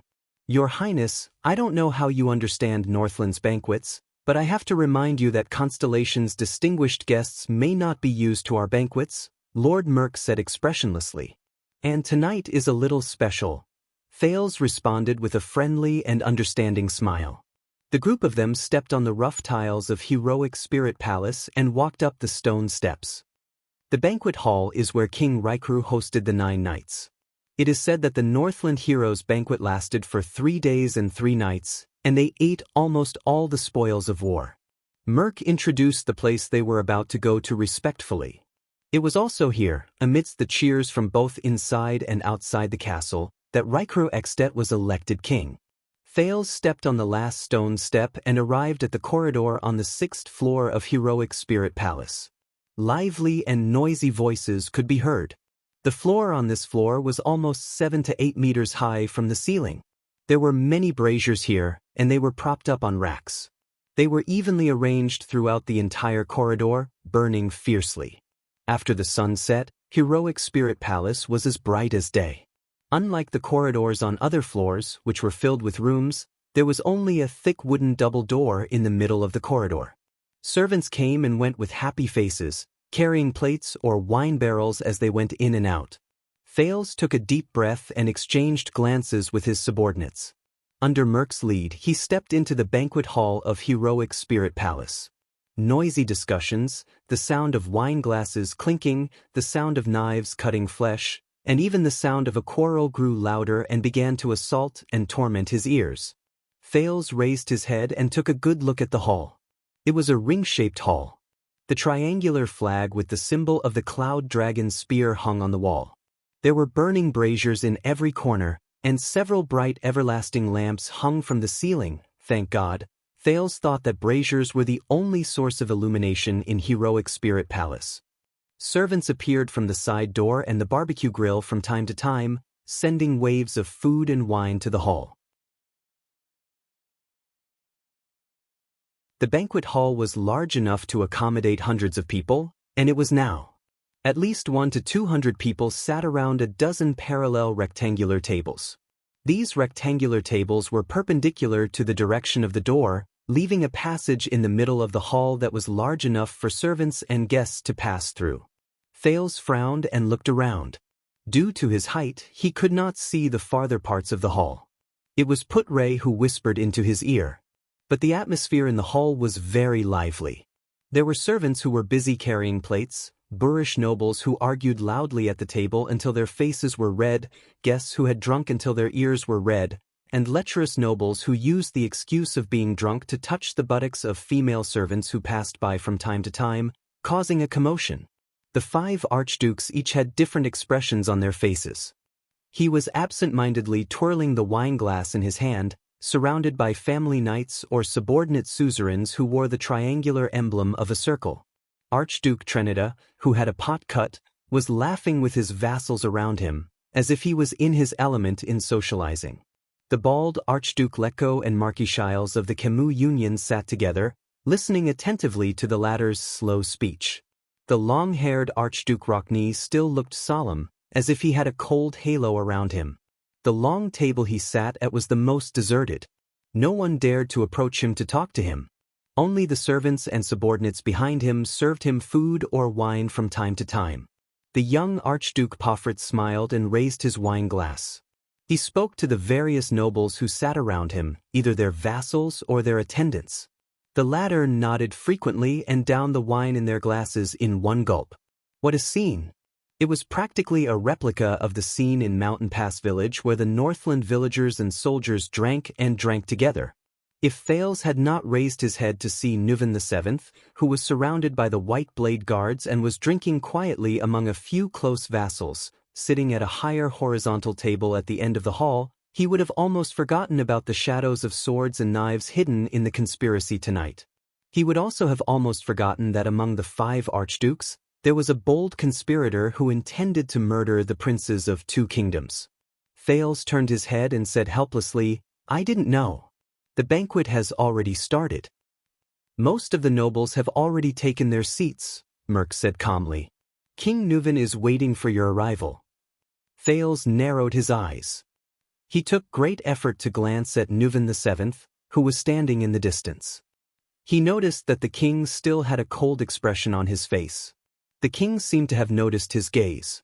His aged but sharp gaze swept towards Thales. "Then it's about to start," Put-Ray mumbled behind him, intentionally or otherwise. Thales sighed softly in his heart. A few seconds later, under Merk's signal, an attendant at the side announced his identity in a loud voice. "Distinguished guest from Constellation, Prince Thales Jadestar." His voice traveled to every corner of the hall, and there were even echoes. The noisy banquet suddenly fell silent. Almost everyone at the dozens of long tables stopped what they were doing. Whether it was drinking, cutting meat, chatting, fighting, or even flirting with maids, countless gazes were cast in his direction. Even quite a number of servants, sentries, and even White Blade Guards looked in his direction. Thales recognized this feeling. The last time he felt it was in Eternal Star City, during the national conference in the Hall of Stars. Should I laugh at this time? Thales' expression did not change as he felt the various gazes, ranging from malice, murderous intent, to curiosity and friendliness. His lips moved slightly. Or should I put on a dead face, which is more in line with my identity as the prince of an enemy kingdom? Relax, relax. They started the banquet early, and they didn't even arrange the seating order. You don't have to make a fuss and be ready for battle. Put-Ray looked at the anxious prince and sighed. It doesn't matter what kind of expression you have. You are now just a flag called Constellation. The expressionless Merk nodded at Thales and politely extended his right hand, gesturing for him to walk forward. Should I just walk forward like this? Or should I wait for someone to greet me at the back? Thales ignored Merk. Under the pressure of everyone's gazes, he frowned and asked Put-Ray behind him in a low voice. If you were in Constellation, of course you would have to wait for the master to send someone to bring you to your seat, but this is Extet. Put-Ray frowned as he glanced at the messy hall. Many guests seemed to have given up on the temptation of curiosity and had even started to tear into the food that was served. Don't expect so much etiquette. Just walk to your seat without looking sideways. I guess it's the one beside King Nuvan. Thales put on a smile that was neither servile nor overbearing and amiable, as he imagined a prince should have, and walked forward. Unlike Constellation, which was particular about rules and etiquette, the banquet hall was not even carpeted. Stepping on the uneven floor tiles, he felt as if he had returned to the abandoned house. He walked past the long table. Whispers traveled into his ears. His good hearing showed its usefulness at this moment. That's the prince who is still wet behind the ears? I heard that he was lost for many years, 7 years old. Are you kidding me? The constellations make him sound like a god. You know, a genius. So, our army can't move because of this child. Black Sand region caused a ruckus at the border. The kingdom's wrath. Lampard sent the army to send him here. If we still have to fight this war, we will have to wait until spring. Thales walked forward without looking sideways towards Nuvan VII, who was also staring at him with an unreadable gaze. Finally, more and more nobles lost their curiosity and gave up on the idea of seeing the prince's face. They returned to the rhythm of the banquet. The nobles of Northland were very different from their counterparts in Constellation. The latter always behaved elegantly in the Hall of Stars. Even the nobles from the countryside who sat at the outermost part of the hall had to try their best to act like civilized people, whether it was their behavior or their attire. This also made the 3 Northern Territory families led by Arund, Fries, and Zamunto, as well as their subordinate nobles, stand out among the vassals of Constellation. However, the group of Northland nobles in front of him might be different in terms of status and personality, but without exception, they all behaved like rough men.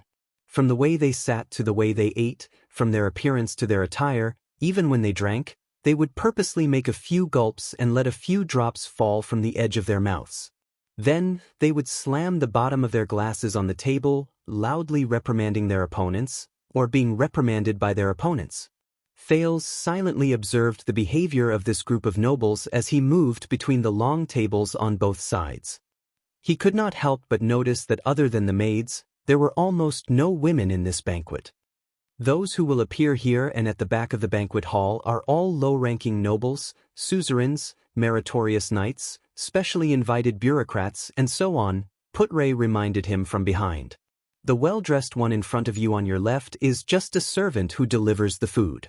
The one in the corner to your right who is roasting meat on the stove may look like a servant, but he is actually the gossamer officer in charge of meat cooking. Usually, only the suzerains who are more trusted by the suzerains can hold this position. Asking a close vassal to roast meat? Gossamer officer? Thales did not turn around. He asked in puzzlement, shouldn't it be something done by the kitchen? Or should I say, this is a kind of honor? My prince, Putre said indifferently without batting an eyelid. Do you know how many assassinations and poisonings in the history of the empire originated from that corner where meat was silently roasted? Thales shut his mouth and did not speak. They walked past the middle of the long table. As expected, from this point onwards, the quality of the Northland nobles seemed to have risen along with their status. The number of people in the banquet hall pointing at each other and gossiping decreased. But in Northland, the number of silent exchanges of gazes and whispers with unknown meanings increased exponentially. The empty space in the middle of the hall. If it were in Constellation or Enlenzo, it would be a dance floor and performance stage. But in Northland, Putre walked past a few guests with unpleasant expressions. Ignoring the curses of a boorish noble beside him, he pointed at the circular empty space in the middle of the hall and twitched his cheeks. Based on my experience, when you are drunk, you should not be surprised even if you see 2 rough men fighting to the death on it. This was the first time Thales heard Putre use vulgar language. He furrowed his brows. Is it really okay to use this kind of language in front of the prince? When in Rome, do as the Romans do. Many years ago, I once saw a noble princess of Extet standing on the street and cursing using words like F***ck. Putre shook his head. And, even as a prince, I see that you are still quite used to these words. Ah, as your prince, I am just like the noble princes in many poems and legends. Thales looked at the few archdukes who were already seated in the distance. Without batting an eyelid, he glossed over Putre's words. I have experienced the sufferings of the people. I am virtuous and good. Putre snorted softly in a noncommittal manner. They finally arrived at the end of the long table. Among the people closest to them, the one with the highest status was Archduke Alsius. Thales heard Archduke Alsius grumble to the suzerains beside him. He then turned around and shouted in King Nuven's direction, "There is no music, no bards, no clowns, no burlesque, no beautiful women, no maids with big breasts, no roast pigs, no duels between good men, no merry people in tents all over the city." Thales heard Archduke Alsius grumbling to the suzerains beside him. What kind of king banquet is this? Out of Thales' expectations, many Northland nobles echoed in unison. They protested in King Nuven's direction like a tidal wave. "It's like a market?" Thales sighed. He suddenly remembered that he had given the national conference the same comment. He could not help but be stunned. However, King Nuven only stared coldly at the chaotic nobles below him. He did not react. A loud but enigmatic voice echoed from the other long table, replying to Alsius, "That's right. First of all, this is the eve of the day before the bitter cold winter. Aside from lunatics like Lampard, the entire Northland is scrimping and storing up food to get through the winter. Secondly," Archduke Trentida narrowed his eyes and stood up. He stared at the restless Prince Thales from afar. "This banquet is to welcome the unpopular Prince of Constellation." The nobles around him stood up one after another and jeered at him. Thales and the people of Constellation frowned almost at the same time. Lastly, Rabian Alsius, when you live in other people's castles and palaces, eat his food, drink his water. Maybe even ck him. Archduke Trentida cast a glance at a female servant who was dressed in a brothel and flashed an amused smile. "Then it's best not to criticize your master's arrangements." Some Northland nobles let out unintelligible laughter. Alsius shook his head in disdain and sat back in his chair. Thales finally arrived in front of King Nuven and bowed slightly to him. King Nuven stared at him. His emerald eyes were filled with complicated emotions. This made Thales extremely uneasy. From the moment he stepped into Ekstedt, Archduke Lampard, Viscount Kentvita, and even the 5 archdukes present, every suzerain he met was not a simple character. However, Thales, who had been through many trials and tribulations, could now calmly face their hostility, coercion, oppression, and even killing intent. Because Thales knew exactly what they wanted. Only this old king in front of him, this king who stood at the peak of Ekstedt's power, was something he could not figure out. The strange emotions hidden in the other party's eyes, his act of forcing him to cooperate with his revenge, and his words and actions in the meeting hall all made Thales feel a chill down his spine.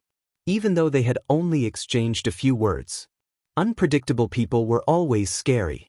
King Nuven slowly stood up and gestured to Nicholas, the leader of the White Blade Guards behind him. Nicholas nodded and walked to Thales. "Please take a seat. Your seat is at the end of His Majesty's left-hand side." Thales turned his head and looked at the seat at the end of the row of horizontal tables that no one cared about. Although it was in the same row as the king, it was really far from King Nuven. It was almost in the corner. Behind him, Putre sighed. Thales shrugged and walked to his seat indifferently. Ralph and Waya followed closely behind him. However, before he could warm his seat, a familiar yet unfamiliar old voice rang in the hall. "Everyone, raise your glasses." Thales turned his head in a daze. Beside him, Putre did not change his expression and passed him a cup of rye wine made of iron in a very experienced manner. "A toast," the thin vice diplomat said flatly. Thales turned his head and watched as King Nuven, who had just lost his son, left his seat. He raised his wine cup high and said loudly to everyone, "Let us welcome our guest, the second Prince of Constellation, Thales Jadestar." The noise in the hall, which had risen again, fell silent again. The old king slowly walked out of his seat and walked to the front of the hall. Like an old lion taking dangerous steps, he walked out of his territory and stepped into the territory of another pride. The 5 archdukes stared at him without blinking and raised their glasses from afar. Their expressions were different. May the northern wind test his courage, and the ice and snow wash away his perseverance. King Nuven looked around. His expression was firm and his words were cold. Because of a reason that you all know, I cannot welcome his arrival happily. But he is already here. All the nobles in the hall listened quietly to their king's speech. Many gazes were cast towards Thales's corner. Then do not let anyone doubt the passion of the Northlanders and the tenacity of the Extensions, even if they are mortal enemies. King Nuven knocked on his wine cup. His wrinkled face revealed a dignified expression. His tone was still as forthright as when he was young. Even if we have to fight to the death tomorrow, we must first fulfill our tradition. Under everyone's gaze, King Nuven shook his wine cup and roared, "For Extet!" At that moment, everyone in the hall raised their cups and roared in unison. "For Extet!" King Nuven's gaze was sharp. He opened his mouth again and roared for the second time, "For Northland!" The guests responded to him with a solemn roar, "For Northland!" The surging roar filled the entire hall like thunder. It was deafening. In the next moment, King Nuven moved swiftly and down the wine in his cup in one gulp. Following his action, the nobles in the hall became solemn and opened their mouths to drink. For a moment, only the sound of gulping could be heard in the banquet hall. Thales frowned. He held the heavy iron wine cup with both hands and took a sip reluctantly under the watchful eyes of many behind him. After King Nuven finished his wine, he turned around angrily and slammed the bottom of his wine cup on the long table. Thud. The nobles in the hall also slammed their wine cups on the table in front of them in unison. Thud. Thud. King Nuven raised his head again. Under the various gazes in the hall, he roared, "Come on! Drink, fight, *ck. Do whatever you want." In that second, Thales was completely stunned. What kind of toast is this? Nuven VII's face was filled with fanaticism. With a deep and old voice, he shouted at all the guests in the hall in the common language, which was filled with a Northland accent, "Until all of you are lying, rolling, limp, crawling, and being carried out of my palace. Bastards!" After a second, the guests in the hall responded with the same fanaticism. Their voices reverberated throughout the banquet hall like a tidal wave. Many Northlanders waved their fists and howled like wild beasts, expressing their support for the king's banquet. The guests resumed the banquet, where they drank and drank to their heart's content. The entire hall was instantly restored to chaos, noise, and liveliness. The noise was even louder than before. "A distinctive toast," Putre whispered in Thales's ear. "A Northland specialty. I don't need you to remind me of that." Thales rolled his eyes and revealed a helpless expression. "I can tell." At this moment, King Nuven, who had returned to his seat, suddenly turned his head and gave Thales a profound look. Thales felt a chill in his heart. He read the message from the king's gaze. He also knew that the king did not want him to enjoy the banquet. But before he could turn around and discuss with his subordinates, an unexpected guest came to his seat and paid a visit to the second prince of Constellation. Thales was stunned. Standing in front of him was a kind old woman dressed in a red robe. "Good night, Your Highness." The woman narrowed her eyes. Her voice was very gentle, and her smile was filled with a reassuring warmth. "My name is Kalshan." For some reason, Thales flashed a friendly smile. But before he could answer, Putre, who was beside him, spoke first. "May I ask if there is anything special?" At that moment, Thales noticed that Putre's expression was extremely pale. His body had even stiffened as he stared fixedly at the old woman in front of him. Waya, the attendant behind him, also held his breath. Thales had a question. They seemed to know this old woman named Kalshan? Before Putre finished speaking, his face was pale, and he seemed to have difficulty breathing. He opened his mouth and said, "Your Highness, the Red Witch?" "The Red Witch?" Thales stared at the kind old woman in front of him, puzzled. "Which? What the hell?" "Oh, it's just that I miss my family. I especially wanted to ask Your Highness." The kind Kalshan narrowed her eyes and shook her head slightly. She seemed a little embarrassed.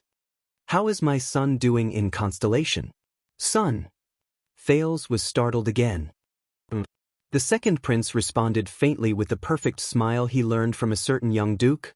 May I ask who your son is? Xianxia, who was known as the Red Witch, smiled gently. Look at my memory, I forgot to mention it. My son, his name in constellation is… In the next second, under Thale's puzzled gaze, this kind Granny Xianxia seemed to be afraid of the cold. She kept rubbing her hands. She uttered a name that instantly changed his expression. Yodel.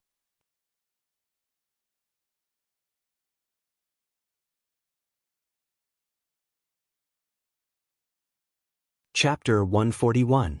If Thales were to make a list of the people he trusted the most in the Constellation Palace, then Yodel, who never showed his true face, would undoubtedly be at the top of the list.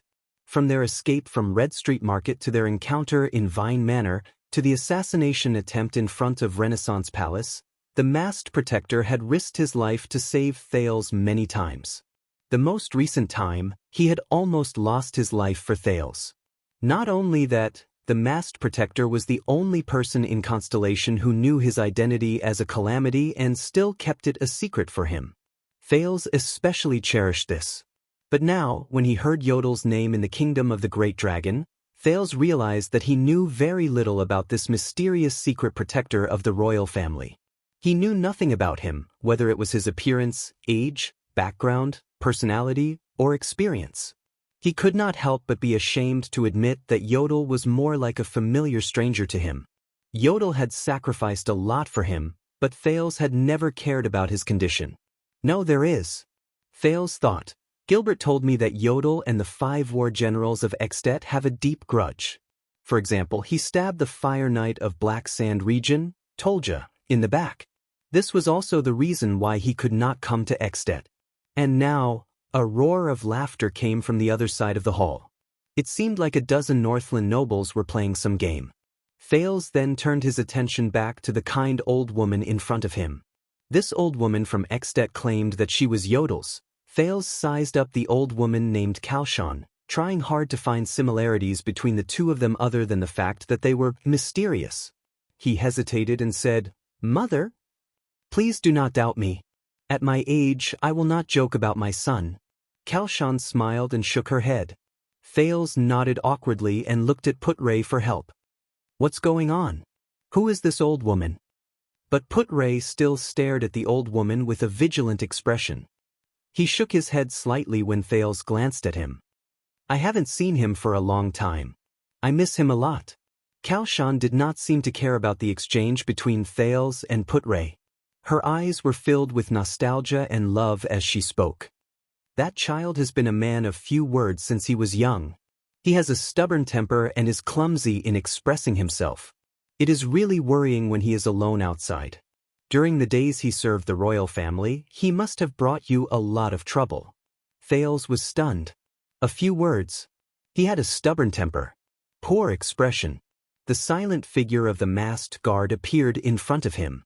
What followed was the words Yodel said when he confronted Thales in Mindy's Hall and when he mysteriously appeared in the Hall of Stars. You will be better than him. Please do not worry. Thales pursed his lips as he reminisced. I believe that he is very well now. Another uproar came from the noisy hall. 2 guests actually started fighting on the table. Thales suddenly realized that he was subconsciously following Xianxia's words and continuing to speak. He quickly shut his mouth and looked at Xianxia warily. However, the other party still smiled in a friendly manner. I'm relieved to know that he's doing well. Please forgive his shortcomings. After all, as a mother, I still understand my child.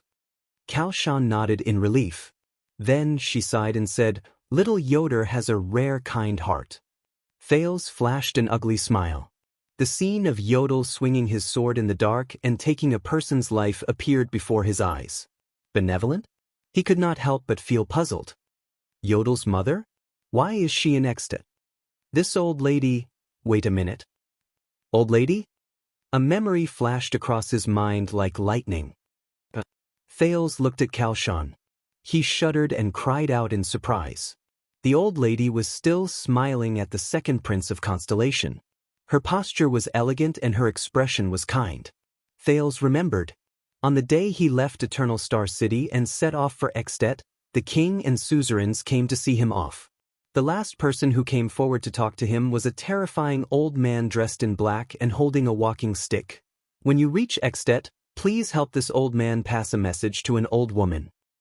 You will know when you see her. Don't tell me you are. Thales widened his eyes. Kalshan was still smiling kindly. I'm sorry, but a senior seemed to have mentioned something related to you. Thales realized that he had lost his composure and said embarrassedly, You know, senior? The old lady, Kalshan's smile became even brighter. Let me guess, is it a sinister old man who likes to hide in the dark and wears black all day long?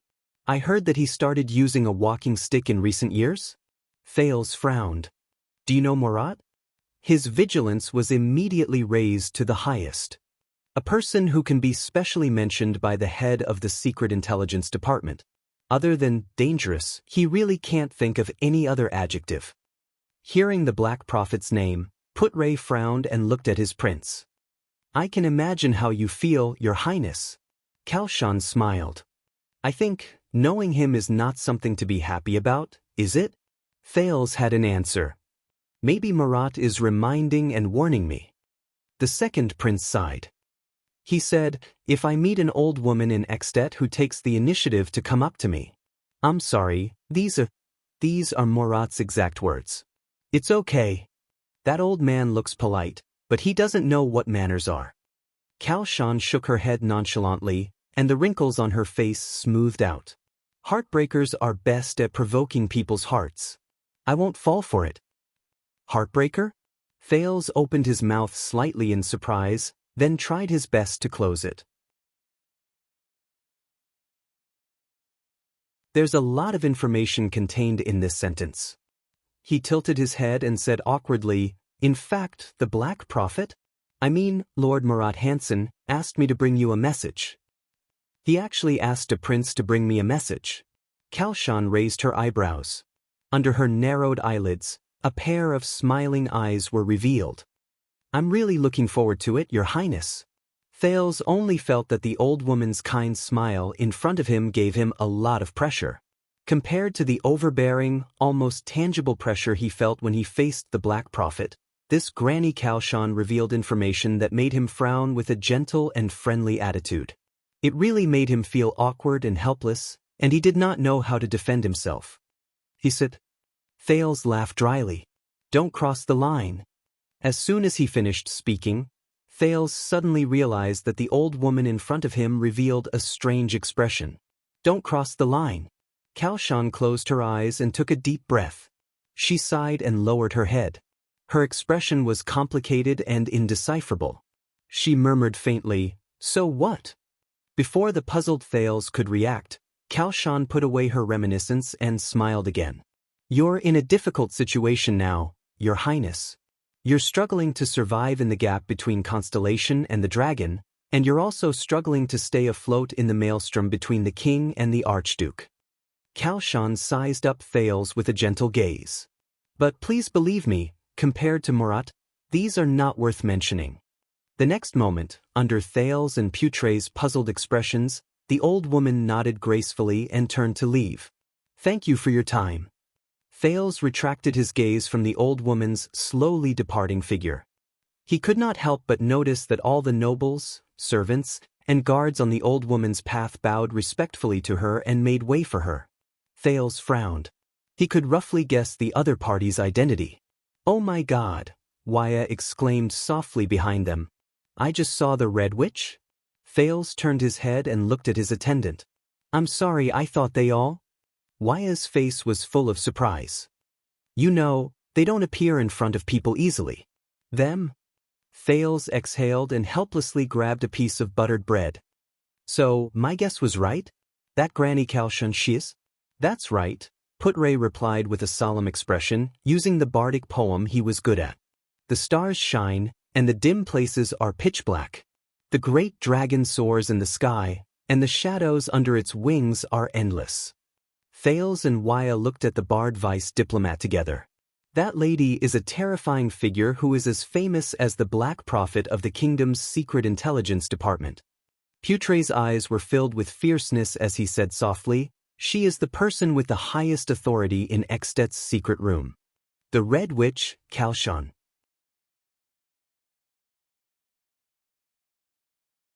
Thales, who had a huge headache, rolled his eyes. To be able to establish a foothold in Extet's palace as a woman and let people call her the evil witch legend. Be careful, Your Highness. She's definitely not just here to watch the show. You may not believe me when I say this, but after I saw that lady, Thales put the bread into his mouth dejectedly and looked at the two Northlanders who were fighting fiercely with their bare fists in the distance. He said listlessly, "I miss Murat so much now. Also, who is Yodel?" Putre looked at Thales doubtfully. "Does he serve the royal family?" "This, a royal secret." Thales picked up an iron fork and stabbed it into the onion in front of him. The secret protector of the Supreme King of Constellation is actually the son of Extet's head of intelligence. Ah, another bottomless pit of gossip. In this banquet specially organized for the Prince of Constellation's arrival and the gathering of the 5 archdukes, the Prince of Constellation, as the one being welcomed in name, was undoubtedly neglected. Fortunately, nothing troublesome happened.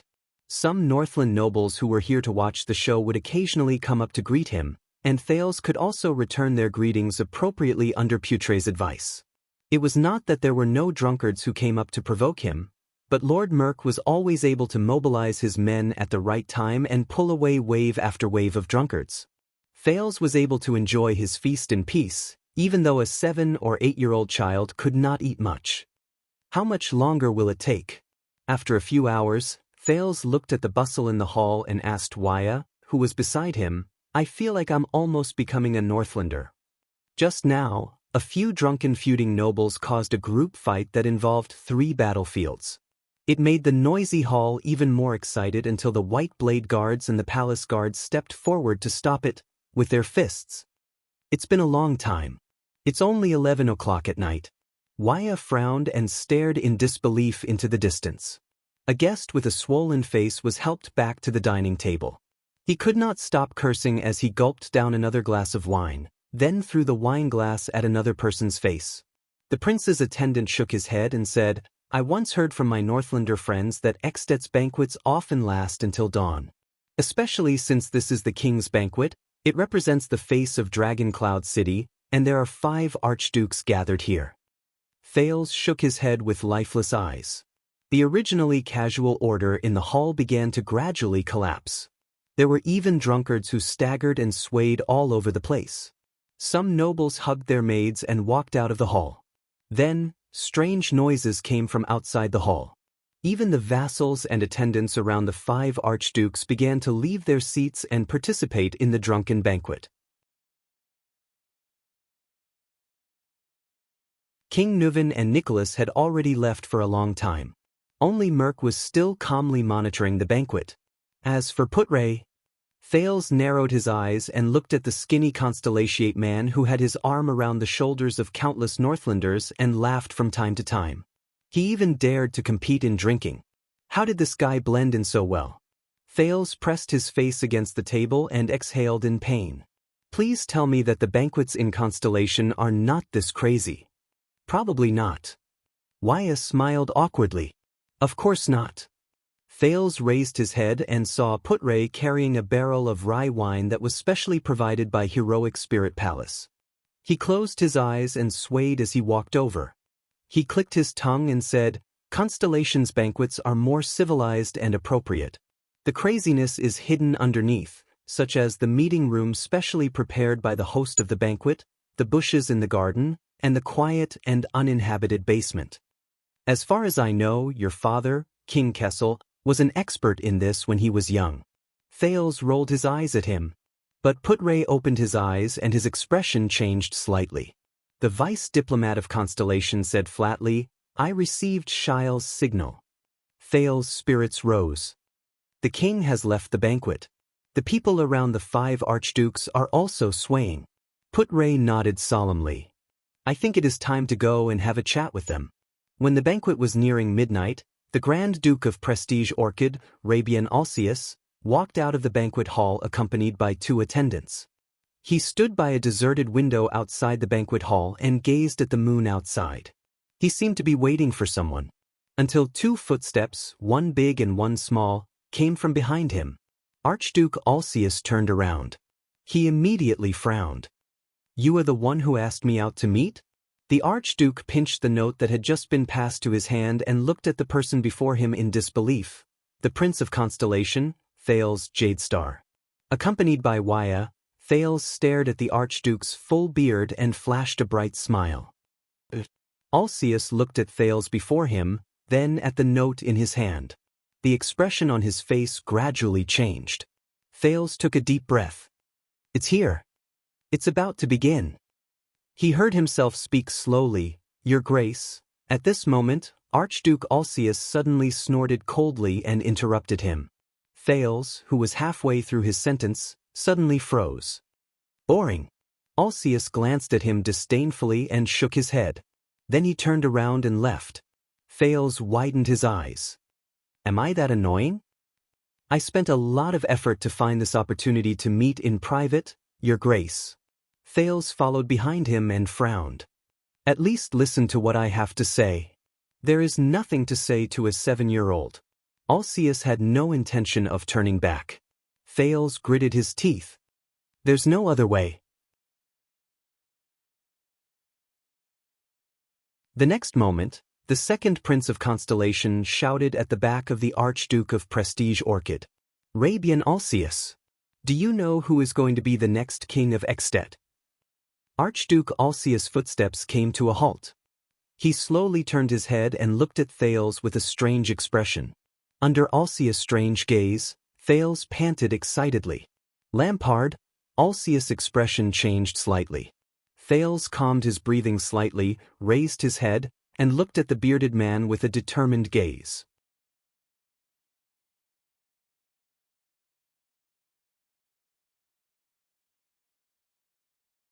Chapter 142. Dragon Cloud City, Armor District, an alley. Don't you even want to explain? Under the setting sun, Cohen's breathing quickened, and his grip on the hilt of his sword tightened. In front of him, the white-robed Raphael smiled. "For the sake of the past, Cohen, leave Dragon Cloud City immediately. This is an advice from your former colleague." Cohen took a deep breath, suppressing the indignation and confusion in his heart. For a moment, he did not know what expression or words he should use to face his former colleague from the Tower of Eradication. "Miranda is here too. She's nearby. Did you know?" Cohen adjusted his breathing and tried his best to appear calm. "Forget it. The city gate is closed." Raphael ignored him. The white-robed young man looked at the sky and sighed. "Find a place to hide. No matter what happens tonight, don't come out. Leave Dragon Cloud City at dawn tomorrow. The earlier, the better." "She doesn't know yet." Cohen lowered his head, letting the shadow cover his face. "Miranda doesn't know about you. The tower sent us out too. No matter why you came, give up." Raphael sheathed his sword expressionlessly. "The next few days will not be your lucky days. In fact, you shouldn't even be here." "Damn it. Raphael Lindbergh." Cohen could not take it anymore. He raised his head and roared indignantly, "Put away your pride as a smart person. Don't you understand? We are here for the disaster swords." Raphael's pupils shrank. "I saw a disaster sword in Red Street Market and experienced his power of eradication. I also saw that power of eradication on you in the Hall of Stars." Cohen gritted his teeth and said with great difficulty, "Do you know what orders the tower gave us regarding the disaster swords? Investigate them carefully and trace them back to their roots. If we can't capture them alive, kill them on sight." "Do you still have nothing to explain?" Raphael stared at him with a complicated expression for a full 3 seconds. Finally, the white-robed young man chuckled and looked at him with a playful expression. "So, you suspect that I joined the disaster swords? Want to capture me? Or just kill me?" The two of them stared at each other for a few seconds. Then Cohen raised his fist and waved it in the air. Cohen panted and lowered his gaze. "I don't care about the disaster swords, and I don't care about the 100-year-old grudge." The police officer bent down slowly and picked up the scabbard on the ground. Then he raised his head and sheathed his sword while stuttering. But I care about my friend. I want to know what happened to you. I want to help you. Raphael gazed at Cohen and chuckled. You haven't changed, Cohen. Tell me everything that happened in the past 3 years, whether it's your contact with the disaster swords or how you entered the Black Prophet's secret intelligence department. Cohen let out a sigh of relief. He then took a step forward and said solemnly, no matter what, let's think of a way together. The people in the tower, whether it's Master Shao or Zadie, they don't know who you are. As for Miranda, if it's for her own good, I can help you hide it from her. Raphael breathed softly and clenched his fists. As for the disaster swords, they aren't just the Tower of Eradication's nemesis. Cohen stared at Raphael carefully. Their goal is not simple. From the assassination of the Extet diplomat group 2 months ago to the recent assassination of the second prince of Constellation in front of the fortress, they are all related to them. This sentence caused the expression of the young man in white to change. Raphael put away his usual smile and furrowed his brows. These things, I don't know if you know what kind of person you're dealing with. Cohen sighed and looked straight into Raphael's eyes. But I'm willing to believe you. I believe that you have a reason that can be understood. But before it's too late, this is the reason you came to Dragon Cloud City? The young man in white interrupted him and said in a low voice, the disaster swords plotted to assassinate 2 princes. It is said that they are working together with a certain Archduke of Extet. Cohen nodded and said solemnly, so this is no longer the Tower of Eradication and the disaster swords, but Constellation and Extet. It's war and peace. Why is it you? Raphael raised his head. His gaze was as calm as water. Why are the 2 of you investigating this matter? Because we have the experience of dealing with the disaster swords. Cohen punched himself in the chest. It's also because we've all rolled on the battlefield, because we're all seeds. Seeds. Raphael snorted and shook his head. I am also a seed, Missadun is also a seed, Krosh is also a seed, and there's also Aklin from Alumbia, Solovsky and Bykov from the Eastern Peninsula. Why not send us? Why did they have to send you 2 delicate and noble young masters and young ladies? Speaking of which, God, I thought the argument between the commoners and nobles was resolved after your fight with Missadun. Cohen sighed. Krosha's right hand was crippled while she was investigating the disaster swords. I think this is one of the reasons why the tower sent Miranda. The last rays of the setting sun illuminated Raphael's face. He did not speak, but his gaze was deep. Speaking of the tragedy of his former colleague, Cohen lowered his head. His tone was dejected. Yes, the girl who gritted her teeth and persevered even when she was punished to run with her sword between her teeth. The girl who dreamed of becoming a female knight one day, the next, Heart of the Rain. She can no longer lift her sword. So, I don't want you to become like that. So, just like in the past, let me help you. Cohen took a deep breath. He suddenly took a step forward and placed his hands on Raphael's shoulders. If you are really doing something, even if it is something unforgivable, then let me be your accomplice. No matter what, we will solve it together. You are not alone. Raphael was silent for 2 seconds. Then his expression changed. You have to leave immediately. Whether it is climbing over the city walls or digging tunnels. Raphael put on a smile again, but his gaze gradually turned cold. Something is wrong, and this is not something you can interfere with. He flung his shoulders, but found that he could not break free from the police officer's arms. You know me, Raphael. Cohen's gaze darkened. His tone was strained. If you don't agree, the police officer raised his gaze. His gaze was firm. Don't even think about leaving this place. Cohen was taller than Raphael, but the young man in white did not raise his head. He only shifted his gaze and met Cohen's gaze. This made his gaze even more sinister. For the last time, Cohen Caribbean, the future Count of Walla Hill. Contrary to his gaze and tone, Raphael's smile grew brighter. Times are different now. Mind your own business, especially the matters of the Secret Intelligence Department. He suddenly stretched out his hands and clashed with Cohen's arms, which were tightly locked around his shoulders. Asterisk thud. Asterisk a muffled sound of a collision. Both men trembled at the same time. But the two of them did not separate. Cohen still held onto Raphael tightly. He did not let go. Really, Police Officer Caribbean? Raphael felt the other party's increasing strength. His tone was cold. Did you think that when I said, "Get rid of you," just now, I was only joking? Cohen's expression darkened as well. It was like this in the Hall of Stars, and it's the same in Dragon Cloud City.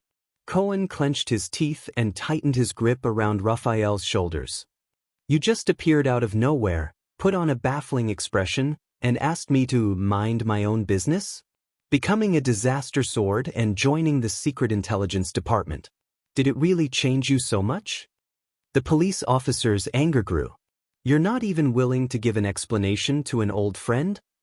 The two men wrestled barehanded in the alley. As their strength increased, it became more and more terrifying. You said it yourself, we're old friends. Raphael maintained his smile, narrowed his eyes, and said briskly, we're walking on different paths, that's all.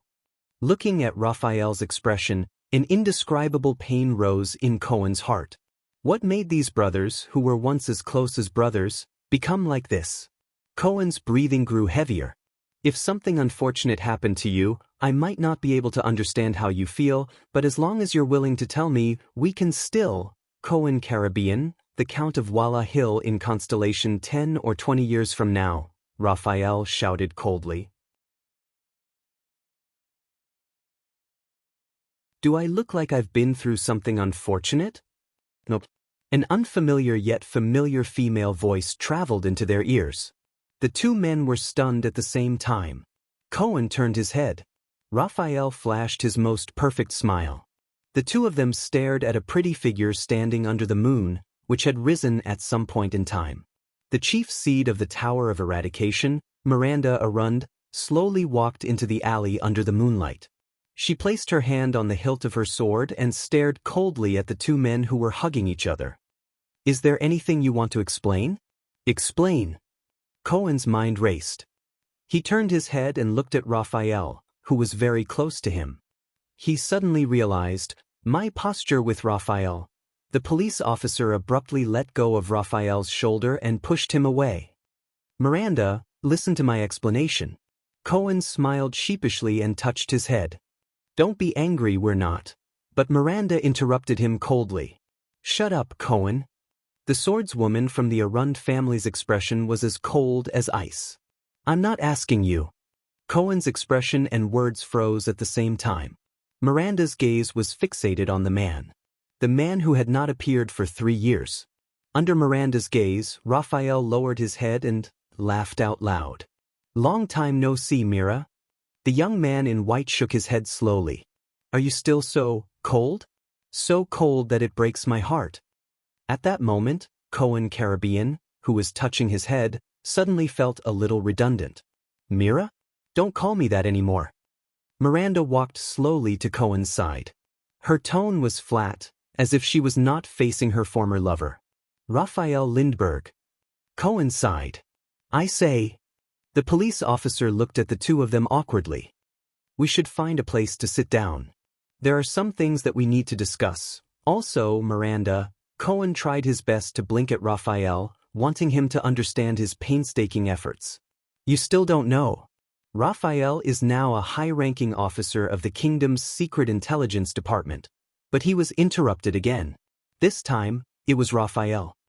You're actually not angry. The young man in white did not even look at Cohen.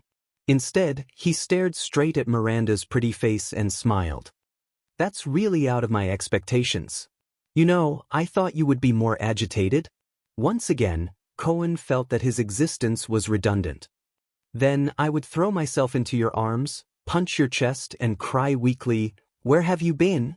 Why didn't you come to me? Do you know how much I've missed you these past few years? Then I would close my eyes and wait for you to kiss me. Miranda sneered. Don't read too many romance novels. It hurts your brain. Raphael clicked his tongue. I was the one who told you that, wasn't I? Cohen looked at the two of them helplessly. He looked awkward. Besides, I'm not one of those weak and incompetent women. Why should I be angry? Miranda lightly flicked the hilt of her sword. A man who clearly had the ability to come back, but left for 3 whole years. What right does he have to make me angry? She's angry. Behind Miranda, Cohen sent Raphael this message with his gaze. Raphael was still smiling. Miranda stared intently at Raphael's gaze, but she could not find even the slightest hint of familiarity in it. This made her heart clench. Finally, Raphael raised his eyebrows. "All right," he said slowly. "All of you stop all activities in Dragon Cloud City and keep a low profile," Raphael said flatly. "Leave tomorrow morning. Agree to this condition, and I will explain it to you after everything is over." In the meantime, no matter what happens, Cohen frowned. This time, it was his turn to interrupt Raphael. "Hey, Raphael." The police officer raised his right index finger and said bluntly, "I swear, if you continue to use this attitude," Miranda cut him off again. "There's no need for that. I won't listen to your explanation, and I won't believe it either." Miranda was expressionless and her tone was flat, but it sent a chill down Cohen's spine. For the 3rd time, he felt that he should not be standing there. "Oh." Raphael curled up the corner of his mouth and said with great interest, "Then what are you going to do?" Miranda took a step forward and stared straight at the person she was once most familiar with. Raphael looked at her calmly. Miranda narrowed her eyes and used the faintest and most ethereal voice in her life to say faintly, "I will first knock off your sword, then I will beat you to the ground." Cohen frowned. "What?" The voice of Arun's daughter continued to travel slowly. "I will break your legs, I will remove your joints, I will break the bridge of your nose, I will smash your front teeth, and I will stomp you into the mud, and when you are lying on the ground, crying and begging for mercy, I will then, bit by bit, reveal the truth of the matter, from your mouth." Miranda finished her last sentence flatly. There was a few seconds of silence. "Hey," Raphael flashed a bitter smile at Cohen, then closed his eyes and sighed, "It seems like she's really angry." Cohen only felt a headache coming on. Under the moonlight, the two of them began to move at the same time. Miranda slowly pulled out her sword. Raphael smiled indifferently and touched the hilt of his own sword as well. If it's a quarrel between a couple." Cohen stood behind Miranda and poked his head out. He said carefully and awkwardly, "Can it be a little later?"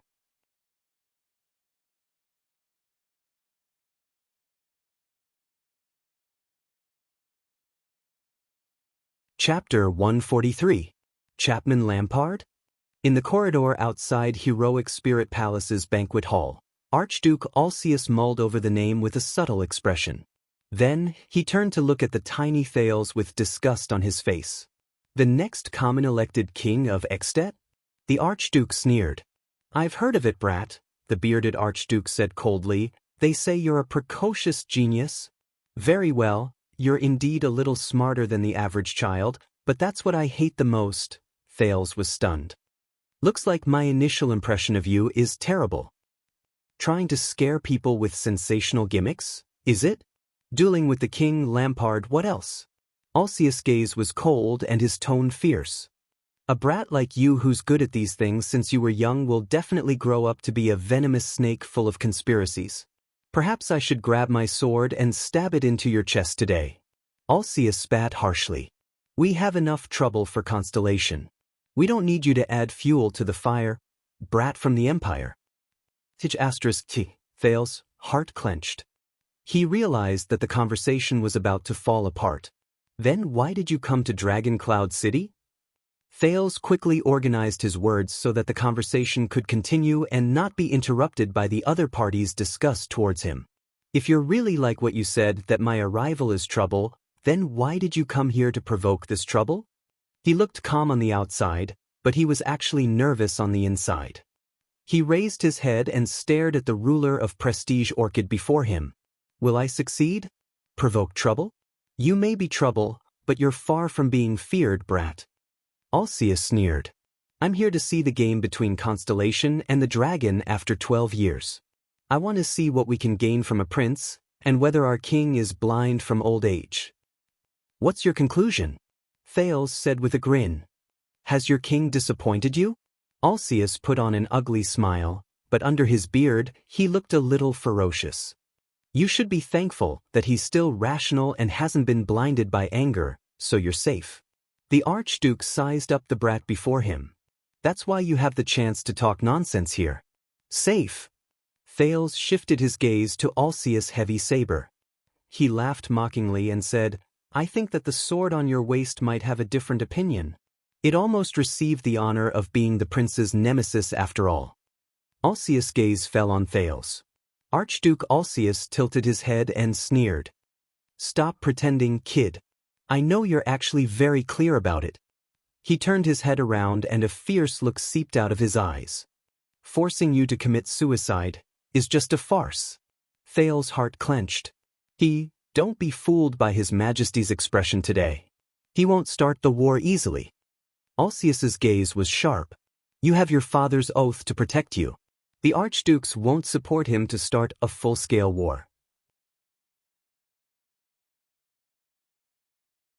As for his attitude towards you, it's most likely just an act for us to see. The Grand Duke of Prestige Orchid sneered, shook his head, and clicked his tongue. Testing loyalty? Bull tricks.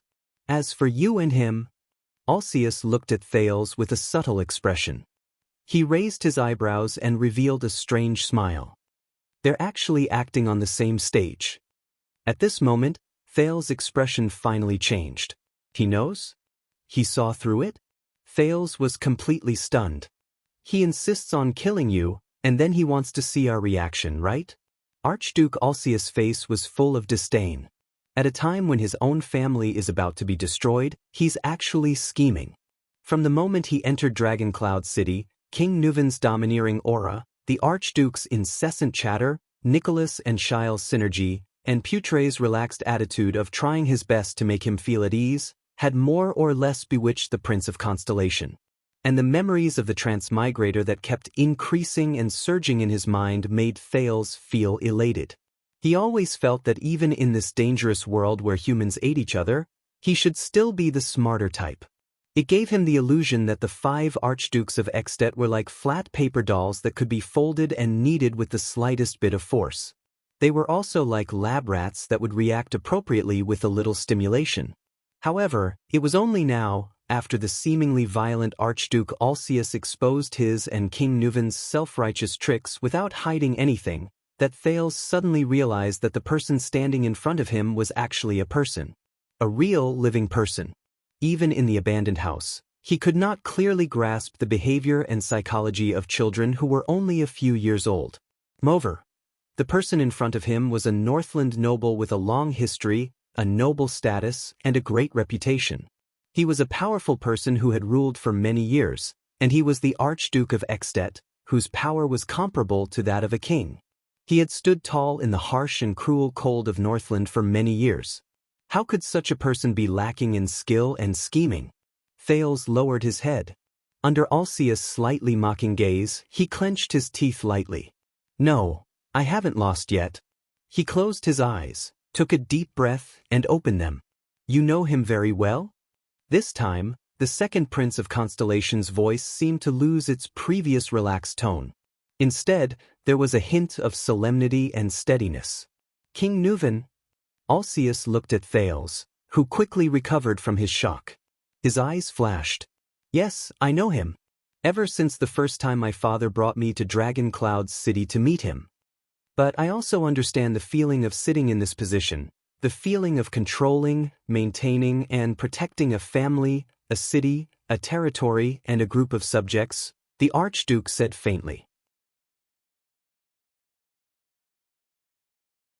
After the tragedy of the Walton family, for the continuation of the family and the future of Dragoncloud City, Nuven had a lot of things to tidy up, make up for, and make arrangements.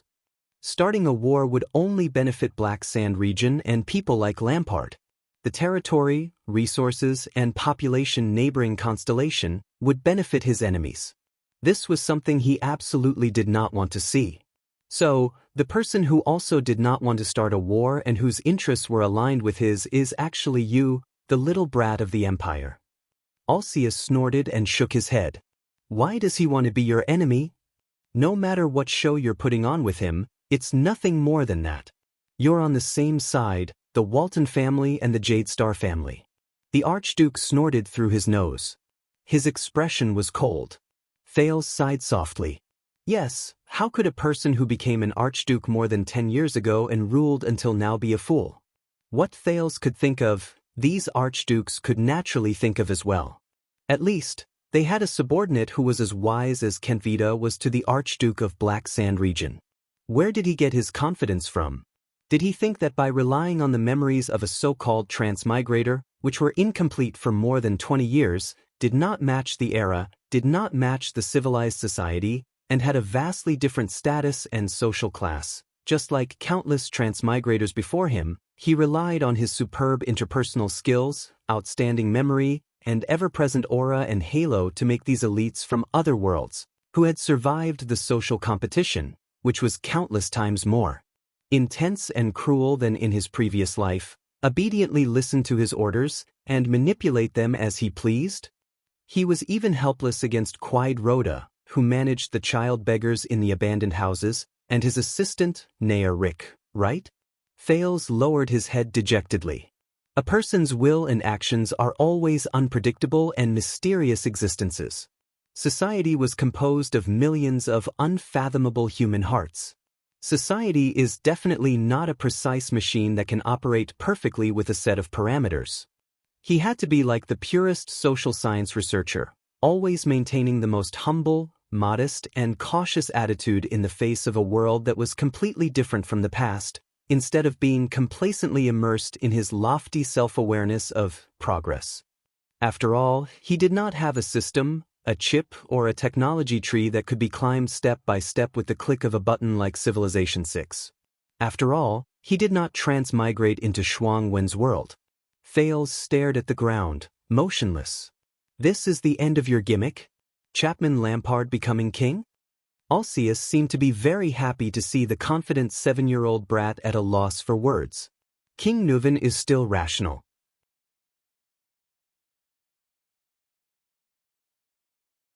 Chapman will never gain any benefits by starting a war, and he will never become king. Also, don't forget the grudge between them. Next time, find a better reason, think of a reasonable stunt, and sow discord. Alcius was ready to leave after he finished speaking. Thales slowly clenched his fists behind him. Maybe. I really am. He's not suitable to be a prince, or even a king. But, under Waya's astonished gaze, Thales chuckled softly. At least, I want to be a survivor. Survive. The next moment, Thales raised his head abruptly and looked at Archduke Alcius, who had not gone far. You are wrong. Alcius stopped walking.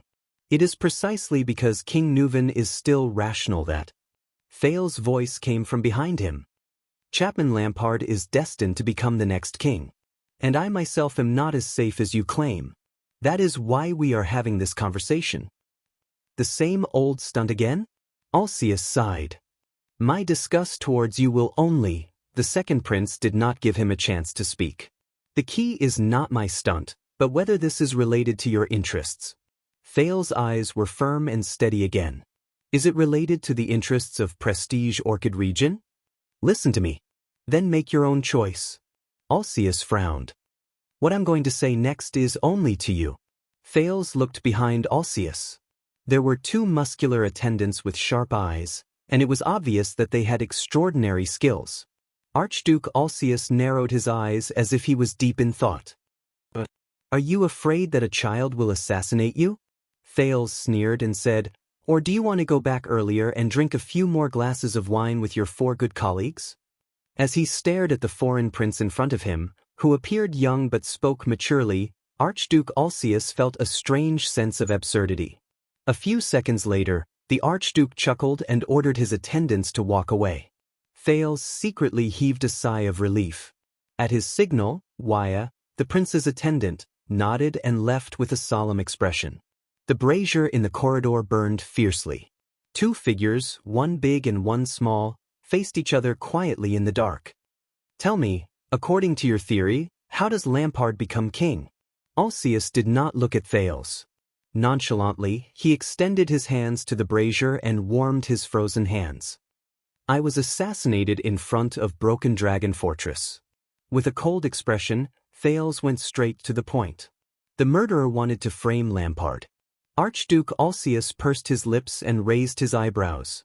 I've heard of it. Unfortunately, he did not succeed, Alcius said disdainfully. Whether it was to kill you or frame Lampard. Thales ignored Alcius' hostility and continued. This made Lampard realize that an enemy was secretly reaching out to him, and that his situation in the country was not good. Lampard is a powerful man. This is nothing to him. Archduke Alcius was expressionless. Because of this, Lampard proposed to form an alliance with me to fight against our enemies together. Thales still did not care about what the Archduke said. Like a robot from his previous life, he stated the truth without any emotion or color. He provided me with all the resources I needed in Dragon Cloud City in exchange for the help of a future king of Constellation. At this moment, the corners of Alcius' lips curled up. He lost his composure and laughed.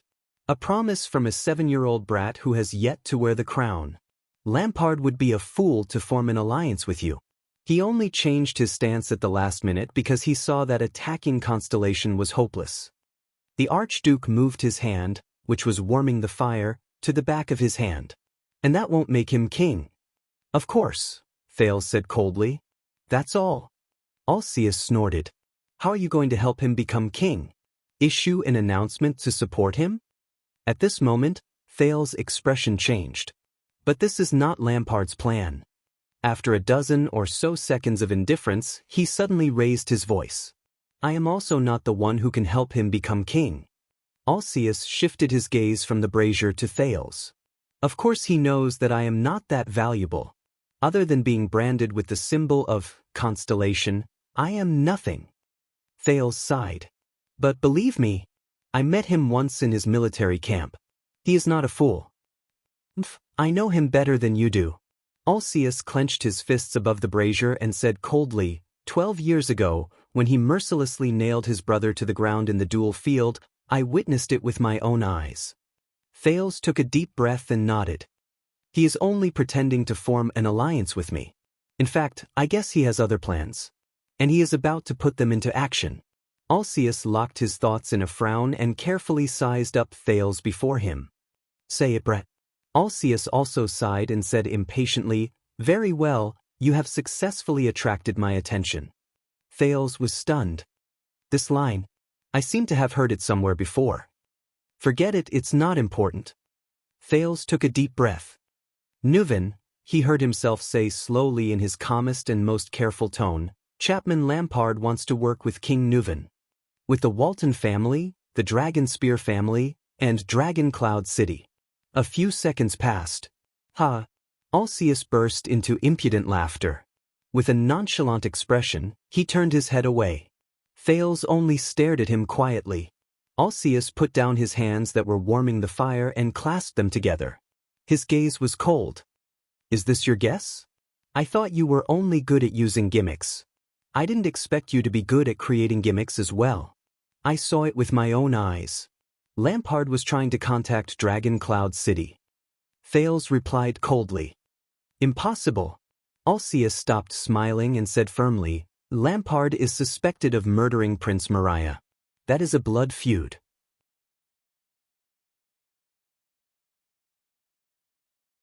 King Nuven will not work with him.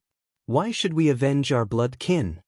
Thales quickly caught up with him and retorted with a cold gaze, For justice to be upheld? It is to ensure that our family will no longer be harmed like this. It is to give our enemies the most severe warning. It is for the ultimate continuation and prosperity of our family. Alcius frowned.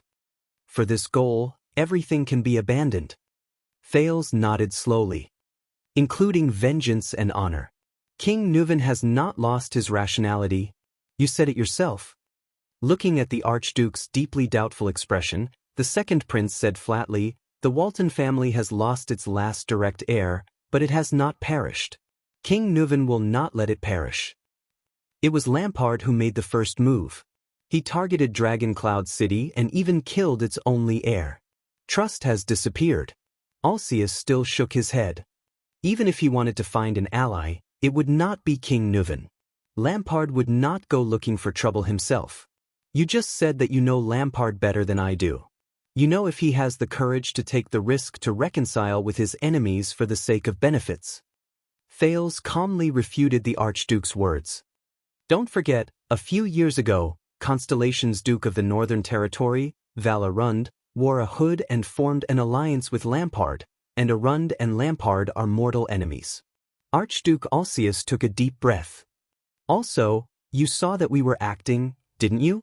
Thales saw the wavering in the Archduke's eyes and continued to throw out the bait he had prepared.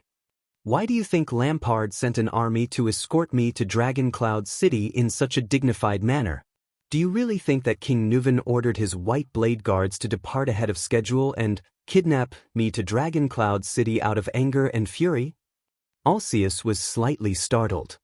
That was indeed an act. Thales' face tensed up and he spoke faster, making his voice sound more urgent and agitated. "It was an act for all of you to see how His Majesty's anger was ignited, so that he could confuse all of you and conceal his deepest intentions. But it was not to stop the war between Constellation and the Dragon, nor to stop Black Sand Region or the Southern Archdukes from benefiting from the war. It was for the alliance between Dragon Cloud City and Black Sand Region." Archduke Alcius closed his mouth and exhaled deeply, as if he was thinking. During those few days, God knows what exactly Nicholas of Dragon Cloud City and Kentvita of Black Sand Region talked about in the tent. Thales sighed and said, "We only saw them drawing their swords outside the tent.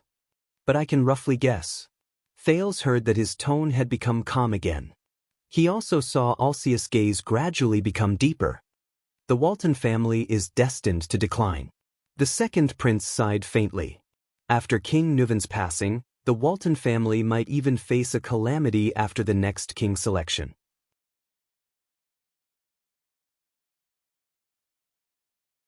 So, he must place his bet on a powerful archduke, a future king, even if this person is suspected of murdering his son. Alcius turned around and looked at the moonlight outside the window. Thales slowly shut his mouth. He was waiting for Alcius' response. This is the Archduke's own battle.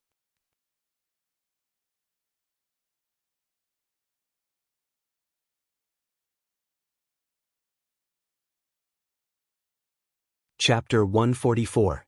A few seconds later, "You underestimate the character of Northlanders, citizen of the Empire." Archduke Alcius shook his head and sneered.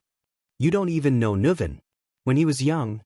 But Thales could hear the emotion in his words. It was no longer as certain as before.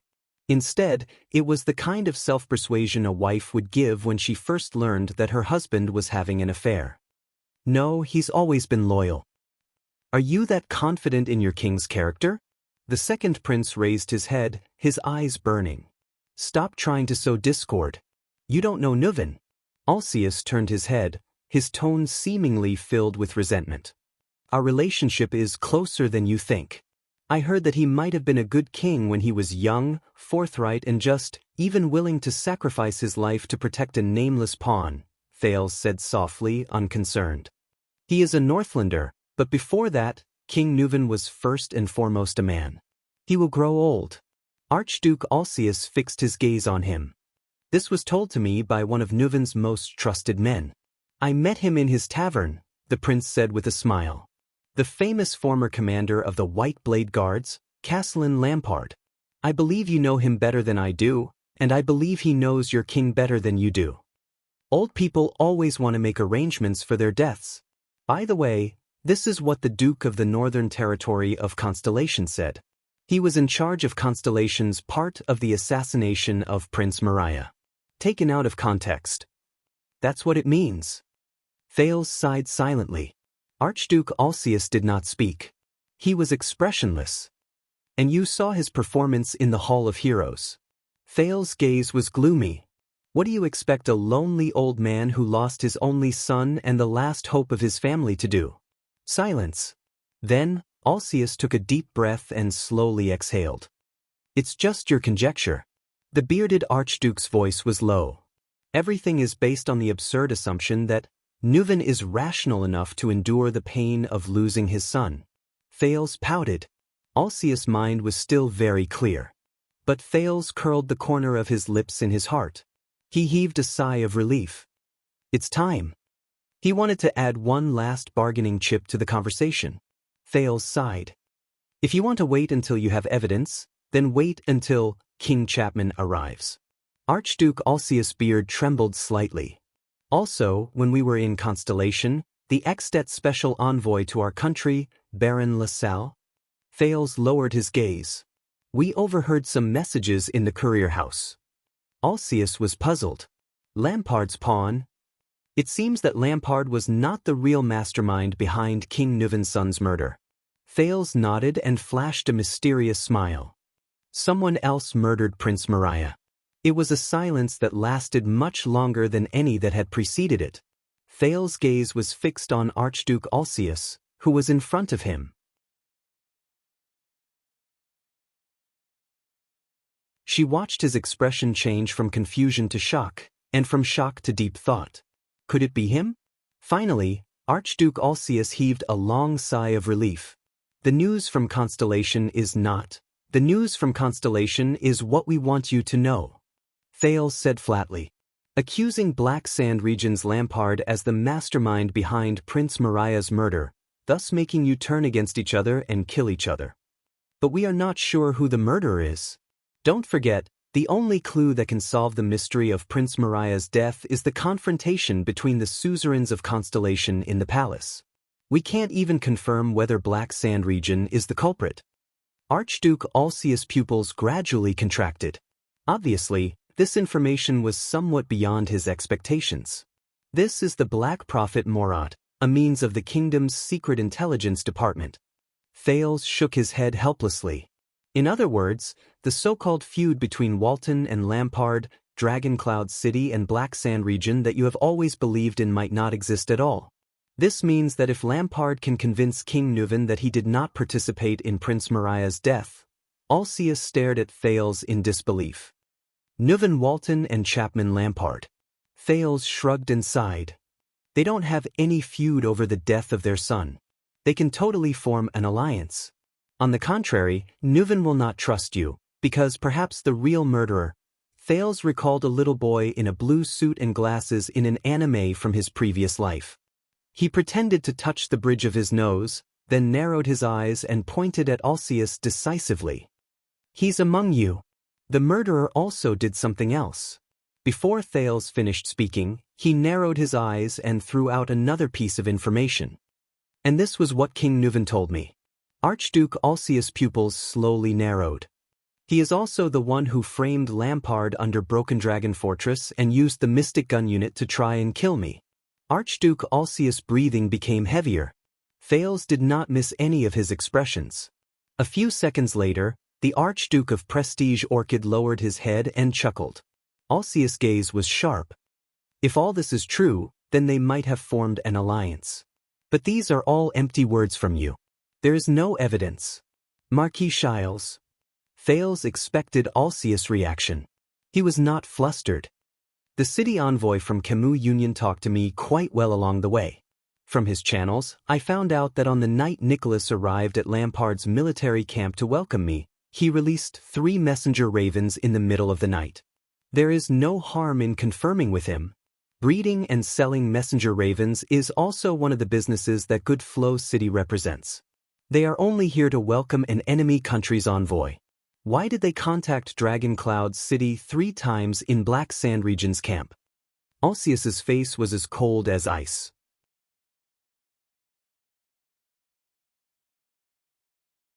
Thales nodded at him. At least, one of them is trying to contact the other party. Archduke Alcius pressed his hand on the hilt of his sword and did not speak. After a moment of silence, the Archduke said calmly, if Nuven wants to find an ally who can successfully choose his king for the sake of the Walton family's future survival, then be it me or Rockney from the city of faraway prayers, we are both better choices than Black Sand region. Besides, even if they secretly form an alliance, what can they do? Extet isn't Constellation. We choose our own king. Do you think Nuven can appoint Lampard as his successor before he dies? Alcius retorted firmly. Will it feel like an imperial appointment?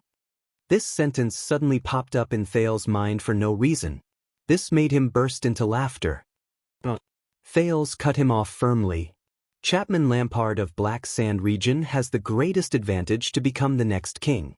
Alcius did not speak. He was waiting for the foreign prince's reply. Your Grace, why do you think that after what happened to Prince Maria and the Fortress Treaty, war hasn't broken out between our two countries? Thales asked flatly. Alcius' gaze shifted slightly. The Archduke's gaze as he looked at Thales slowly changed.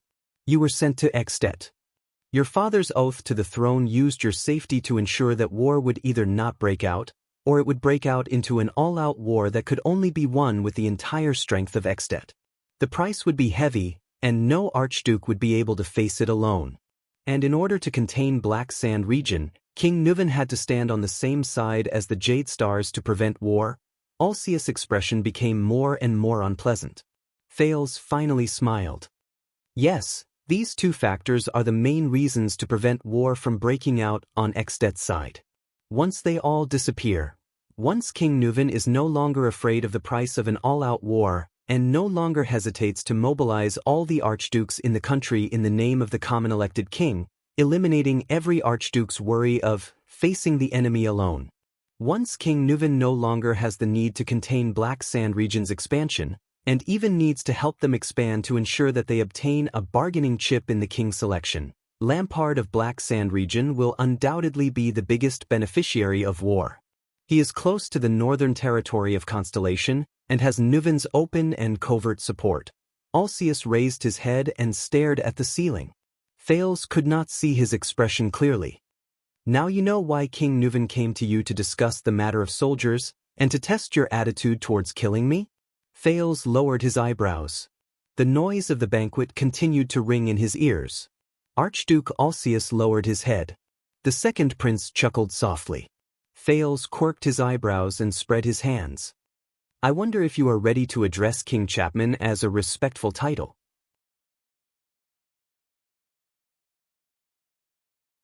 So, Rabian Alcius stared straight at Thales. But this time, the disgust and hatred in his eyes faded away, and he became exceptionally serious. You came to me, even if their alliance is only based on your suspicions. Thales nodded painfully and sighed heavily. Yes. Perhaps Lampard is still trying to contact King Nuven. He exercised his neck and rubbed his hands in frustration. Perhaps they have not come together yet. Even if they have really formed an alliance, you still have room for reconciliation. Nuven suspects that you are the murderers of Maria, and Lampard may become king. These are your losses, Archduke Alcius, but these consequences will not appear so soon, so you do not have to worry. But I am different. Thales raised his head and looked at Alcius solemnly. Once things change as I imagine them to be, Dragon Cloud City and Black Sand region will kidnap all of Extet and start a war, the second prince said in a nonchalant but slightly anxious tone. Then I, who is still on a diplomatic mission in Extet, will be the first to suffer. I will face the judgment of fate earlier than any of you. This is why I came to you. For my life. Thales stared at Archduke Alcius, whose face was stiff. He gritted his teeth and said, "And for your future." Both of them fell into silence again. The noise and the crackling of the braziers traveled into their ears. "Why did you come to me?" Alcius asked in a hoarse voice. "And not the others? Rockney? Pofrit? Perhaps they are more reliable?" Thales stared at him and nodded slightly. "Only your and Trentida's territories are bordered by Constellation and close to Black Sand region. You cannot turn a blind eye to Black Sand region's rise and Constellation's affairs. As for Trentida, I don't believe in his treachery," the Prince of Constellation said softly. "Among all the archdukes, you, Rabian Alcius of Prestige Orchid region, are the most likely to stand with me." Alcius took a deep breath and looked out the window. The next moment, since we've said this much, Archduke Alcius turned to him abruptly. His gaze was sharp. What else do you plan to do? Say it all at once. Thales snapped his fingers in his heart. He smiled on the surface. We are still in King Nuven's palace. There are not many opportunities for us to meet and communicate. After you have confirmed the details I have told you, if you think that my words are reasonable and that there is a need to take some precautions, Thales said faintly, I have bribed Marquis Shiles with a promise. He will provide me with information, and tonight's banquet will last until tomorrow morning or even noon. Archduke Alcius nodded. At 4 o'clock in the morning, the gates of the palace and Dragon Cloud City will open. At that time, the first wave of guests will leave. The guards will be as tired as they are. You will avoid their eyes and ears and leave the banquet hall, Thales said cautiously. Come to the meeting hall and find me. I will leave midway and find an excuse to rest there. Over there, we will finalize a plan that will not only save my life, but also make Nuven and Lampard's alliance go bankrupt. Alcius stared at him steadily. I will consider it. The bearded archduke's expression was complicated. But you know, it's just a consideration. Of course. Thales raised his eyebrows. It's up to you whether you want to come or not. The archduke fell silent. Just as Thales was feeling uneasy, Alcius suddenly chuckled. Brat, perhaps you really are a rare intelligent person. The archduke shook his head. But I still don't like you. It's okay. Thales reacted quickly and said with a smile, after all, Jadestar and Alcius are mortal enemies. Alcius glanced at him one last time. His gaze was complicated and subtle. The archduke turned and left.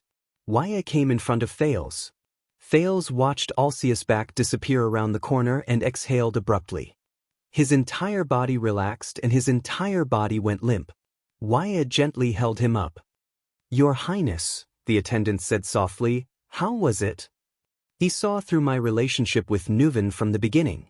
Thales felt his body drenched in cold sweat and said with lingering fear, fortunately, I adapted to the situation. He raised his head and looked at Waya. What did Ralph say? Waya hesitated and made a few gestures that he himself did not understand. Very good. In that case, Marquis Shiles has stalled the third archduke. Thales wiped the sweat from the back of his head and shook his head.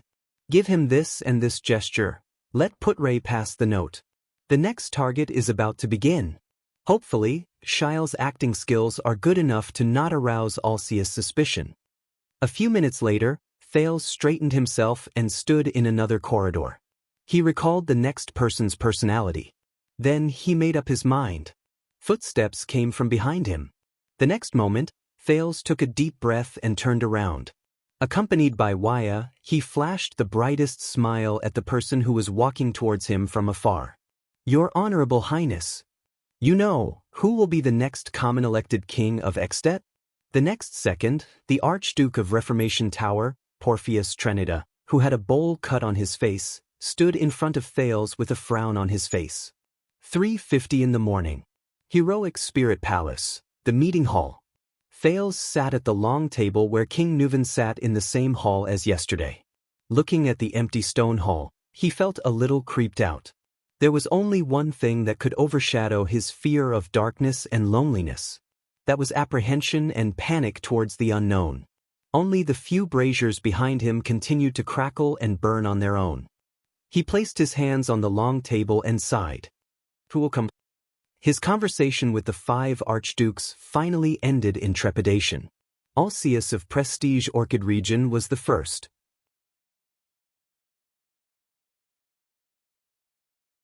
It made him especially nervous and took a long time.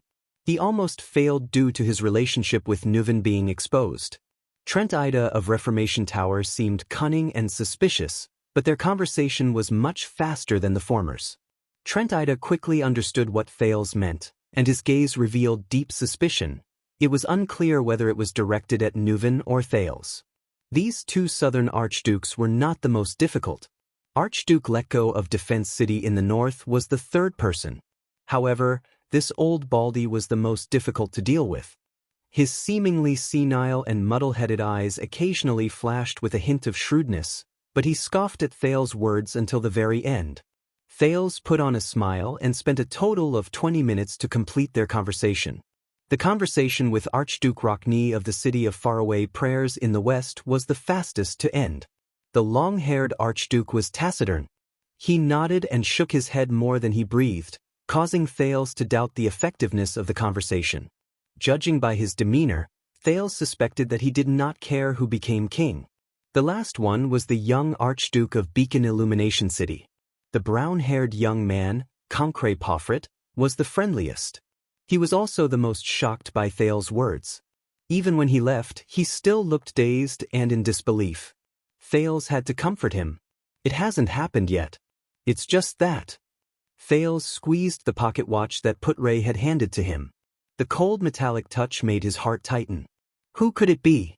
Who could it be? Who is the mastermind who hired the disaster swords to murder Mariah and then assassinate me? Or, no one appears at all? If I really can't find the murderer? Thales laughed bitterly. I hope King Nuvan dies tonight. At this moment, thud, thud, footsteps came from outside the stone hall. Thales was shocked. He sat up straight.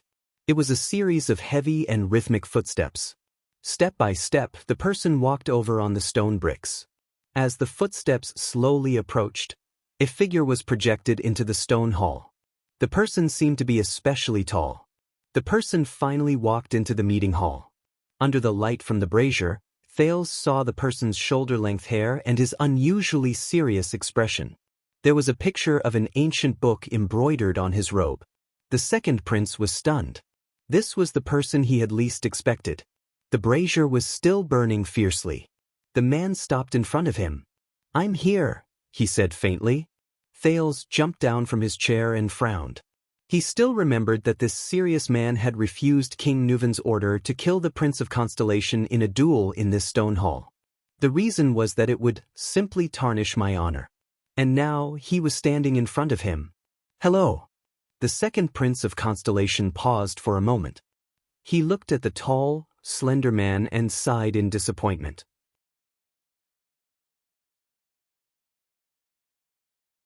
The Archduke of the City of Faraway Prayers of Extet. You're tuning in to the Wang Lin's Journey YouTube channel.